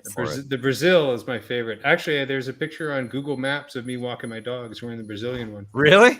I don't know if it still exists anymore. It was a few years ago. Oh yeah, because they keep reshooting, right? That's hysterical. That's Yeah, I think I wore that one on the Great Wall. I think there are pictures of me with the green and yellow on the Great Wall. Yeah, there's hats still, people, but they're black now. They're just all black with just the white logo. And there's two different ones. There's one called a dad hat, where it kind of fits your head, and there's one more like the baseball cap. So those are the only two. But we don't make the ones that we just don't make them anymore. That Eric's wearing anymore. They're gone. So, and then this is a one-off. This one doesn't exist. I'm the only one. Paul Gabriel special. Yeah, it was a test hat to see how it would look, and then. So we're going to start making knockoff ZBrush hats in odd colors. Just go to the black market button on. Oh Lord!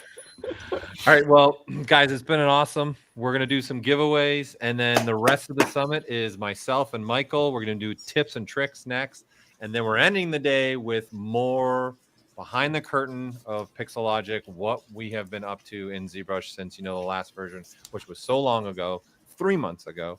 So I can't wait for day 2 juice. Woo! Yeah, yes, as Ashley called it, juice. Give them the juice, right? Day 2 juice. Well, this for Ashley. All right, so guys, thank you so much. We're gonna do some giveaways. Thanks for being a part of the summit. Always a joy. Thank you. Thanks, guys.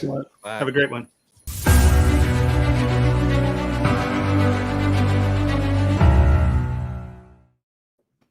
All right. All right. The giveaways. And again, I saw questions coming through. I know Michael was answering some of them about the giveaways. Yes, you're going to have to register every single time. It's not a single registration for the day and then that's it. That's not how we're doing it this year. You got to be there at the stream. When we open up the registration again, you have to be there. So then way you can register, and it's just your name and email address. And again, please put your name in the name section. Don't put like your username for Instagram or ZBrush Central or something. Like, actually use your name, because that's what I'm using to put in the chat for who actually won the item. And again, we've got a lot of stuff to give away, right? So the team will constantly be giving you the registration, which they're giving to you right now. Okay. And then also in the chat. So I'm going to give this you guys 5 seconds. If you haven't registered, to go do it right now, because it literally should take 5 seconds to put your name and email address in before I start pulling the names in the hat. Okay. So we got a lot of stuff to give away. That was a fun one, Michael. What did you think about that one? Yeah, I mean, it's always interesting because I know a bunch of the techniques, but seeing the different people string those techniques together for that elegant solution for all the stuff they create versus the stuff that I create on a day-to-day basis, I don't know, it's really, really interesting, and there's always something to take away. Yeah. And I think anything that you see also, you can probably find different ways that they're using the features and find them in your workflow. No Absolutely. Industry you're in. So I enjoy it. This is also the point of the summit, right? Yeah. All right, let's do it. XMD lifetime membership. Again, the toolbox. We got a lot of these to give away. So let's give another one away. Okay. Let's do this. A great plugin. Here we go. Draw the winner. Okay. Let me copy it. Let me confirm it. And let me put it in the chat. Here it comes. I'll keep that up. And it's going through. There we go. Osmar. Nice. You are the winner of the XMD lifetime membership. Congratulations. Okay, more coming. Don't worry. We got plenty more things to give away. All right, we're going to now do one of the keyboards from 3D Connection. Got a new wireless keyboard. There's a brand new product. They just released it, I think, last month. So this is a wireless with a wireless numpad and also programmable buttons for programs. In essence, not every program can do what ZBrush does, where you guys can put any key to it, right? So this is also allowing you to do that. You'll be able to use it maybe with other programs that you have that you're using. So this is the Keyboard Pro with a number pad. So I'm going to draw the winner for that. Okay. And I'm going to also put this person's part of their email address, because Dylan, you are the winner, but you put Dylan M. So I'm going to put your also part of your email address in there as well. Okay. So that we can see that. So you know it's you. Because again, there could be several Dylans, and you never know. There could be several Dylan M's for all we know. Okay. So, all right, let's keep rocking and rolling on this. Let's keep giving away some stuff here. Yeah, let's do this. Let's do this. Okay. Good luck, Ashley. Good luck, Ashley. I know she wants one of these. 1/6 horse anatomy, right? So this is part of the new company with Anatomy Tools. This is also actually a new company. I have to forgive me. I'm still trying to pronounce this correctly. Evolution. So still probably not pronouncing it correctly. I apologize. So let's draw the winner for this. I would laugh if it's actually Ashley. It would crack me up, because she really wants one of those. I want to hold that who it could be right now, because she's probably in here. Are you in here, Ashley? Okay, so here is the winner. Ready? Sorry, Ash. Dominique has won the horse. There you go, Dominique. You are the winner, okay, of the 1/6 horse anatomy version 3 model. Okay, let's keep going. Let's keep adding some stuff in here. Let's keep giving some stuff away. Let's give another one of these away. Let's give another big boy away. Let's give a KeyShot Pro with the bridge. Again, this is the full version of KeyShot Pro. So it's the $2,000 version of KeyShot Pro with also the bridge. So you guys can make it easy to send from ZBrush to KeyShot. So you can do some rendering here in KeyShot. So let me draw the winner for that. Oh, are you My main man, are you in here? I didn't even notice if you were in here. Cameron Farn, you have won the Keyshot Pro version, full version with the bridge. All right. Welcome, Cameron. I didn't even see if you were in here. Welcome. I see a little Shane Olsen. I see some Oscar, some Pedro. I see some familiar faces in here right now, too. Okay. Let's see. Let's do a couple more. Let's do a couple more. Let's see. Let's do. Oops. Wrong monitor. Wrong monitor. Okay. Let's do another figure from our Good Smile company, Max Factory. So let's give this away. Let me draw the winner. Okay, winner drawn. Okay, copying that. All right, Andre, you are the winner. So let me put that up in the chat. You have just won the figure for here from Good Smile Company, Max Factory. So again, the team will put your name also up in the stream itself, so you can see. Congratulations, Andre. You want to keep going? Let's keep going. Let's keep going. Let's just keep going on this. Let's keep giving some stuff away. I'm having fun. Okay. Maybe everyone else isn't then, I guess. All right. Okay. Let's give away another class. Let's do one of the ZBrush creature workshops from the 3D concept artist. This is Pablo Munez's company, and he's going to be your instructor. Great person to learn ZBrush from. He's one of those up in the Michael Popovich level. Knows ZBrush and will definitely get you guys going where you need to go. So let's draw a winner for that. And all right, we have a winner here, James H. Genius. All right, here you go, James. Congratulations. You are the winner of the ZBrush Creature Workshop. Congrats. You guys are so nice too. I like when people don't win. They're like, congrats, congrats. They're like really deep down inside. They're like, You guys are so good. I love it. There's just congratulations. That's so nice of you. All right, let's do another one. I'm gonna do another one. Yeah, since we just had it, let's give away one of their classes. Let's give away one of the ZBrush Jewelry Workshops classes. So we just saw them. So let's go ahead and give one of these away. I'm going to draw the winner here. And winner, Loa D. Loa D. I almost said Lola because my daughter's name is Lola. So it threw me off for a minute there. Right? So there you go. Did it get in there? Yes, there it is. Loa D, you are the winner. And you've got now, you just met your instructors. There you go. Look at that. Sneak preview. Yeah. I didn't even plan that, but I did perfectly. Okay, let's do one more and then we'll take a break and we'll come back and do the tips and tricks. So I'm going to do another, we got another one of the keyboards to give away. So I'm going to give away one of the keyboards here for the lucky person is, okay. Copy that. Christoph. Here, Christoph.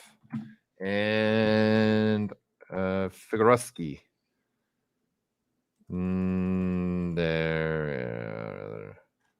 There you go. That's up. So you are the winner of the 3D Connection Keyboard Pro with a number pad. Again, this is a wireless keyboard, and those top numbers are actually programmable for programs. Obviously, ZBrush, you can use any key to do that, but not all programs do that. So we're spoiled. Okay. So we are going to take a quick little minute break here. And when we come back, we're going to be doing the tips and tricks again. This is also, I encourage you guys to throw stuff in chat. If Michael and I can answer some of those after we're showing these videos, we're going to do as much as we can. And then we're going to be ending the day with showing what we've been up to for ZBrush. We already showed some features yesterday. These are completely different features today and again tomorrow, right? So you got to show up to all three of these to see really the things that we're going to share with you guys at the summit, okay? So we'll take a little break here for just a minute or two and roll that reel.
design and object fabrication through ZBrush. Expert, beginner, and every skill level in between. ZBrush jewelry workshops can help you bring your digital dreams into reality. Taught by leading industry professionals. Use the offer code SUMMIT to get a $100 discount on membership.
Love that. Great job, Grace, on the intro. Gets me fired up.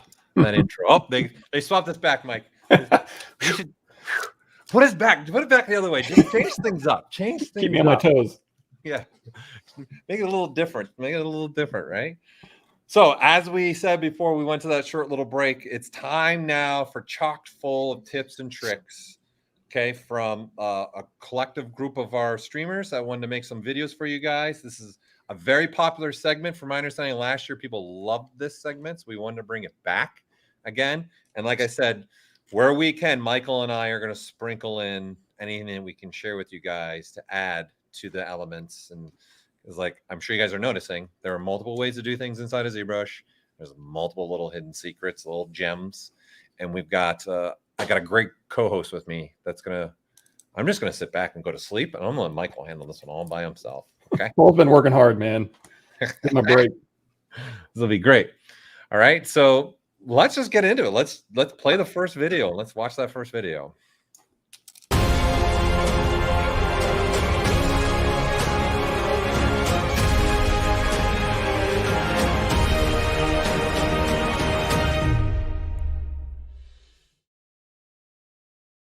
All right, what's up, you guys? It's Ashley, and I'm a character and creature concept sculptor and also a streamer for ZBrush Live on Wednesdays. Here's a quick tip on how to do quick low-res hair using the Alpha Curves brush in ZBrush. So what you can see here is just like each one of these is pretty low res. I mean, all things considered. This one's only 10,000 points. And these are a couple of them put together for 30,000 points. And I used in combination some deformers as well, which I'm going to get into, just, you know, lightly sprinkle some of that on top of this so that you guys can get a quick way to do some hair and make some like really elegant little swirlies and things of that nature, which you can also use for more abstract cases as well. If you're doing some more freaky stuff, I like to just like really break geometry, so deformers are a great way to do that, but also keep things contained depending on what you want. So you know, if it's not hair, you know, you can also do this, right, with deformers, which I walked through how to make these wings in a separate video, but to bend them this clean, right, that was deformers. So I will show you how to use some of my favorite deformers to create this kind of stuff. So first things first is let's make the actual hair strand, right? Turn those off, grab a sphere, and in our brush palette, there is over at, you hit C, there is a curve alpha brush. Now there's also curve alphas. That's if you're wanting to work with multiples at the same time. I usually just do it manually by clicking curve alpha and then spreading that around and translating them myself. But once you have this selected, again with the alphas, you can go into your alpha box and you can look up whichever alpha you want. They're all going to give different results. This one, for example, if you were to drag it off, gives a very like stylized look to things, right? So if I were to split that off right here, this will actually give you a very stylized look once you do a dynamic sub D. So I usually have dynamic working with this stuff just because then you can easily, oh, by the way, if you're moving things and you're getting this, it's because you just put an alpha on. So turn your alpha off. And now you can just start moving this around with a big brush, right? And you can get some pretty nice stylized things. So this is just like literally a square tube. But now let's say, you know, you want to do something a little bit more complicated with more hair strands. Well, in that case, you're going to want to take an alpha that has a little bit more detail. So for example, something like this. I'm just using the defaults here. You could bring in whatever shape you want and work with that, and you can get some very interesting things. This also works for wires and tubing and things of that nature, right? Because essentially what it's doing is it's taking this alpha and creating the cap as that alpha. So the cap of all of these hair strands here, as I drag this out, you can see has multiple different things. The cap all the way down here, right? All this cap right here, if I split this off, this cap is that alpha, right? And so it's just generating these tubes from whatever that alpha is. And that's the high res part of it. Everything else is kind of like, it is what it is, right? And so you can get some very interesting tubing and things of that nature. When your alpha splits off like this, then these are going to be separate geometry pieces. This is all one piece right here. This is a separate piece. This is a separate piece, separate piece. So if you were to split by parts, with this one, split to parts, say okay. It is not, oh, that's because you have the cap down here. So if you wanted to split it to parts to get even more control, you could hold that and remove it at a lower resolution. You could say delete hidden and then split to parts, right like that. And now you can see exactly what I'm talking about, how the alpha dictates each strand, right? So that's very cool and very useful for making sure that all of this stuff is in fact usable on its own. So if you wanted to drag that out and now all of a sudden you want to, you know, only move one piece at a time, you can. Another way to do that is to keep it all in the same thing and just kind of like create a poly group, like auto groups for it. But that way you have a lot of control over this kind of stuff. And again, dynamic sub D will actually allow you to work at a fairly high resolution, like appearing like so. It's very clean, smooth, while you do this at a lower resolution. So, okay, that's out of the way. Let's just go ahead and grab this strand right here that I dragged out. So this strand right here is the same alpha that I showed you that gives us different uses sort of like different strands. It's very, very simple. It looks like hair-like. And what we can do then to get the deformers going is press W so that you grab your gizmo, center it by clicking this little doohickey right here. Like, you know, it's the Google Maps thing. You just click it and then you click the gear icon. So when you click the gear icon, you're going to have all of these things pop up. And all of these are different deformers that you can use. So some of my favorite ones to use are bend arc, bend curve. I like using inflate, taper. I love using even deformer soft, and twist. Twist is a great one. And you know what? We're going to start with twist just to show you some stuff. And we're not going to get into every single one of these because they could all be their own videos. But twist, if you click on twist, then each one of these, as you can see, there's a little info box that pops up when you hover over them just to help you out because these can be a little bit confusing. So now that we're in this deformer box, it goes around. You can see the bounding box right here.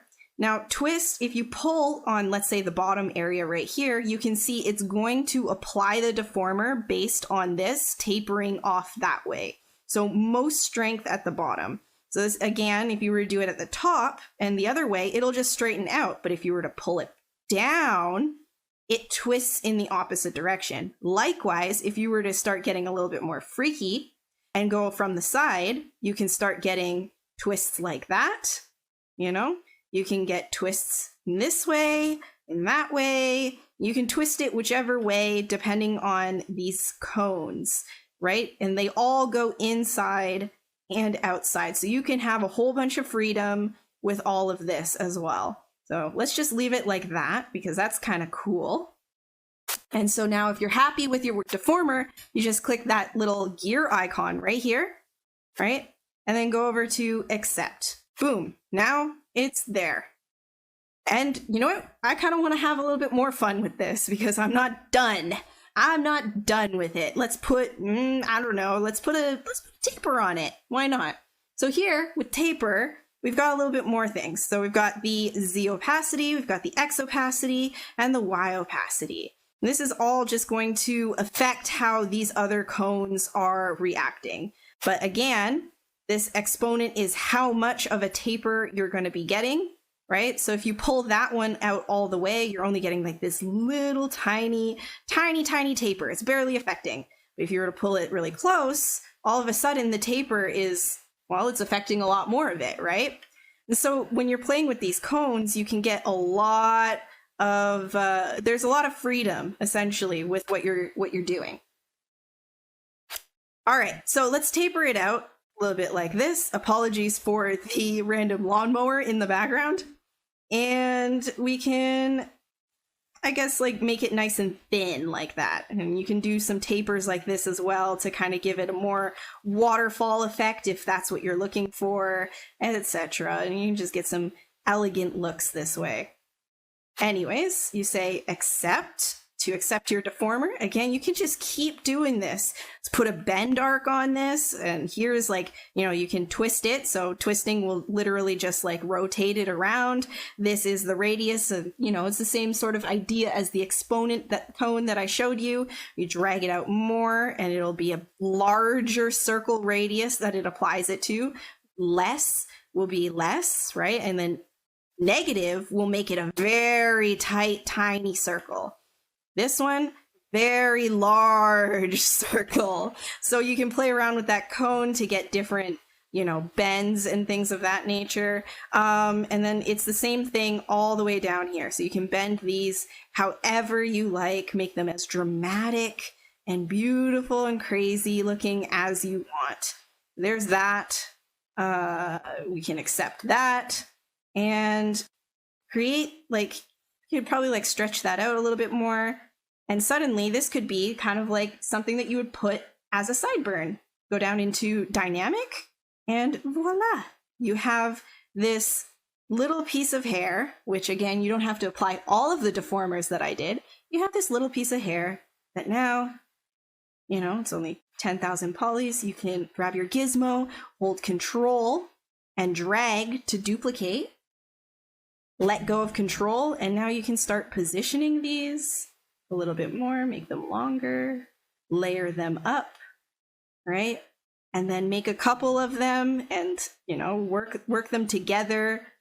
And suddenly you have all of this control over these beautiful twisting hair strands. Pretty simple, pretty straightforward. Have fun, enjoy deformers. Happy Summit. Thanks guys for watching, and I hope that was helpful. I love her ending. I don't know what I'm gonna say now. You could see she wanted to say something, and she's like, I don't know. When in doubt, just say "ta-da." That's what I do. Ta-da. I know, Ashley. I know, Ashley, you're in here. I feel the pain. I've done it myself. So, Michael, I have a couple quick little things that we want to add to even this. Michael, you want to share your screen so that we can throw it up on there. We'll start with you, and then we'll come back to me. But why Michael's doing that? The Greg, with the you're talking about the surface and connect. That's where dynamics that come into play. So you can use dynamics, and there's the dynamic brushes that will snap to that. All right. So go ahead, Michael. Take it away. Well, here's to that point. You can use project history and all the projection stuff, but here's also using collision from when we did the dynamics. So here's a low res body, and I'm just going to take this and project it using dynamic and project history to kind of project a low res to a high res. So I got videos on that up on YouTube. But back to this one here, and this is just for completeness. You can do this method or Ashley's method. It just kind of depends on, again, there's a million different ways to do things in ZBrush. So one of them is BE, Extrude Profile Brush. And this is slightly different in that you get to choose, you can hit M, as in Michael Pavlovich, on your keyboard, and you get to select one of these, or you can go up here and you can select like this. So if you just grab a shape and pull out, and then I'm just going to tap and then do a split mask points here. You can see that it's not an alpha driving the shape, it's actually geometry. So if you need very precise control over your geometry, like if you have a cylinder here, make Polymesh 3D, let's go ahead and make it so you can see it a little bit better. Control Shift, select rectangle, and then geometry modified topology, delete hidden.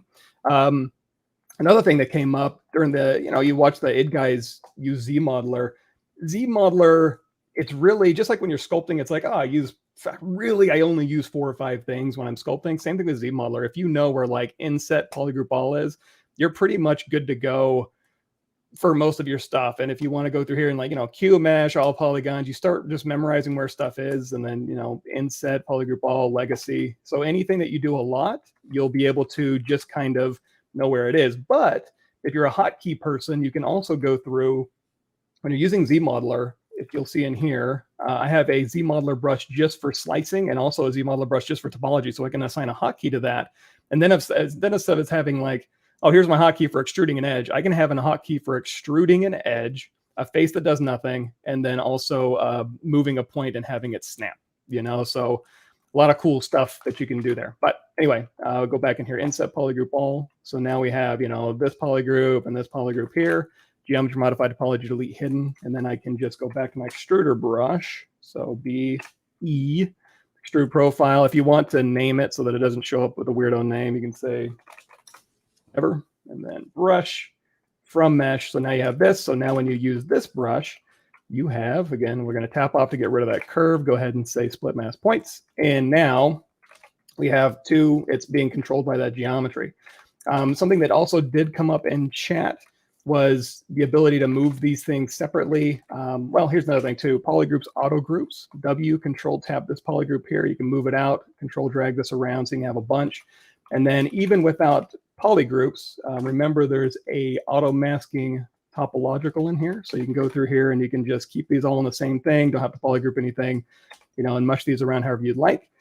But if you did want to do the polygroups thing, again, that's just auto groups, polygroups up to 100, and then kind of the same thing. The cool thing about topological is you can make that brush size down to 1, and then you can move these things wholesale without jumping through a lot of hoops. And then also, if we go ahead and put these back, the same thing with move topological. Again, no math by polygroup. So you can go through here and you can move these things separately. And again, we'll kind of, move this out of the way. With backface masking, you see I have it out here in my menu here, so I can see if my hotkey is turning it on or off for that brush. So move brush, backface masking. You can make this thing thicker instead of having to like go through there and mask anything. You can literally just affect these faces here.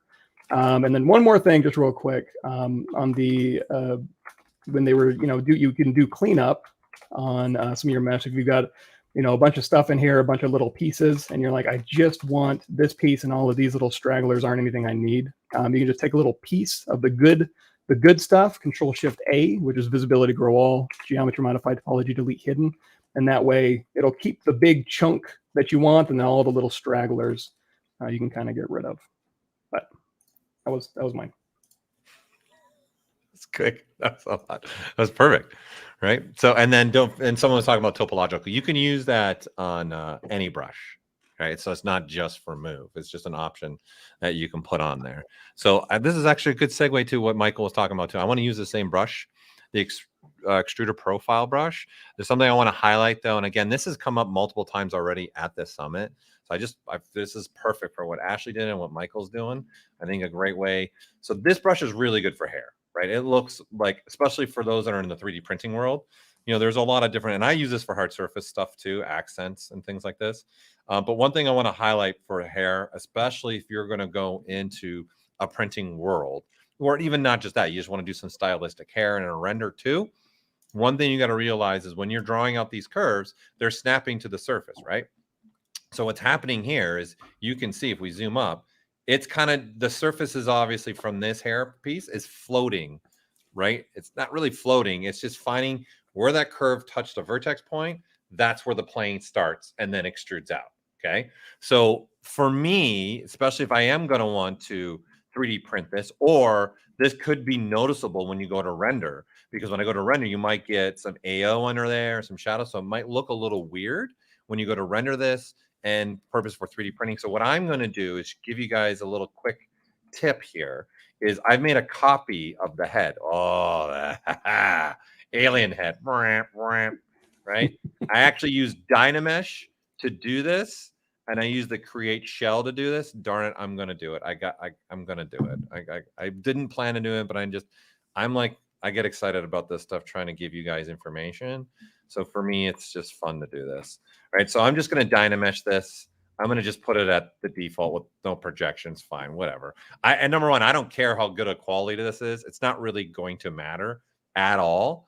And then I'm going to turn this thickness slider right here to, let's say, 5. Right.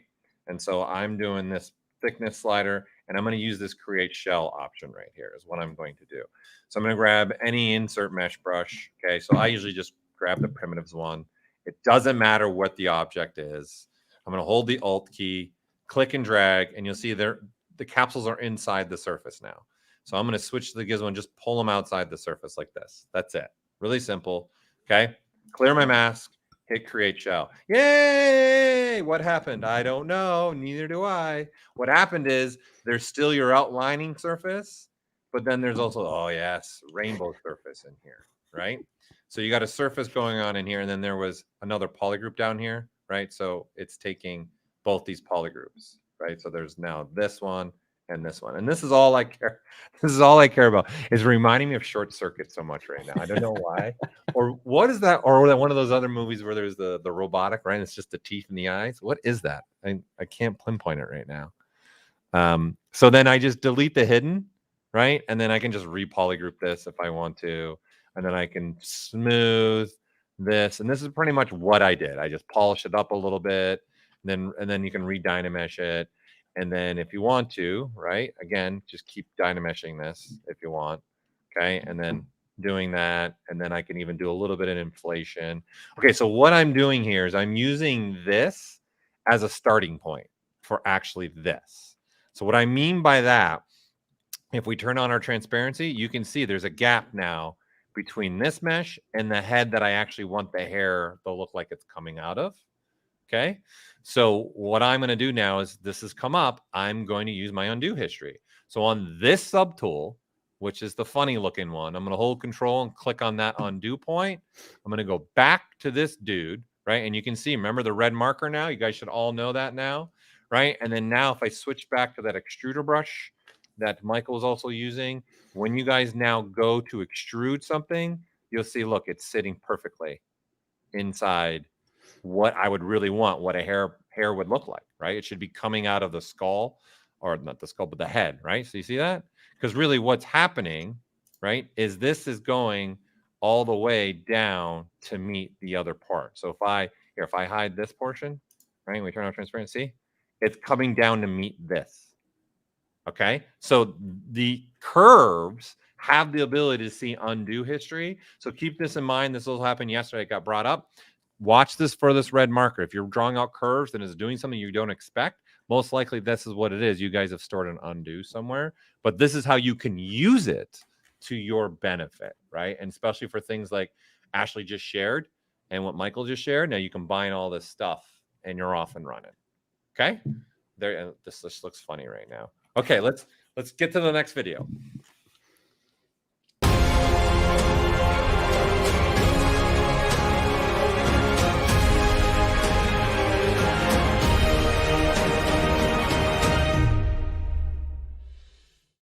What is going on, everybody? My name is Ian, aka IR Sculpts, and I am a digital sculptor for the toy industry. And I've been using ZBrush for about 5 to 6 years now.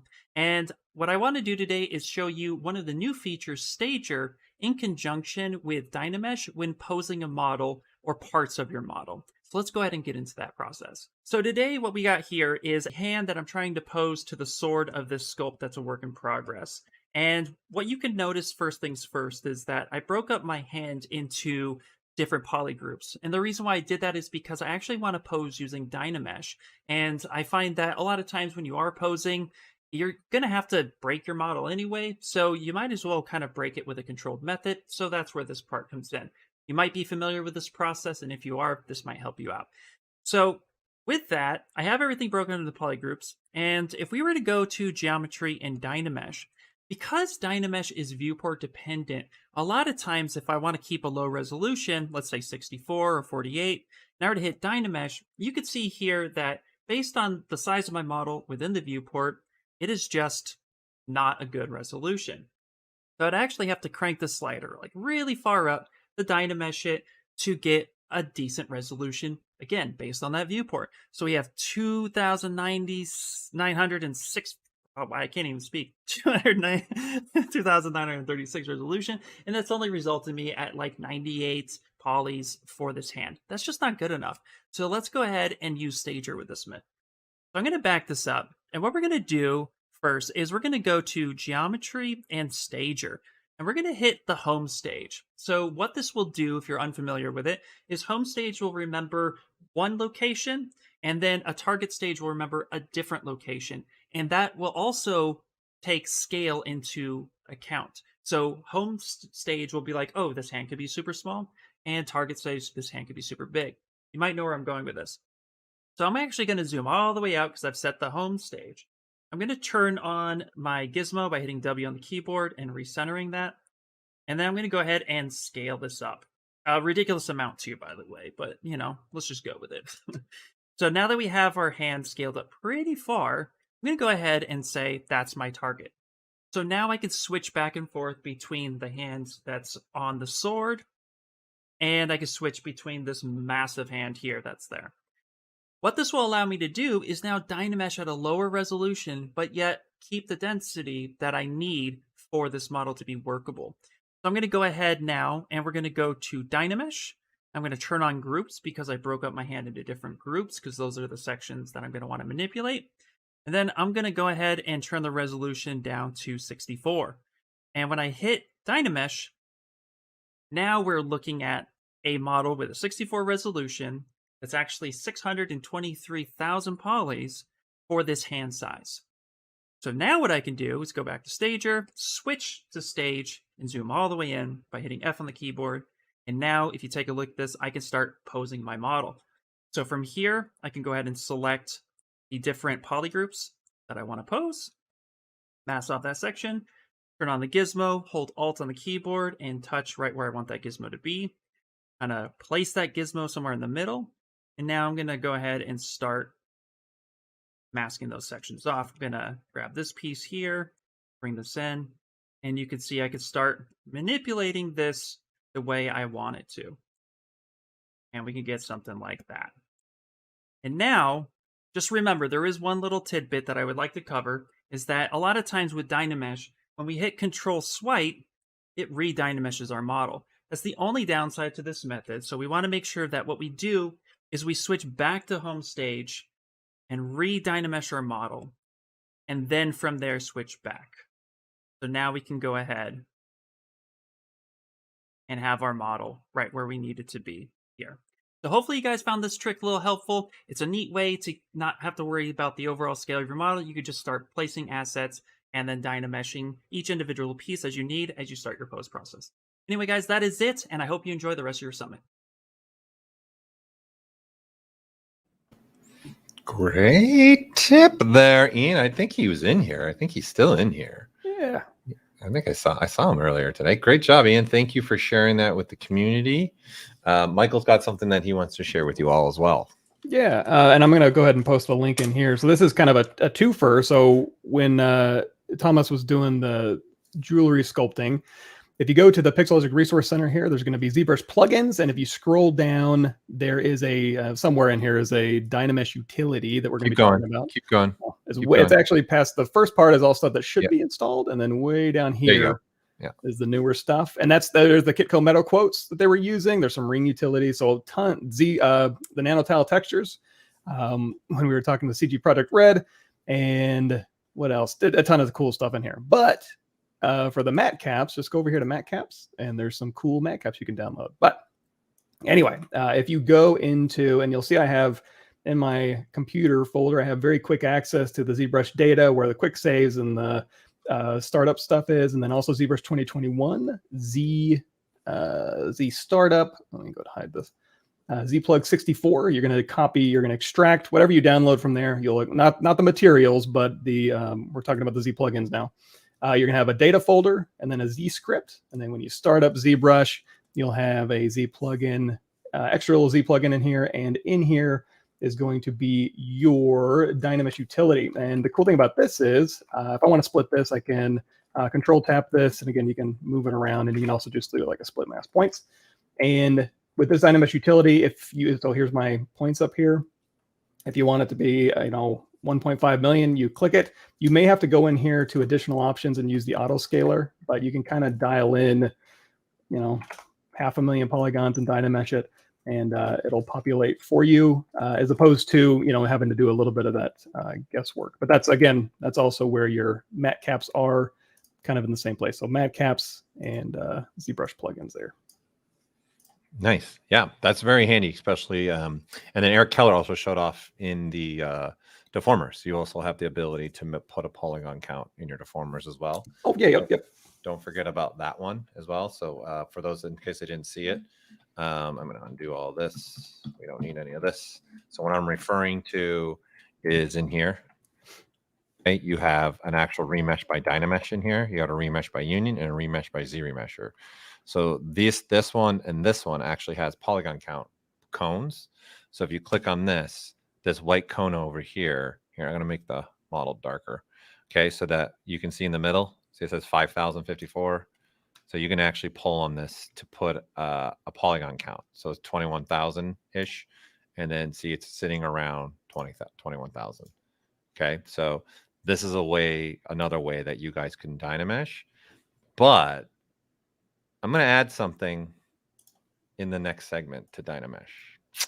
A little hint, bing, there you go. A little pre-hint for you guys there, okay? Something coming down in the next presentation. All right, so Ian, thanks, man. That was a great video. I know he's in here. I saw him in here. Thank you for doing that and putting that together for the community. That was awesome. Let's move on to the next tip.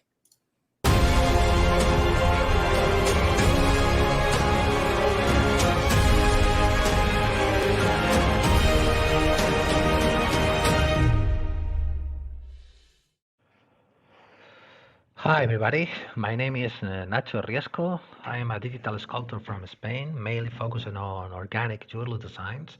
And I'm gonna explain to you how to split a model into parts for assembling reasons. And the problem that we have here is that where the mesh is already decimated. So I'm gonna split the head from the body using this Sculptis Pro as first step. So using the smooth brush with the Sculptis Pro. So next first step to take is to start smoothing the area where we want to apply the cut. Here, for example, following the contour, you can see what you are doing. You are tessellating the surface of that area. So once we are done, so we will get something like this, a more dense mesh on some areas. So next step now is to and start painting a mask. So with the mask pen, I like to set this up to -100 and using the lazy mouse to start painting a mask, creating the border of the two parts, of the two pieces.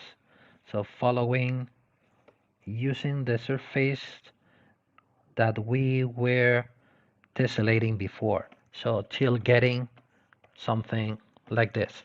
So following the path where we want to apply the cut. Once we are here, what we can do is Control W to create a new polygroup, and now Control Shift and tapping the here. We can go to polygroups and auto groups, and now we have 3 different polygroups. Polygroup number 1, number 2, and number 3. We are going to merge the polygroup number 1 and the polygroup number 2. So I'm gonna tap here, invert the visibility, and Control W now. So now we have 2 different polygroups. So what we're gonna do now is to, before start splitting the 2 polygroups using the split and group split option, I'm gonna use this. Control Shift and tap here. I'm gonna shrink the mesh a bit. You can find this button here, visibility, shrink 1, 2 times maybe, and now I'm gonna split hidden, and now close holes. You can find the close holes button here, geometry, modify topology, and close holes. And now you will get this non-regular border between on the edge. What we can do to avoid this is go into masking using the mask by groups feature. Now we have a mask applied on the border. Let's grow the mask a bit, invert the mask, and now we can go to deformation and start polishing by features like this, and polishing, and there you go. So here we have one element, and this is going to be the another one. Let's go close holes and repeat the same operation as before. Masking.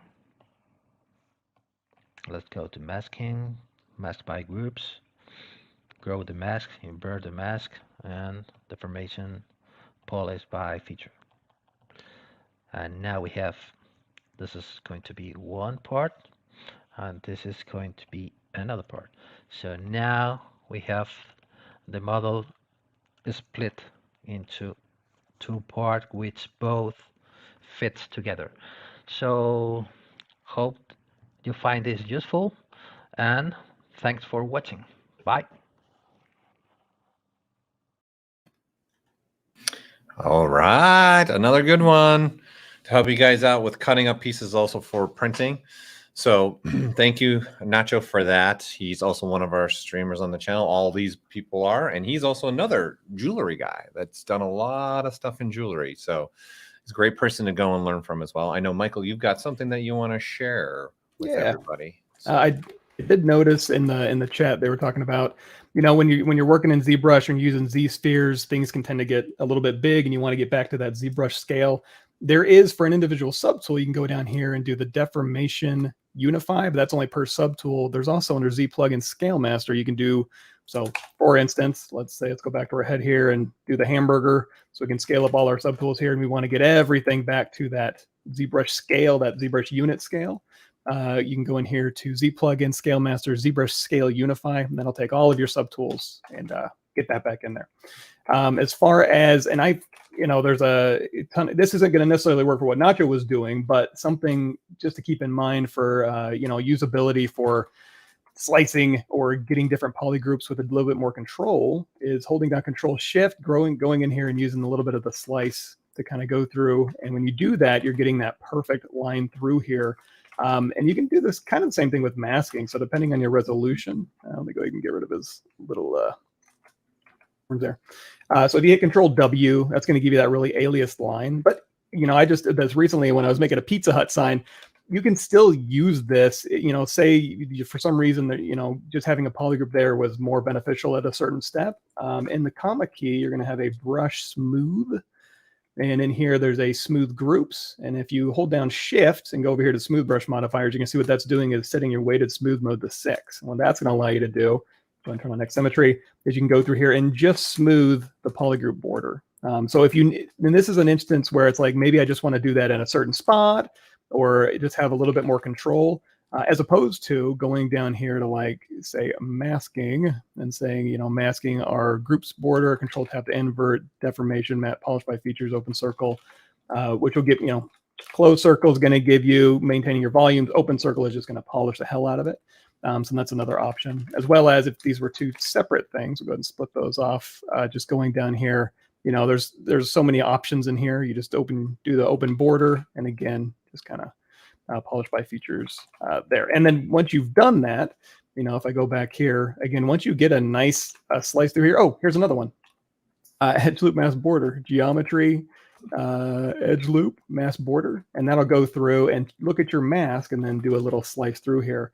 And the super cool thing about that is you can also use this as a control line. So if you wanted to go to like, BI brush insert army curve and then just grab a bike chain or whatever, and then first we got to stroke the curve. So we got to say stroke curve functions, polygroup border. There you go. And then now you can use this to kind of control where this bike chain ends up. I'm going to make it a little bit smaller, but yeah, just a couple of different ways to use polygroups and smoothing those transitions to your benefit. Nice. You just made me think of one that I got to share now too. Do it. All right. Okay. So another way that I like to slice up like this. Okay. I actually like to use live booleans to do it itself. Right. So what I like to do is I'm setting up my folder right now. So in essence, if this earthquake was what I want to cut up, I've got 2 copies of earthquake. I got 2 copies of this cube. Okay. And again, this could be any surface that you want. Okay. It doesn't have to be this cube. But of course, we have the ability, if I go to move, let's say infinite depth, right? I can move this and I can move this wherever I want it, right? So if you had a cube with a little bit more resolution or any other type of mesh, this is sometimes how I cut up my pieces for when I want to print more like vehicles for stop motion. And I needed to, my printer wasn't big enough to print the whole vehicle. So I had to cut the vehicle in half. This is what I did. I did this, right? Because I might as well take advantage of live booleans. Like live booleans are my life now, right? And then of course, this is really low. So I can dynamic subdiv this if I want, okay?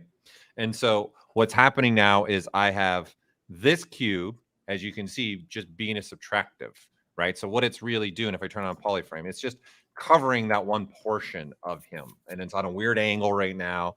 And so this is what I'm saying. You can do this any way that you want to really as well, okay? And then now what I would do, like this setup, I would duplicate this cube, right? So now I'm going to have another version of this. And I'd put it below the other earthquake. So now we don't need this one. So now I've got 2 of the exact same cube, but clearly this one right now has, it's just union right now. It's not a subtractive, okay? So then all I'm going to do in this, because I like to kind of stay low if I can, low polygon counts. I'm going to solo this out so you guys can just see this, how this is going to work, right? And then I'm going to go into ZModeler now. All right. And then I'm going to say, you can see I put a polygroup here.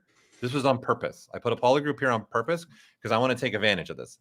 I say sometimes things in ZBrush, or I think in sculptural, it's like playing chess. You're making one move that's really about the 5th move later, the 2nd move, or the 3rd move later. It's about layering, having some cake, num, num, num, num, num, num, right? Or having some onion. Okay. Woohoo, makes me cry all the time. All right. So I'm going to come in here, highlight this yellow face. And then I'm going to go here to transpose and polygroup all. Okay. And so I can do it this way if I want to, right? Or I don't even have to use even ZModeler. I can just do it straight up. It's built into the gizmo, holding control key and click, right? And what I'm going to do is this is going along a certain angle here. So I'm going to hold the Alt key and then do this, right? So you got this kind of stuff that you can do, right? And you can extrude this kind of thing, right? So you can have that ability to be able to extrude off stuff and do whatever you want with it, okay? But what you also could do, if I wanted to, I can get rid of the actual bottom half of the red one, right? And now this is this is what I'm left with, is this yellow portion, okay? And then I can delete this, right? And then now, if you want to use ZModeler, I can now use ZModeler with a Q mesh, okay? Say all polygons in this case, and just pull out, give myself a little bit of thickness, right? And then now I can gizmo this, and then I'm going to go straight along that angle with that green, right? And so this is the same profile now as the other cube, right? But now this is going to subtract the other half of the body, right?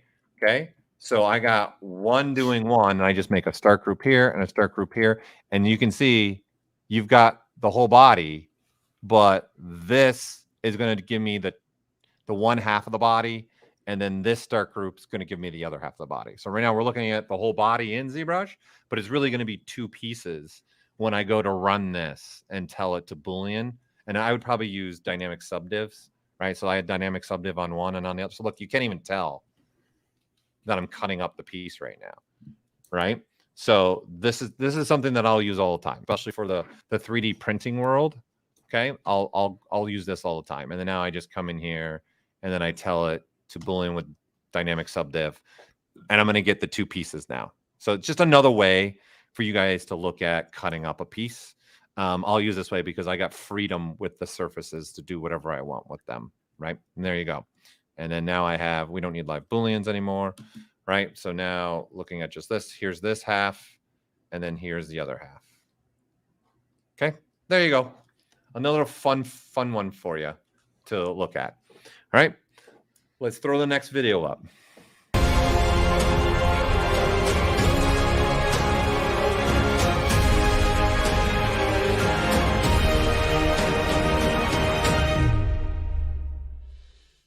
Hi everyone, my name is Paulo Munoz Gomez. I'm a 3D concept and character artist, and I love using ZBrush. I'm going to show you some of the tools and features that were introduced with ZBrush 2021.7 in combination with some of the other tools that have been in ZBrush for a while, and how I've been using it in my workflow. So I'm going to show you in this tip how to create this type of like ornaments that you can see in the armor plates of this character, and it's a very interesting way or a very interesting workflow that allows you to create very sharp and very clean details all within the same sculpture, so you don't have to create separate meshes or anything like that. So I have a mesh already for the shield of this creature, this knight character, and this is the mesh that I'm going to use as an example. So the tools that I'm going to be using are some of the brushes that already come with ZBrush by default, as well as the new features like the adjust last, the repeat last that has been in ZBrush for a while, and just to show you something else, in the masking palette, I'm going to be using the mask change points as well. So let's go ahead and get started with the tip. So in order to create those swirly ornaments that are very sharp, you can use something like the damp standard brush. Let's go ahead and filter by the letter D. And by default, this is what you would get. But if you hold the Alt key, you can invert that effect, or you can change from C sub to C add, maybe increase the brush size a little bit, and that will give you something already pretty decent, right? But what I want to do is have a bit more control over the transition between those details and the mesh itself. So you see the borders here are a little bit too soft, and you can obviously go back and refine that manually, but I'm going to show you kind of like a more automated approach in case you want to have multiple details. So let's go ahead and set this up, and the first thing I want to do is lock the camera here from this switch in the UI. And the reason I do that is because I don't want to move the camera, because ZBrush counts the camera movement as a stroke. So if I do a stroke and I accidentally move the camera, then I cannot use the repeat last, because the repeat last will take into account that camera movement. So that's the first thing, just to lock the camera. Then I'm going to go to the brush palette, and I'm going to filter by the letter L and select the layer brush. So the layer brush just gives you a layered effect. I'm going to go ahead and increase the intensity a tiny bit more, something like that, and maybe reduce the brush size a bit. All right, so this layer brush is going to be the base of that ornament. So we're not going to get that nice sharpness of the detail just yet, but we want to start with this. So I'm going to do something simple here. Let's just do something like that so that you have a reference. Of course, you can spend more time designing this a bit better. So this is the first step, right? Now, before I do anything else, what I want to do is use the repeat last with a different brush. So ZBrush is going to use the same stroke that I did with the layer brush, but using a different one. So I'm going to switch back to the standard brush. So let's filter by the letter S. Let's go to standard brush, right? And I'm gonna click on repeat last from here at the top, right? So as you can see, ZBrush uses the same stroke that I did with the layer brush, but it's applying the stroke from the standard brush, which is great. So from the same, with the same idea, right? I can use the adjust last to only change the effect of that standard brush applied in the same location. There we go. Now, if you don't want to do that, let's say if you undo that and if I repeat last, it's still going to use the same stroke. I can repeat last again and just increase the amount, the intensity of that stroke just by clicking on repeat last. The adjust last allows you to have more control, but I'm going to ignore that for the time being. So let's go back to what I was saying before. So far we have the layer stroke. Now I change the standard stroke and I'm going to click on repeat last and I get the first sort of like bumpiness. I'm going to do that one more time just to increase that and make it more obvious for you guys. And I'm going to switch to another brush. Let's filter by the letter D, standard, the damp standard brush. So this is the one that kind of like can be used as a carving brush. And all I did was to switch the C sub to C add so that we get the inverted effect. And I'm going to click on repeat last. And now we get that nice sharpness because ZBrush is following exactly the same stroke, but with the effect of a different brush. That's all we need to do. And at this point, we can go ahead and adjust how sharp and how high this point is going to be with the adjust last, which is fantastic. All right, so that's all I want to do at this point. But you know, if you look at the edges and the rest of the mesh, this is a Dynamesh object, by the way. There's a lot of things that can be cleaned, right? So you can manually go and maybe use the trim dynamic or smooth brushes to soften all of these details. But I'm going to show you kind of like the automated version of doing that, which is using the mask last change points, or mask change points, really. So if I go ahead and click on mask change points, the only points that are going to be masked are the ones from the last stroke, so the ones from the damp standard brush. But I want to mask all of them, including the initial stroke that was done with the layer brush. So I'm going to undo that. But one of the great things about this tool is that you can set a point in the timeline. So you can tell ZBrush, hey, I want to mask everything.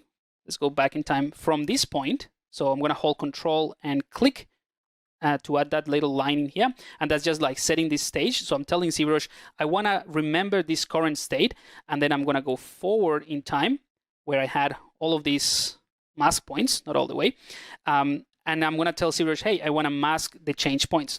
So now I'm masking everything from that point before I added even the first stroke with the layer brush, which is awesome. So now I have that mask. I'm going to invert it, holding Control and click once in the canvas. Right? Or you can use the inverse button here.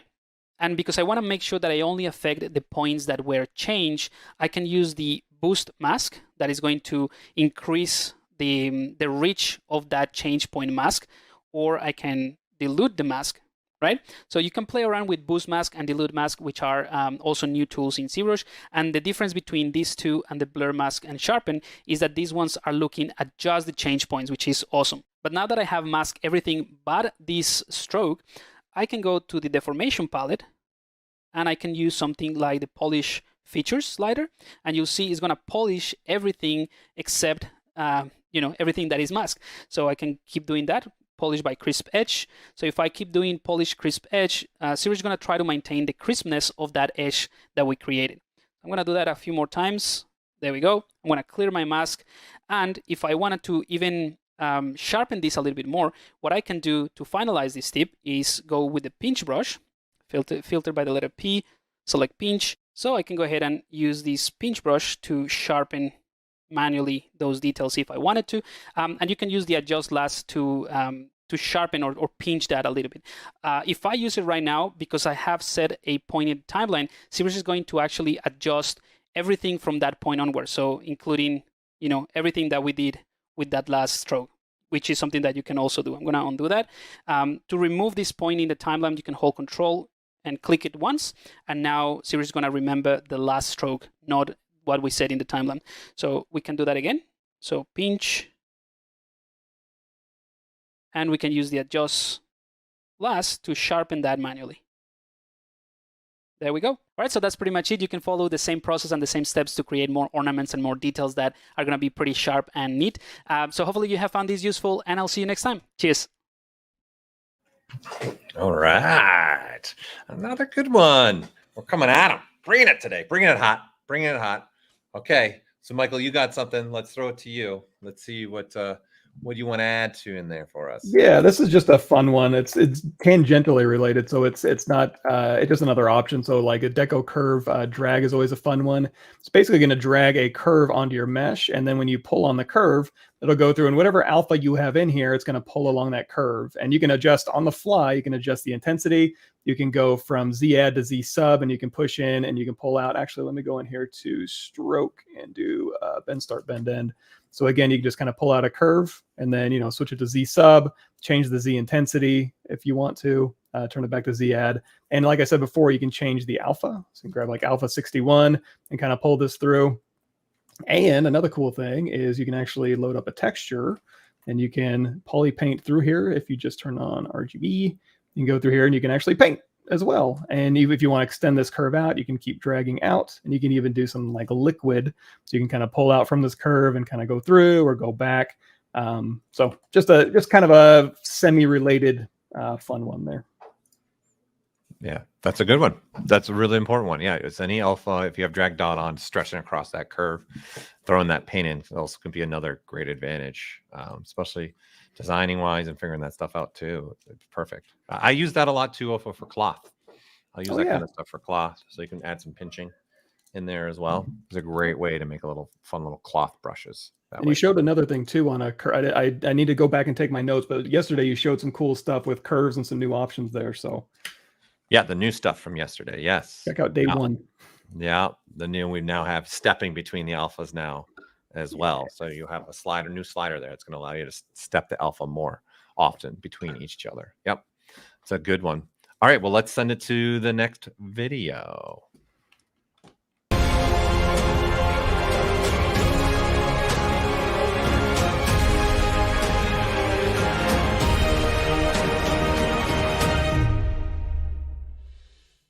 Hello, Ara here, and in this clip I want to go through a workflow that I use to generate a spacesuit for a character. So just a sci-fi spacesuit. I can use this exact same technique to generate a monster or any kind of pattern that I want on a character.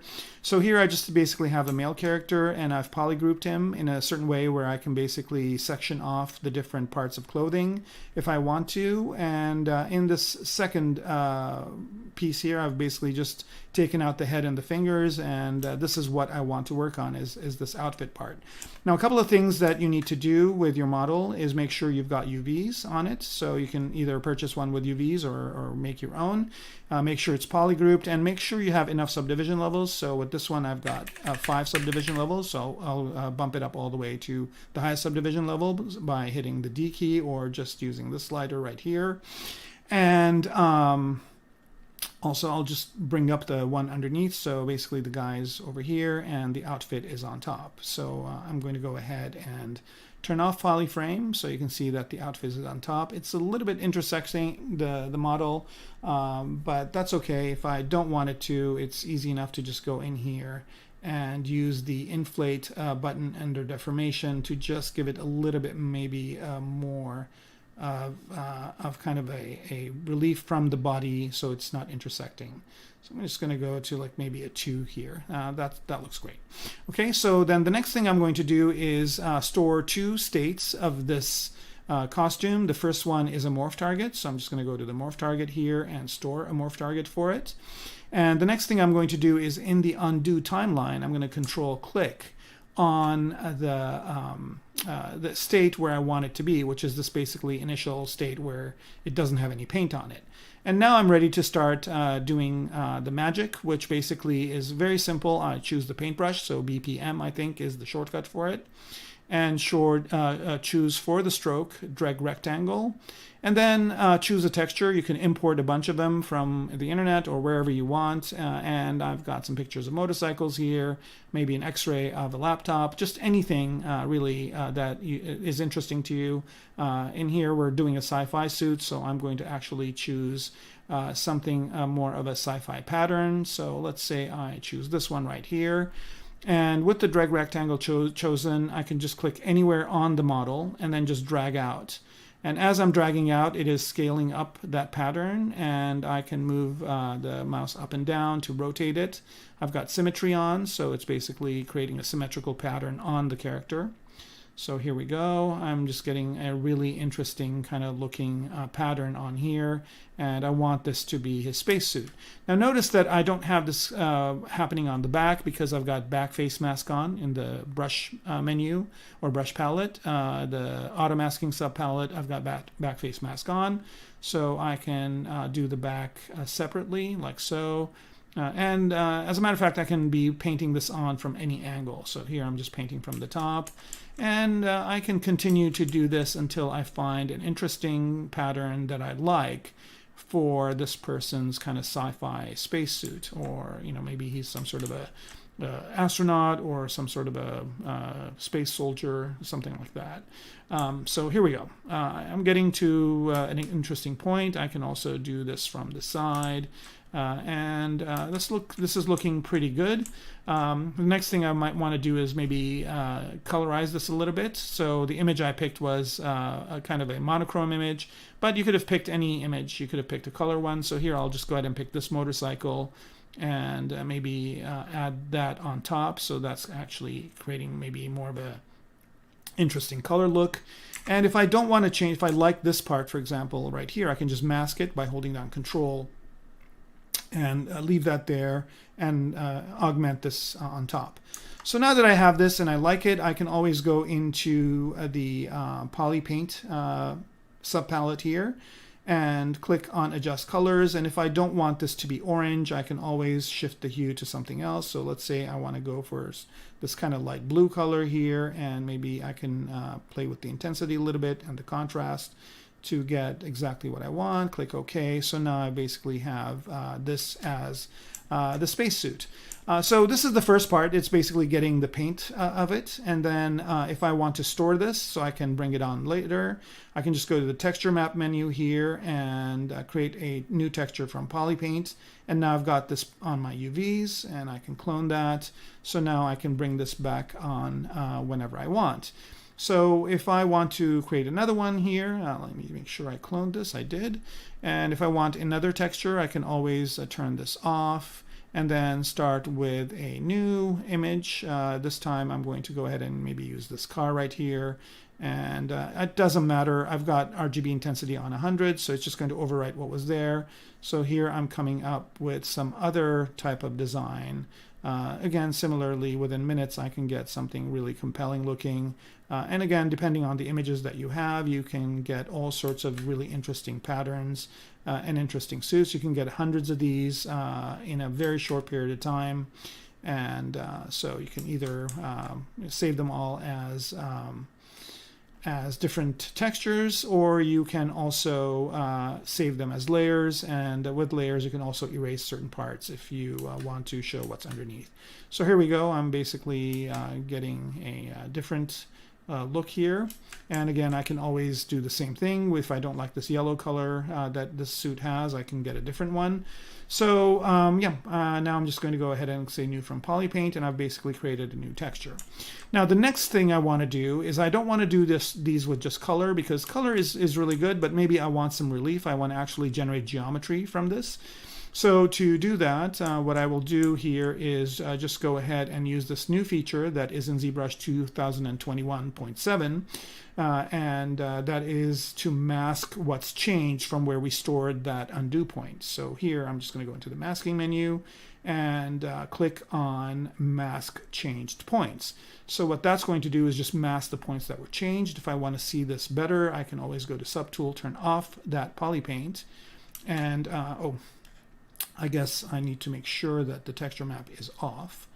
Right, so now I can see that mask, and not only does it mask it, but I can also, and this is new as well, is go into the masking menu, and I can either dilute that mask or boost it. In this case, maybe I'll dilute it just a little bit so I can get a little bit more of this. And now that I've got this mask on, all I need to do is just go into the deformation menu and just use the inflate here. And the inflate really kind of jumps up. It's pretty harsh. So I'm going to just kind of go up to maybe about 17, and I don't really care about what it does. And I can maybe hit it a little bit, excuse me, with a little bit of a polish as well. So I'm just going to say polish by features, and that basically will smooth out some of these jagged edges. I can continue to do that until I get to a point where I like it. Of course, I can always also hit it with the smooth brush. And as you can see here, not only do I have this as a poly paint, not only do I have the paint on it, but I also can have the relief. So I can turn them both on, and now I've got a painted suit as well as the poly paint. Now the next thing I want to do here is this is maybe a little bit too harsh. So since I stored a morph target, I can always go to that morph target, and I can adjust that in either direction to get something a little bit more subtle, let's say like this, or something even harsher by moving it. And so this has a little bit of a finer tuning ability than just the inflate deformation, so you can get something more compelling and exactly the way you like it. And of course, you can use all your sculpting tools to go ahead and modify this. You can peel off panels and make them into maybe a knee pad or a shoulder pad or something like that. But it's a really neat and quick way to go ahead and generate these really quick kind of spacesuits, and then you can do 20 or 30 in a day and put them in a review process, or pick the one that you think is best for whatever project you're working on. So hopefully this has been useful. I hope you guys are having a good ZBrush Summit, and happy ZBrushing. Good one. Yes. Everybody's throw in adjust last in that too. Also a morph target. If you forget to make the morph target, you got to adjust last now too. Yeah. To do that. So I know you want to add something to this too. You want to add a little element to this. Yeah, there's a couple little fun things. Okay, let's go for it. So if you hit your comma key, go into your light box, you have the textures in here, and I just grabbed one of these. It's a little bit more of a graphic texture in here. And another thing you can do with your textures is, you know, how this has a, you know, a couple, it's kind of gray and bluey. You can go in here to texture, and you can actually take the gradient of that. So we have secondary and main, just hit with black and white. You can turn this into a much more black and white image, you know, to kind of go through and paint with. Or, I mean, if you want to have a little bit of fun, you can go in here and be like, hey, let's make this a little red. Let's make this a little bit, you know, yellow. And then again, all you got to do is hit that gradient, and now you've got a, you know, fire hero type guy. Another thing that came up in the chat. So I'm going to take this image here. So the texture, you can go in here. I'm just going to make a quick alpha out of the texture. If you hold down Control, you can load up this image or this alpha with this mask. So you can go through here and you can, you know, move your mask around and plop it down. If you want a little bit more control, like with rotational values, you can always go hit W to go into Gizmo, hit Y, or click this little icon to go into Transpose. And then with your Transpose, you can load that alpha up, Control drag, and then you can actually have a little bit of rotation and move it around. And oh, by the way, I'm using my space bar to move the mask around. So that way, before I go and plop it down, it's just a little bit more mask control there. Yeah. Or even spotlight too. Yeah, exactly. Yeah. Like you said, there's a million ways to do things in ZBrush, all of them good depending on your workflow. But yeah, that was it on mine. Wait, so they're saying wait what? Are you saying wait what to the transpose one? Is that what you're saying? Wait what to where he added the alpha? I think, hold on. They might need you to repeat something. Sure. I think that's what it was. I think showing the transpose one, I think again. Yeah, so by default, you're going to have your gizmo here, but if you want to ever switch to transpose, it's the Y key, or if I hover over this button, you'll see hotkey for Gizmo 3D to transpose is Y. And then if you have any, and it could be any alpha, let's put a star on them. So now I have the star alpha loaded and transpose. Just hold down Control, drag out the star, and then I can hold down Spacebar to move it around, rotate it around, go and plop it down. And then remember again, too, you can always hold down Control and Alt. Control, start dragging. Let's see, Control, and then can I do an Alt? I forget if you can do an Alt or not, but no. Maybe not. No. Well, in that case, there's a couple ways you could maybe, you know, you could actually colorize this and do. So this is also in the thing down here underneath masking. You can also, if you have poly paint color, you can mask by intensity real quick. So if you have black and white, that's another way to do it too. or even mask by any color now, right? Because you have the mask by actual color interface that pulls up. And you guys can mask by any single color that you have on your model. Yep. So there's also that as well. Yeah, what Michael just popped up right there. Good stuff. Good stuff. All right, well, that was the final video for our tips and tricks, and Michael finished off the video. We're a little bit behind on schedule. We do apologize, but we figured you guys would want to see that information more than being 10 minutes behind schedule. It's not like we're an hour behind schedule here. We're 10 minutes behind schedule, and Michael and I are closing the day off anyway. So it's just him and I along for the ride, right? And you guys are just here. You're just here with us, coming together, right? So obviously, up next is what else have we been up to in the Pixologic hallways, okay? I'm going to be now showing some more features that we've been working on, some things that we've been doing. Again, last week, oh my God, the summer's already getting me. Yesterday, I already showed a bunch of features that we've been working on. Again, these are completely different ones. I'm not showing the same stuff tonight. And again, tomorrow we're doing again. So the cat's out of the bag. Again, I'm going to show some other stuff tomorrow. These are some really fun things that we've been working on. And again, for those of you that don't own ZBrush right now, what are you doing? There's a 20% discount right now on ZBrush.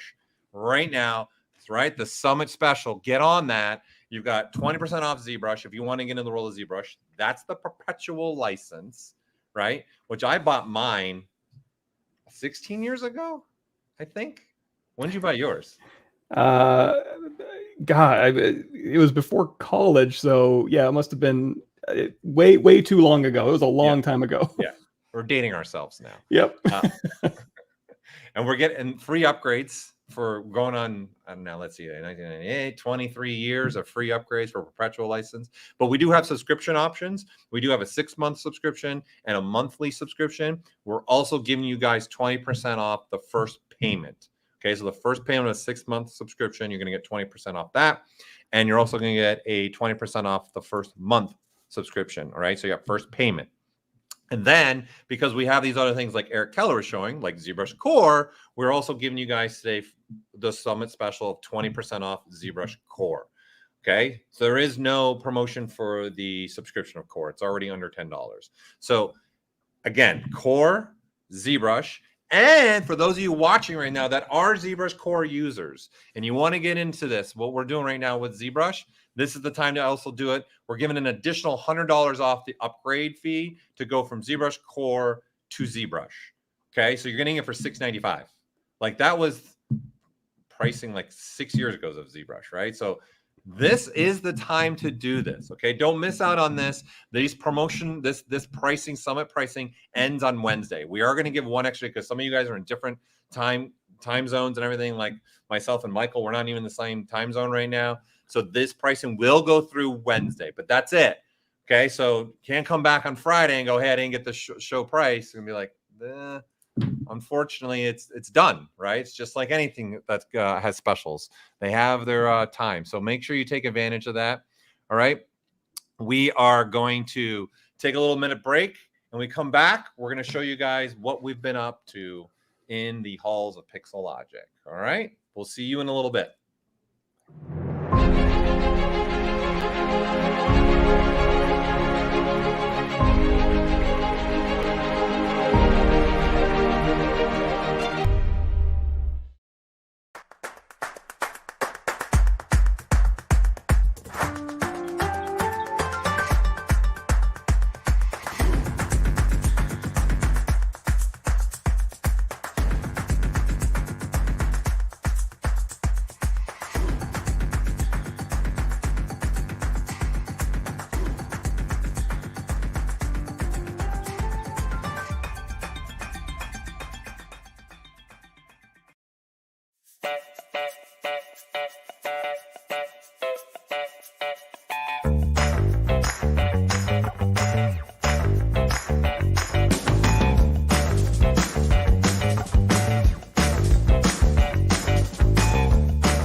Okay.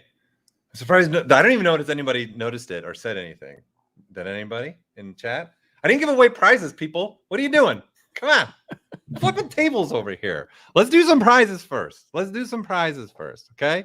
Let's do some more giveaways. You guys wanted to give it. Let's do another XMD lifetime membership. Before we get it, the anticipation. I'm just doing this now to just the anticipation is probably killing everybody, right? Okay. So let's draw a winner for this. Let's see who we got. All right. Here we go. Let's start giving away some more stuff. I got a bunch of stuff still to give. Evita, you are the winner of a XMD lifetime membership. Again, this is a plugin for ZBrush. It's going to allow you to search for brushes, textures, models. It also comes packed full with a bunch of brushes. So let me put that in the actual comments again, so you guys have that. So you are the lucky winner of the XMD lifetime membership. Congratulations. All right, I got some more stuff. Hold on, I got some more stuff. Don't you worry. Let's do this one. Yeah, there we go. Let's give away a Gnomon free online class to Gnomon. Okay, so this is an online digital class for you all. So let's go ahead and draw that winner. Okay, and we'll draw that winner. Let me get the name and confirm that. Okay, and Alex Diaz, you are the lucky winner of a Gnomon online class. So it's a free digital online class. Congratulations. You have just won a class there, which there's a lot they teach there. So there's probably definitely something that you probably definitely be interested in for sure. Okay, let's keep this prize ship going. Let's keep it rolling. Let's go. I know someone saw that they wanted this. Someone in the chat was like, I need myself one of these space mice from 3D Connection. So here you go. Here is your opportunity to win. Let's see if that person, I don't remember who it was. I don't think it was this person, but we're going with it. Okay. So here we go. Let me confirm it. And Thomas, you are the lucky winner of the 3D mouse. Your full name has just been put in the chat, and the team's putting you up on the screen right now. Okay, congratulations, Thomas. You have won a Space Mouse Enterprise kit, right, from 3D Connections. And again, remember, people, give us time to get all this. This isn't going to be something instantaneous that we're going to be able to get to you. Again, give us like some prizes might take maybe up to 6 to 8 weeks to get in your hands due to shipping, where you are in the world, all those factors. So please keep that in mind. Okay, if you're getting something physical like this as well. All right, I've got some more to give away. Hold on. Let's see. Let's do this one. Let's do this one. All right, let's do another Pablo class, right, from the 3D Concept Artists. So this is the Ultimate ZBrush Guide course. Let's go ahead and give this one away now. So I'm going to say let's draw the winner for that. And we're going to draw. Let me get the name for this person. All right, there we go. All right, and let me put that in the chat. Alfonso Romero, you have just won the Ultimate ZBrush Guide course from 3D Concept Artists.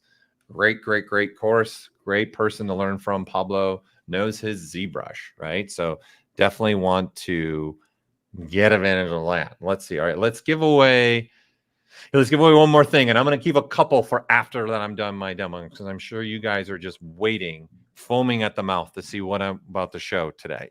Okay, so let's do another XMD. For that, let's end this round of prizes with the XMD. So let me copy this name in here. And Dermot. I'm probably not pronouncing that correct, and I do apologize. Or Dermot.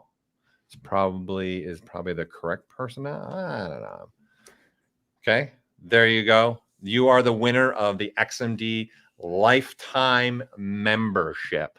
So congratulations to all those winners. Again, don't worry if we're not going to be wiping the board, because I'm going to be giving some stuff away after my presentation. Okay, so now we're going to be getting to the stuff that, i.e. that Ashley was calling yesterday, the juice, which seems to be catching on right now. And Ashley, I got to do your little, I told you, I keep it going for you. Yeah, Michael's helping out with that too. Mike's helping out with that. All right. So let's get into it. We're going to get into this. Let's go. Let's buckle up.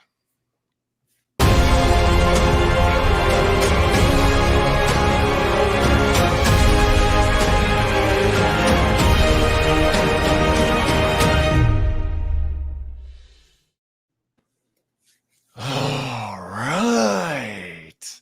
Here we go, people. Okay, so this one I think is going to be a really important one for a lot of you people that are in any kind of production atmosphere for sure.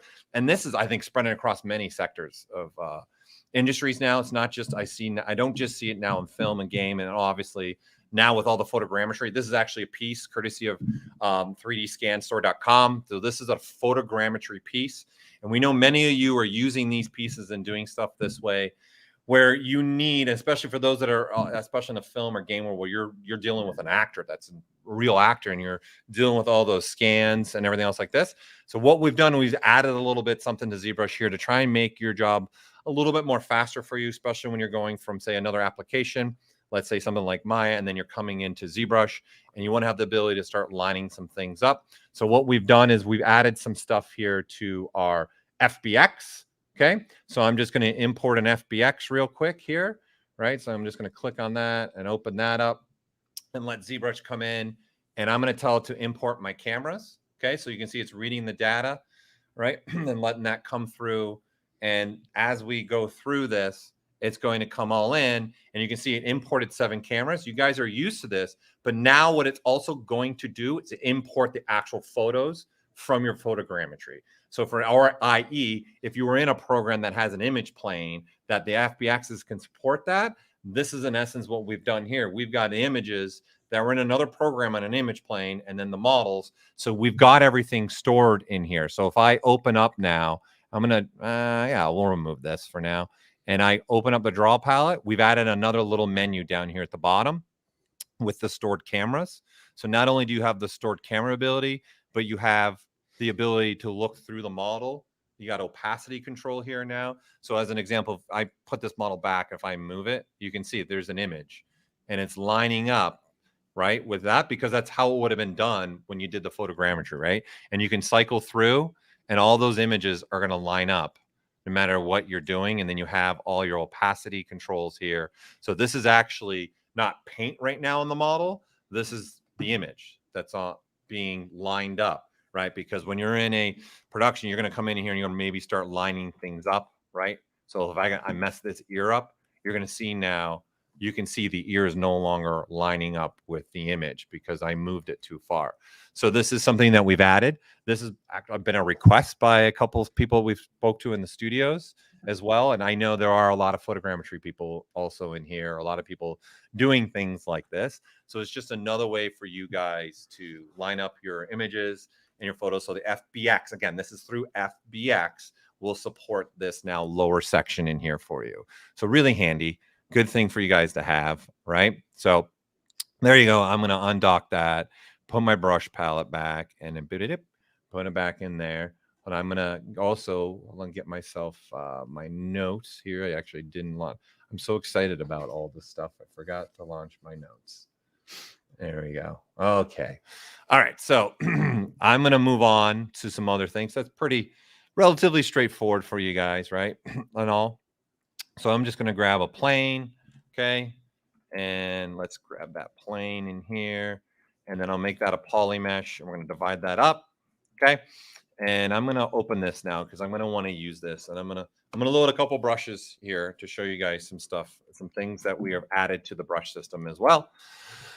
So let's go ahead and load a brush. Let's go to brushes. I'm going to load, let me know which one do I want to start with. I'm going to start with this one right here. Okay. So now I've got a brush, okay, that you guys have probably been used to doing stuff like this, right? It's just grabbing the alpha. Okay. If I want to now also do some other things with this, just besides something like that, right? And change my brush size, we got this. But if you notice something else happening, right? You notice that there's a completely different result happening through here, right? So here, I'm going to do this. I'm going to make this very true. So you got this, right? And then you got this, okay? So there's something going on here. In fact, here, I'm also going to throw a little something in this. Let's put some paint on this. Let's fill this. And let's put that texture back in, right? So not only that, I'm painting with that, right? And then look, what? Right? So hold on, I got to see what the chat's. You got to keep this up for me, Michael. You got to let me know if they're feeling this or not. Okay. So what I'm actually doing here now, and what we've done is forget about just doing this. Okay. If you guys come into the brush palette now and you up alpha textures, you can now actually have 2 alphas and 2 different textures on your brush. And I'm actually controlling these with pressure sensitivity. Okay. So I'm saying to ZBrush, when do I want this green texture, which is just the grass texture in ZBrush, right? And then this alpha, and then I'm using different pressure to control when do I want this with this texture, right? So I'm doing 4 things really at once. I'm swapping through this at once, right? I'm doing, this is a light, just a nice light stroke. And then if I go harsh, I got this, then back to a light. So you can see this can really start to be like a quick way to make some environment. And I know you guys all have some crazy, awesome alphas that you're going to have just a blast with this and some coloring in here, right? Just like that. I can just quickly switch between things. And there, I am art. There. I'm doing it, people. I'm doing it live in ZBrush. I love it so much, right? But it's a lot of fun to be able to mess with this. I'm going to undo this, okay? And I'm going to grab another brush that I actually enjoy doing too. That's going to show you guys something else besides just having this ability, okay?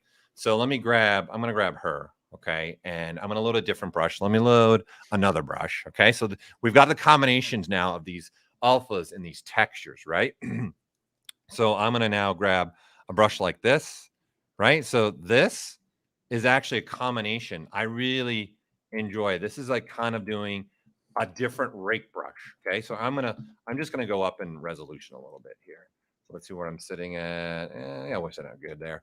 And then you can see I've got 2 different alphas in here, right? So sculpturally, right, I got a rake, but if I push harder, it's like a combination of things, right, that are coming through here. So now what you also can do, let's throw some color on this. So I'm going to color fill this object. Okay. And then now what you can also do, besides using a texture, you can actually just use your colors here too. So I can let's grab something kind of bold, more blue, and let's go the end of the spectrum, right? And you can see I can have them blue, but what I can also do is with the gradients, I can mix a little bit of color. And now what I can do with this is start using gradient or not using a gradient, right? So when I go a little bit lighter, right, I can have a little bit of this, but you also have transitional ability here.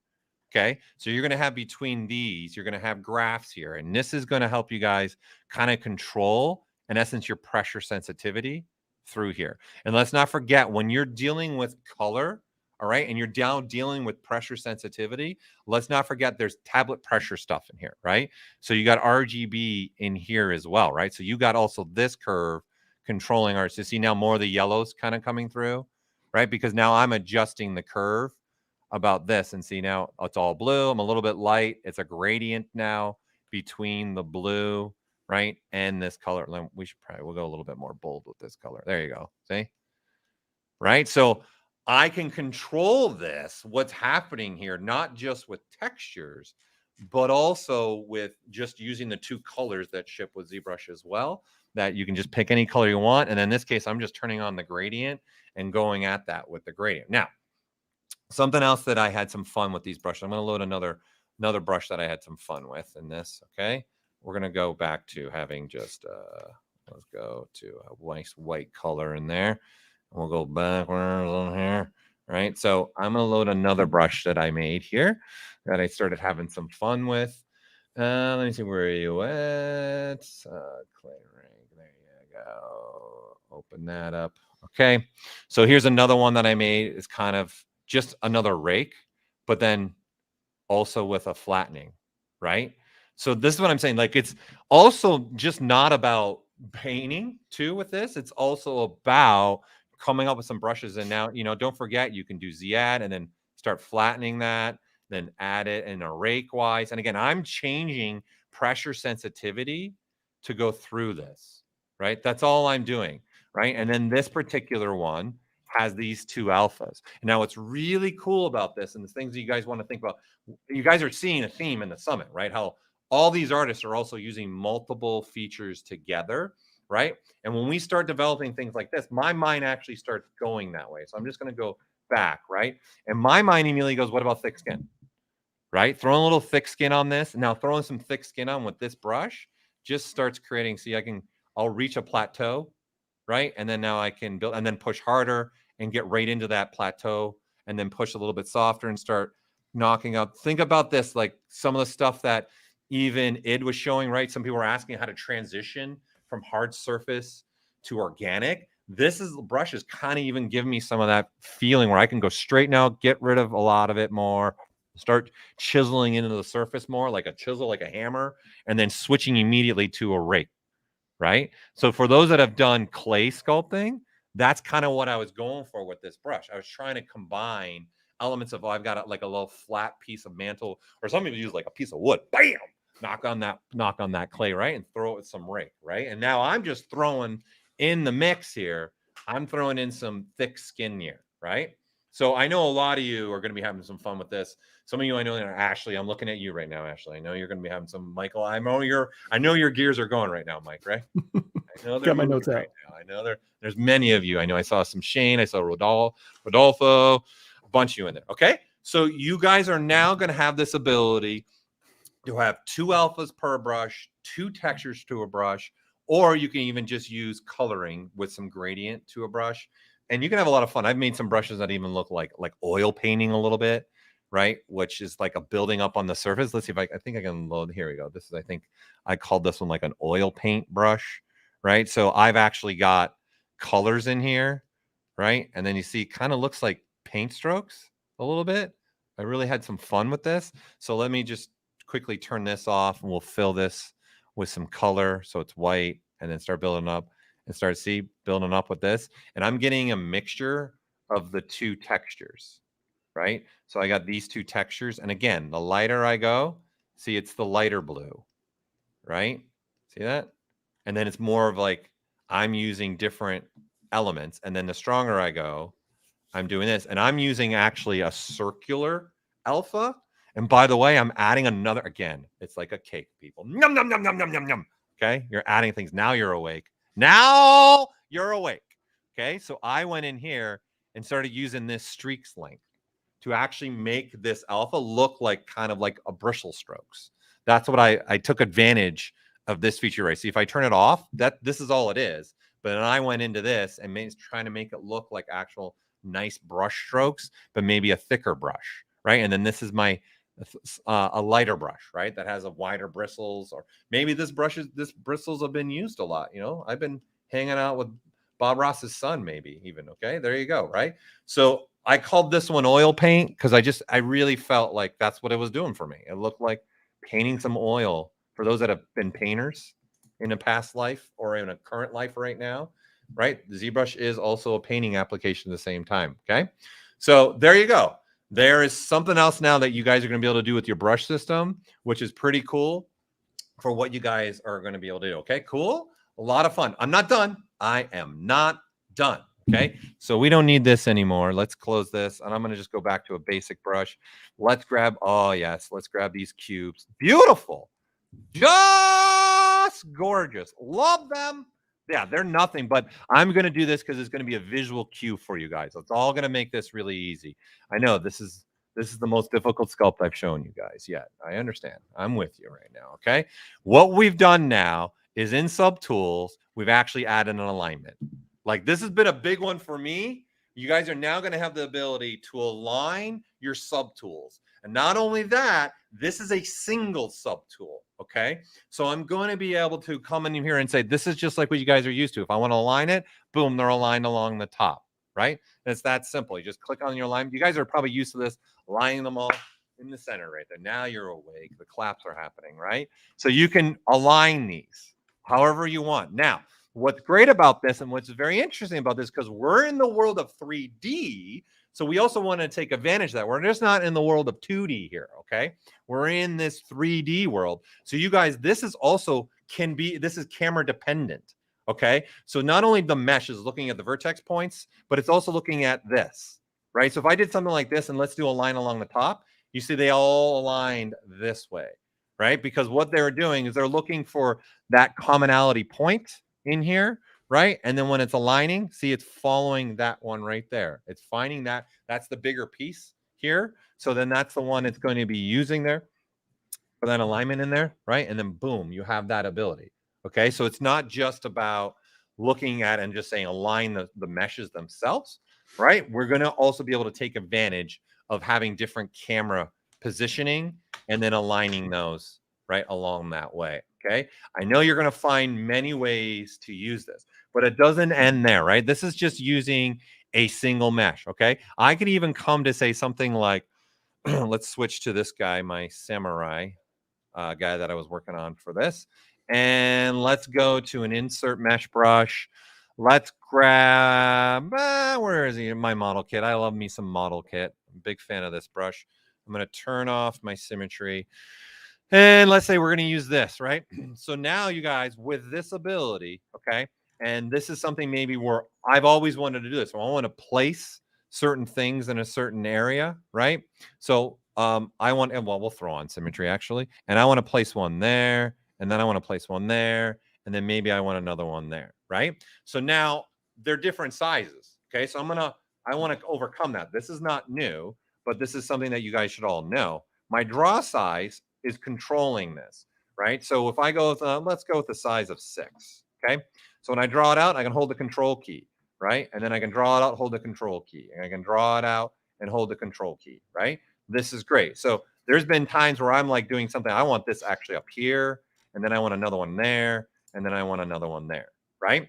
And then this is on one subtool. So what I'm going to do is actually solo this out, okay? And then I'm only going to look at these, right? And then now you can also even align these. So I close my subtool pal, and I can say align those, and see now they're aligned, right? Because this is not something a curve's going to be able to do, because these are all sitting in different spots along here. I chose this as the artist, but there's no way I was going to be able to sit there and get them exactly in the same location with an insert mesh brush. Obviously, I know where everyone's mind's going. Some of you, I'm looking, Michael, I know where your mind's going. Nano mesh would work for something like this, but it wouldn't, because my geometry is also doing this, right? Because it's following the curvature. So it wouldn't work. This is just a prime example of now I can take advantage, draw something out, then show the whole model again, and then there you go. They're across the chest, because that's where I want them. I want to cross the chest on this guy, and then that's what I'm looking for, right? And again, this is just using it by using one mesh at a time. Now, there's a reason why I soloed this out, because now I'm going to go to something else. Let's switch to this. Drust, if you're watching, probably not. We're going to do the old Drust toys that he made, making for his daughter. So here's a prime example. This is multiple subtools now, okay? So I've got multiple subtools, and you can see the stuff is not aligned, right? It's not working right. It's not for me, right? And if we even turn on our floor, you can see the things aren't aligned, right? And in fact, the original one of this had some alignment off. So you guys are going to be able to align by subtools, okay? And this is going to be beneficial, and this will work for you really well. So what you're going to do now is select the subtool that, in essence, that you want to make the bounding box subtool to be looked at, right? And so in this case, I'm using these blocks. Drust made these when there was 4R8, which was forever ago now, it seems. I don't even know what year that came out anymore. I think 2016, maybe I want to say 2016 that came out. I'm throwing it out there. Go ahead. Someone go find that. Someone in my chat room, see if I'm right on that year. Just throw it out there, okay?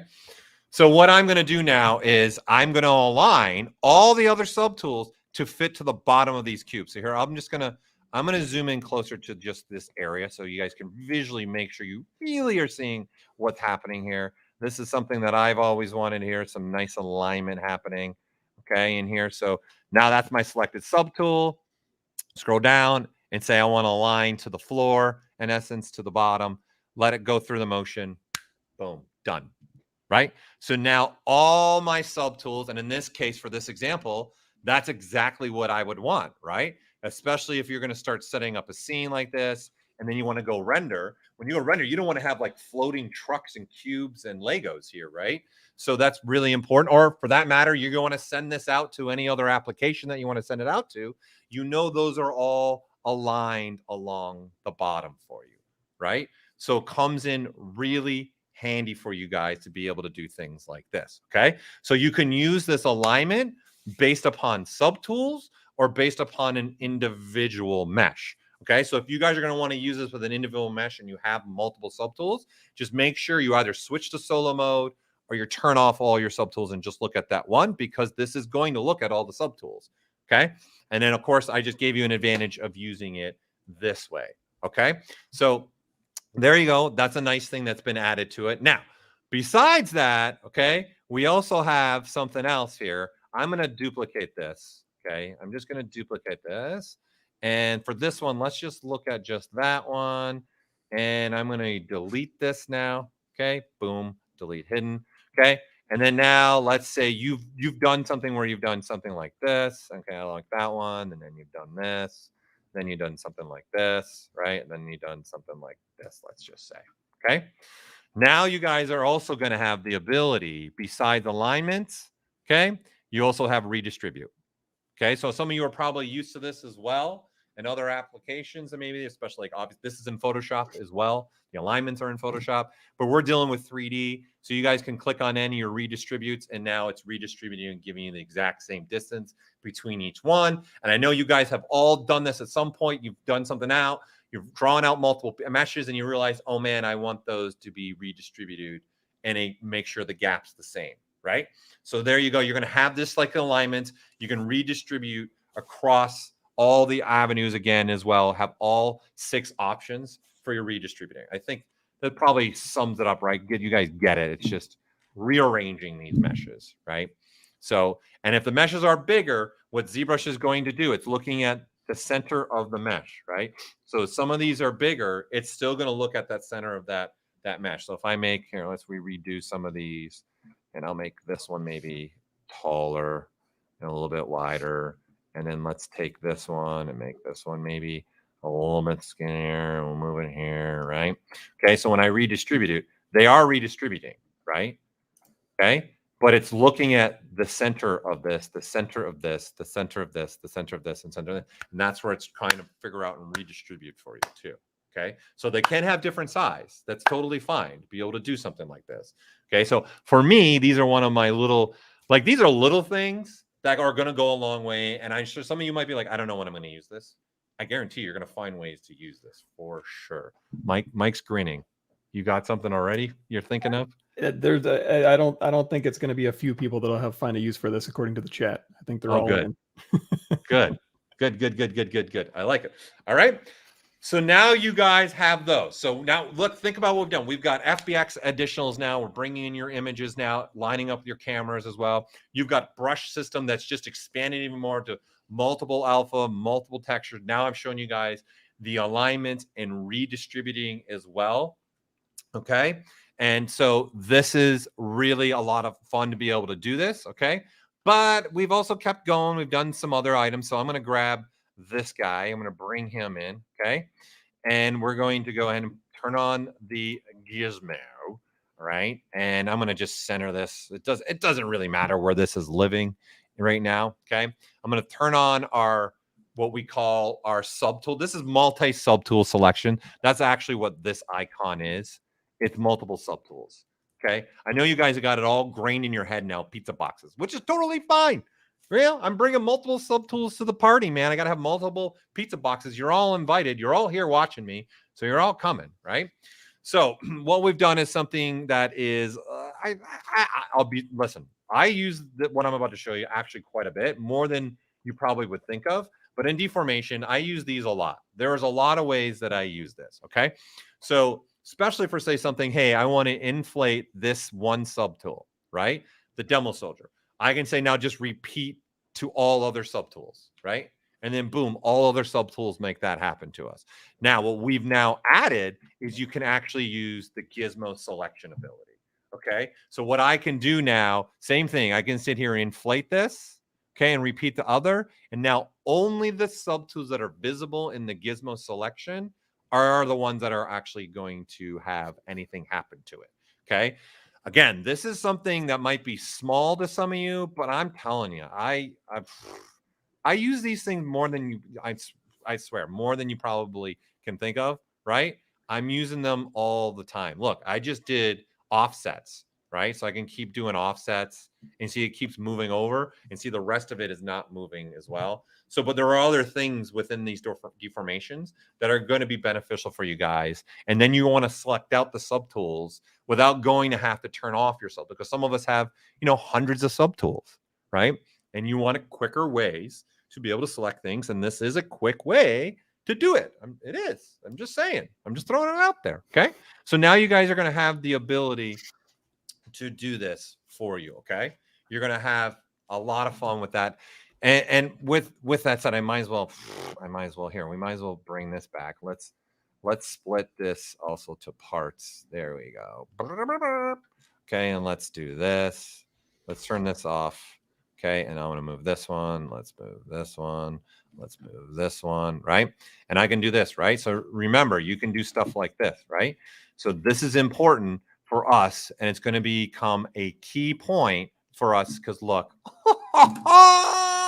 even the alignments, win, chicken, win. Right. These are even appreciating your Gizmo multi-selections. So you can even just select out subtools that you don't want the alignment, right, to be affected, and you can go this route, right? You like that segue, people? You like that? Okay, brought it right back to alignment, brought it right back. Okay, so you're going to have this. So you guys see, we keep adding things here, and it's about trying to think maybe ways that we can work faster as artists and still stay in that creative mindset as much as we can. That's one of our goals here. That's what we're developing ZBrush for. It's an artistic tool that we're trying to just keep pushing you guys in that art world. Okay, so moving along now. Let me double check my notes, make sure I'm not okay. We're good. All right, making sure. Let's move on to here. Let's grab this one. All right. Beautiful, just gorgeous. Another one of those trucks, right? That Joseph made. Pretty cool piece. Again, all in ZBrush, right? So I'm going to highlight these tires, all right? So this is one of the ones that I said something unique. I'm going to show you guys something new with Dynamesh. This is a big one, okay? So for those of you Dynamesh users, this is Elisa Needs Braces. Don't make me do it. Look up here, okay? Now you're paying attention, okay? We are now going to have the ability, okay, in Dynamesh, all right? I know you guys run into this. You guys, instead of having to guess your resolutions, you can now just literally click on the slider and look. If that's the resolution you want, the slider automatically goes to it. If I want a little bit more resolution, I can just see as I move it around, it's finding the resolution for me, right? Because if this density is working for me on these wheels, then that's the resolution I want to use for Dynamesh, right? And then that's all I got to do. They're Dynamesh. And you can see that's not the resolution, right? Because obviously this resolution I just highlighted is not dense enough to really hold the tires. So now I want to come in here and maybe grab a little bit different resolution, or I want to come in here and grab this. So that's what the picker does too. It's the same thing.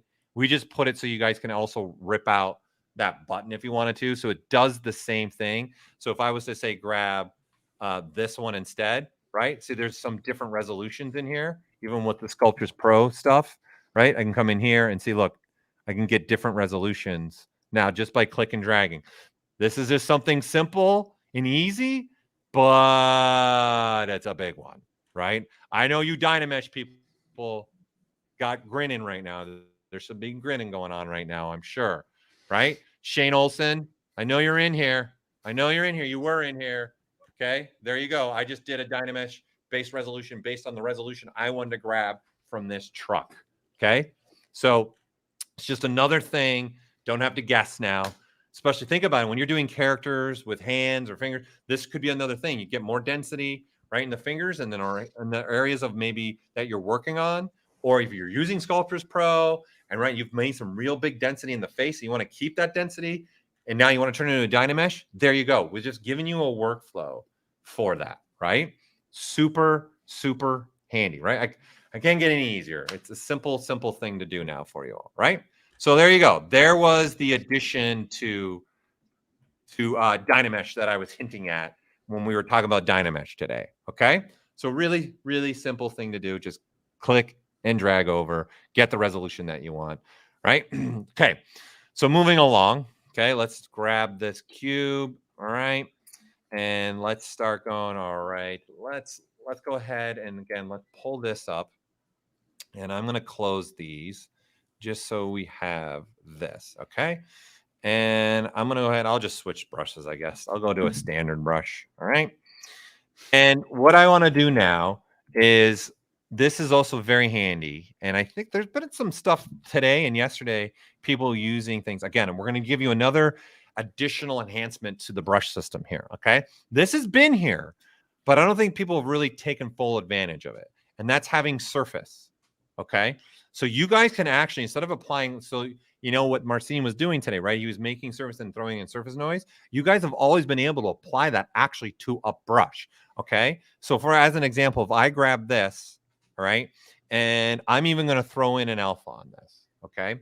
So let me go, what's today? Monday, all right? And we're going to do an alpha like this, okay? And I'll do something like this, okay? And right now, this is mixing, okay, with this, right? I got a mixture, and I can even control that mixture where it's to go, right? So you can see this is controlling one part of the noise, which is the graph and this scale, okay? And then this alpha is being controlled by this scale, okay? So when we're doing this, this is great. I have now the ability, okay, to come in here and I can start sculpting, right? And look what starts happening, right? Anywhere where I put this cube, I'm not going to get the result that I want, number one, okay? So you can notice, and I come in here, because I'm using this alpha, right?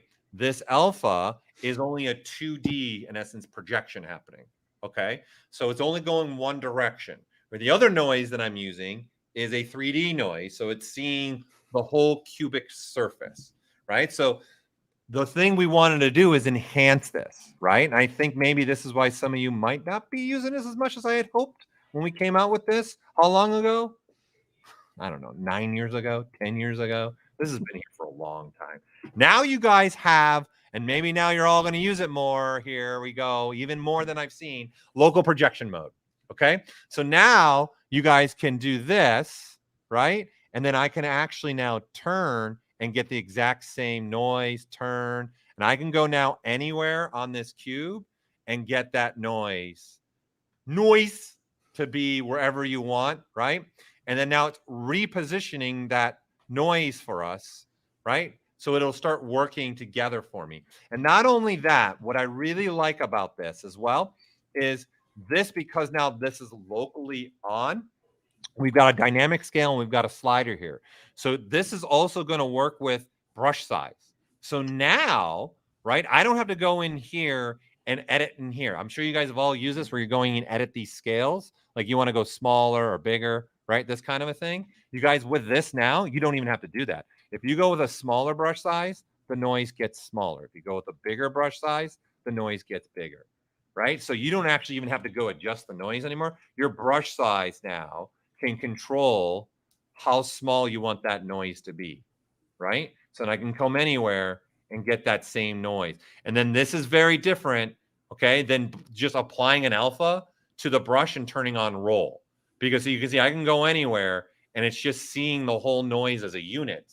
It's infinitely going, and I can keep sculpting through on this, right? And if I want that noise to be a little bit bigger, then I can go with the bigger brush size, and now I'll get a bigger noise, right? So, and then I can do a combination of this now, right? I can do one noise, one size here, and then go smaller and maybe get a little bit smaller version of that noise creeping into here. Think about what Marcin just showed us today, right? How you can really start to play with this and get some transitional different things in here. And then we have a multiplier. That's what this slider is, okay? It's multiplying this noise size on this brush, right? So it's 5 times. So if I drop this down to 2, okay, and you see now it's not multiplying as much, right? So that's what this is. This is saying whatever the scale is that I've set in here, okay, go 5 times bigger based upon, and then your brush size, okay? So you either you have all the options here. You can make a smaller brush size and get something that small, or you can say a large brush size and then just say, I want to go a little bit smaller, and then see I can go a little bit smaller, right? So this is just another enhancement for you all to start pushing your brushes and going a different way, right? So you got to think about, let's recap again what we've got here that I've already shown right here today, not even counting last night's presentation of what's new in ZBrush, is you guys got now FBX improvements, importing, having images alignment. You have the ability of this surface noise now, and locally. You now have multiple alphas, multiple textures you can apply. You've got in the subtool pouch, you've got alignment now. You got a distribute, right? You've got the ability to align subtools, a single mesh. And you got the Dynamesh resolution picker now, right? Especially when you look at, say, something even like this part of the truck, right? You can see how different it is, right? The windows compare to the rest of the truck. That's an important element to be able to come in here if I did want to Dynamesh this, right? I clearly don't want to use the window. I'd rather use this, right? Or maybe use this and get more density, right? Coming through there, okay? So this has been really a bunch of additions to try and push further along in the sculpting phase for us all. And then we've added more things to our gizmo. All right. So that's it for tonight. Those are all the new additions for tonight, but there's tomorrow night too, right? Let's not forget that. But before we do giveaways, I do want to also, everyone, let's do it. Michael, thanks for joining us and being a part of today. Oh, of course, man. Thanks for having me. It's always a blast. And I love seeing the new stuff, but now I'm like, God, I wish I could have used it on this project. I just had a Ninja Turtle I made that would have been perfect. But oh, yes. I saw you doing the rendering and the painting and all that for that. Yes. I saw it. Yeah, that looked sweet. Right. That was part of one of your sculpts that you do with like Mike Thompson and Danny Williams. Yeah. Right? Who's the fourth person? It was the Stylus League guys. Yeah, the Stylus League guys. Yes. Right. You made that during that stream, right? Yeah. So thank you so much for joining us, man, today, and taking the Monday out of your day to join us. Now, this is a way better Monday to start out with than my usual Mondays. So thanks for having me. I like this Monday. Good. Hopefully everybody's enjoying seeing the new stuff too. And you guys your minds are starting to roll with ideas of what you're going to be able to do, right? And don't forget, there's still tomorrow. Okay. So we still have tomorrow to go through some things in here, right? And not just that, but we've got more presentations tomorrow, right? We got more giveaways, and I got to finish off the giveaways tonight as well before we call it an evening. So let's not forget about that. All right. So just really quickly, for those of you, the start time tomorrow is different. It's even earlier. Okay. So we're starting at 8 in the morning tomorrow. That's when we're going to go live on camera. Okay. But we'll be starting the stream at least earlier so we can get all the blood going, the juices flowing through here. Okay. And again, we're going to be starting off with the ZBrush Live Streamers Challenge, which we've done every day from Sunday and today. So we got 6 different artists. Some of you guys are in here right now. I saw Oscar was in here. Steven, you've been in here. Shane, right? So they're all going to be going with us in the morning, doing another kickoff. And then tomorrow, I'm going to have actually Jessica Drew rejoining me tomorrow. But we also are in the beginning of the day tomorrow, we're announcing the Sculpt Off winners. That's the first thing we're going to be doing, is saying who is our winners in the Sculpt Off. Okay, so we're going to be starting tomorrow with that. So for those of you that competed, you're going to definitely want to tune in the morning as well. Right. And then we've got Pitch Dev. It's going to be another great demo. And in fact, they're going to demo Bevel Pro again in their workflow. Right. So I showed that yesterday. So you're going to want to check that out. It's a great way to see how they work with film companies, game companies, multiple sectors, different companies doing design work, right, doing development work, right? And they're going to show some really great hard surface stuff. And they've got some freebies to give away too during their presentation. So you're going to want to come and check them out as well. And then we're going to have some more tips and tricks, which again will be different tips and tricks than what was shown the last 2 days. And because it's Jessica, she'll have some other things too that she's going to want to share, along with I'll share where I sprinkle in some stuff. And then we've got Neville Page joining us tomorrow, which another great presentation from a prolific film creator, great designer, works in the film industry with all the major directors, but he's done a lot of stuff in his career. So it's going to be a fun demo from him, presentation from him as well. Okay. And then we're finishing off the summit with another presentation from me showing you guys what's new that we've also been working on here in the hallways of Pixologic. Okay. So don't miss tomorrow. And again, you can click on these get reminders and they will take you to a calendar where you guys can get some email reminders. Now it's probably too late to get so you're only getting an hour notice because it usually does 24-hour, but this is the same calendar we use on ZBrush Live. It's right here.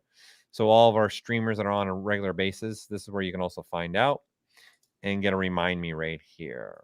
So Michael's always streaming on here too every week, right? You're every week, right? Oh, I'm aggressively lazy. I'm once a month. Okay, once a month now. Once a month. Okay. But it's once a month, right? That's better than 0 a month. It's yeah. Well, 1 month, it's a lot more than you when you're prepping for streams and stuff. It's quite a bit of work, right? And I talk fast, so it's a lot of content packed into that once a month. Yeah, I'm the same way. I talk fast. Blah blah blah blah blah blah. Right? Listen, they like it. All right, let's do some giveaways. Okay, let's finish off some giveaways here. All right, let's start with this one. Okay, let's do another figure from our friends at Good Smile Company and Max Factory. Okay, so here is the figure that you're going to get. Let me draw the winner. All right, and here is our winner. Maria Fernandez, you have just won this Max Factory Good Smile Company figure. Okay, and then they'll be shipping this on. Again, when it comes to the physical items, please give time for us to be able to get you with contact with the sponsor, figure out the shipping, because wherever you are in the world, they got to figure out how to get that to you. So it might take some time, maybe give it like 6 to 8 weeks, the usual thing. It'll probably be faster than that. But again, you got to give it time, especially with the world we're living in today, with all the shipping and stuff because of the pandemic. So give it some time, please, for those that are getting physical items. Okay. All right, let's go. Let's finishing off some more prizes here. Let's do this one next. Let's do another keyboard from 3D Connection. Let's do another keyboard from 3D Connection. Let's draw that winner. Okay. And confirm winner.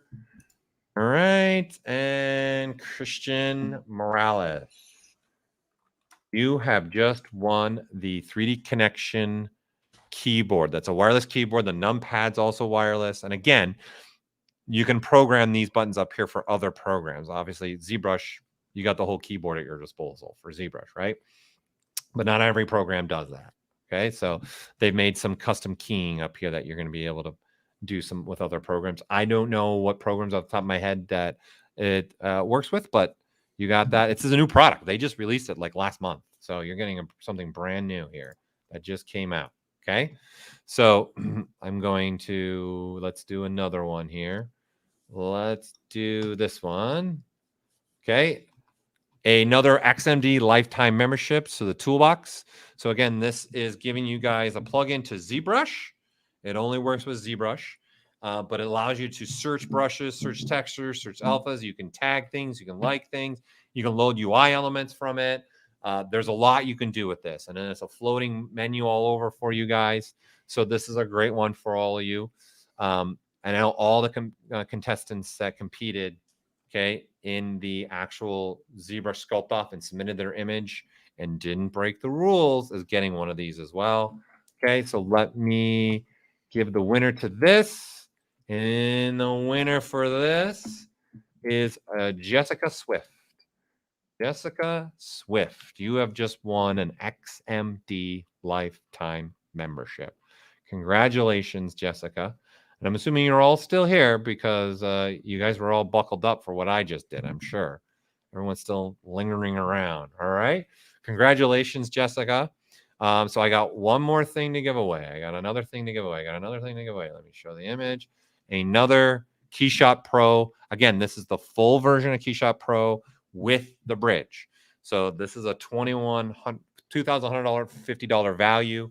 Okay. This is the full version KeyShot Pro with the bridge. So let's see who we have as the winner for this. And again, we're giving stuff away all next next week, tomorrow. Man, my brain fried right now. All right. And our winner is for this, Carter Lee. You are the winner of the KeyShot Pro, full version KeyShot Pro with ZBrush to KeyShot Bridge. Congratulations. Right. I'm being a part of, and we got more of these that we're giving away tomorrow. So don't worry if you didn't get something today. Come back tomorrow, and we got more stuff that we're giving away. So that's it. I don't have anything else. Michael, thank you again for joining us in this adventure of, what is today? Monday? Yep.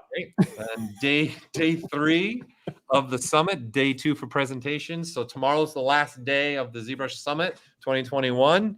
And again, Jessica Drew will be joining me. For those that compete in the Sculpt Off, you're going to want to be there in the morning. We're going to be announcing those winners tomorrow morning, and again, right into the challenge stream with our streamers. Michael, anything last minute that you'd like to say? Parting words? I mean, I got to go back through all the videos and start taking some notes. And then I'm looking forward to tomorrow so I can add some more notes to my notes and get ready for the new version of ZBrush. Notes upon notes upon notes. Oh man, my notes are getting ridiculous, but it's all good. It sticks in my brain better. Yeah, and this is being, to Michael's point, this is being recorded. So yesterday's is already up on our YouTube, and this is going to be up on our YouTube today too.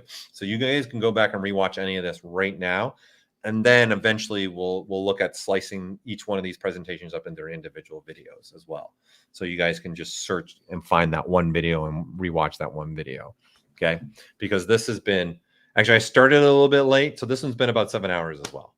So each day has been about 7 hours of straight streaming.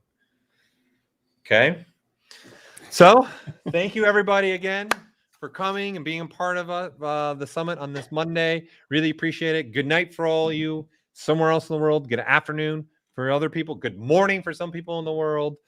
And I'm Paul Gabriel with Pixologic. This is Michael Popovich. This way.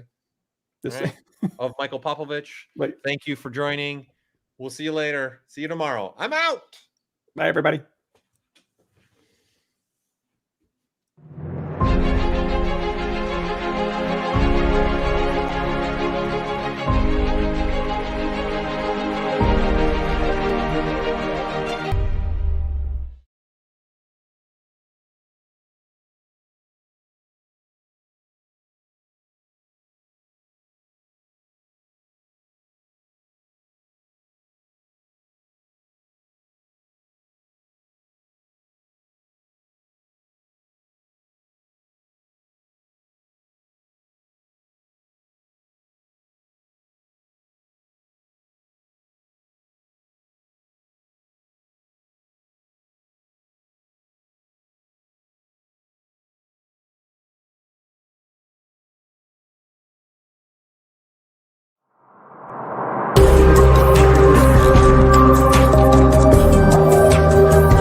Learn jewelry design and object fabrication through ZBrush. Expert, beginner, and every skill level in between. ZBrush jewelry workshops can help you bring your digital dreams into reality.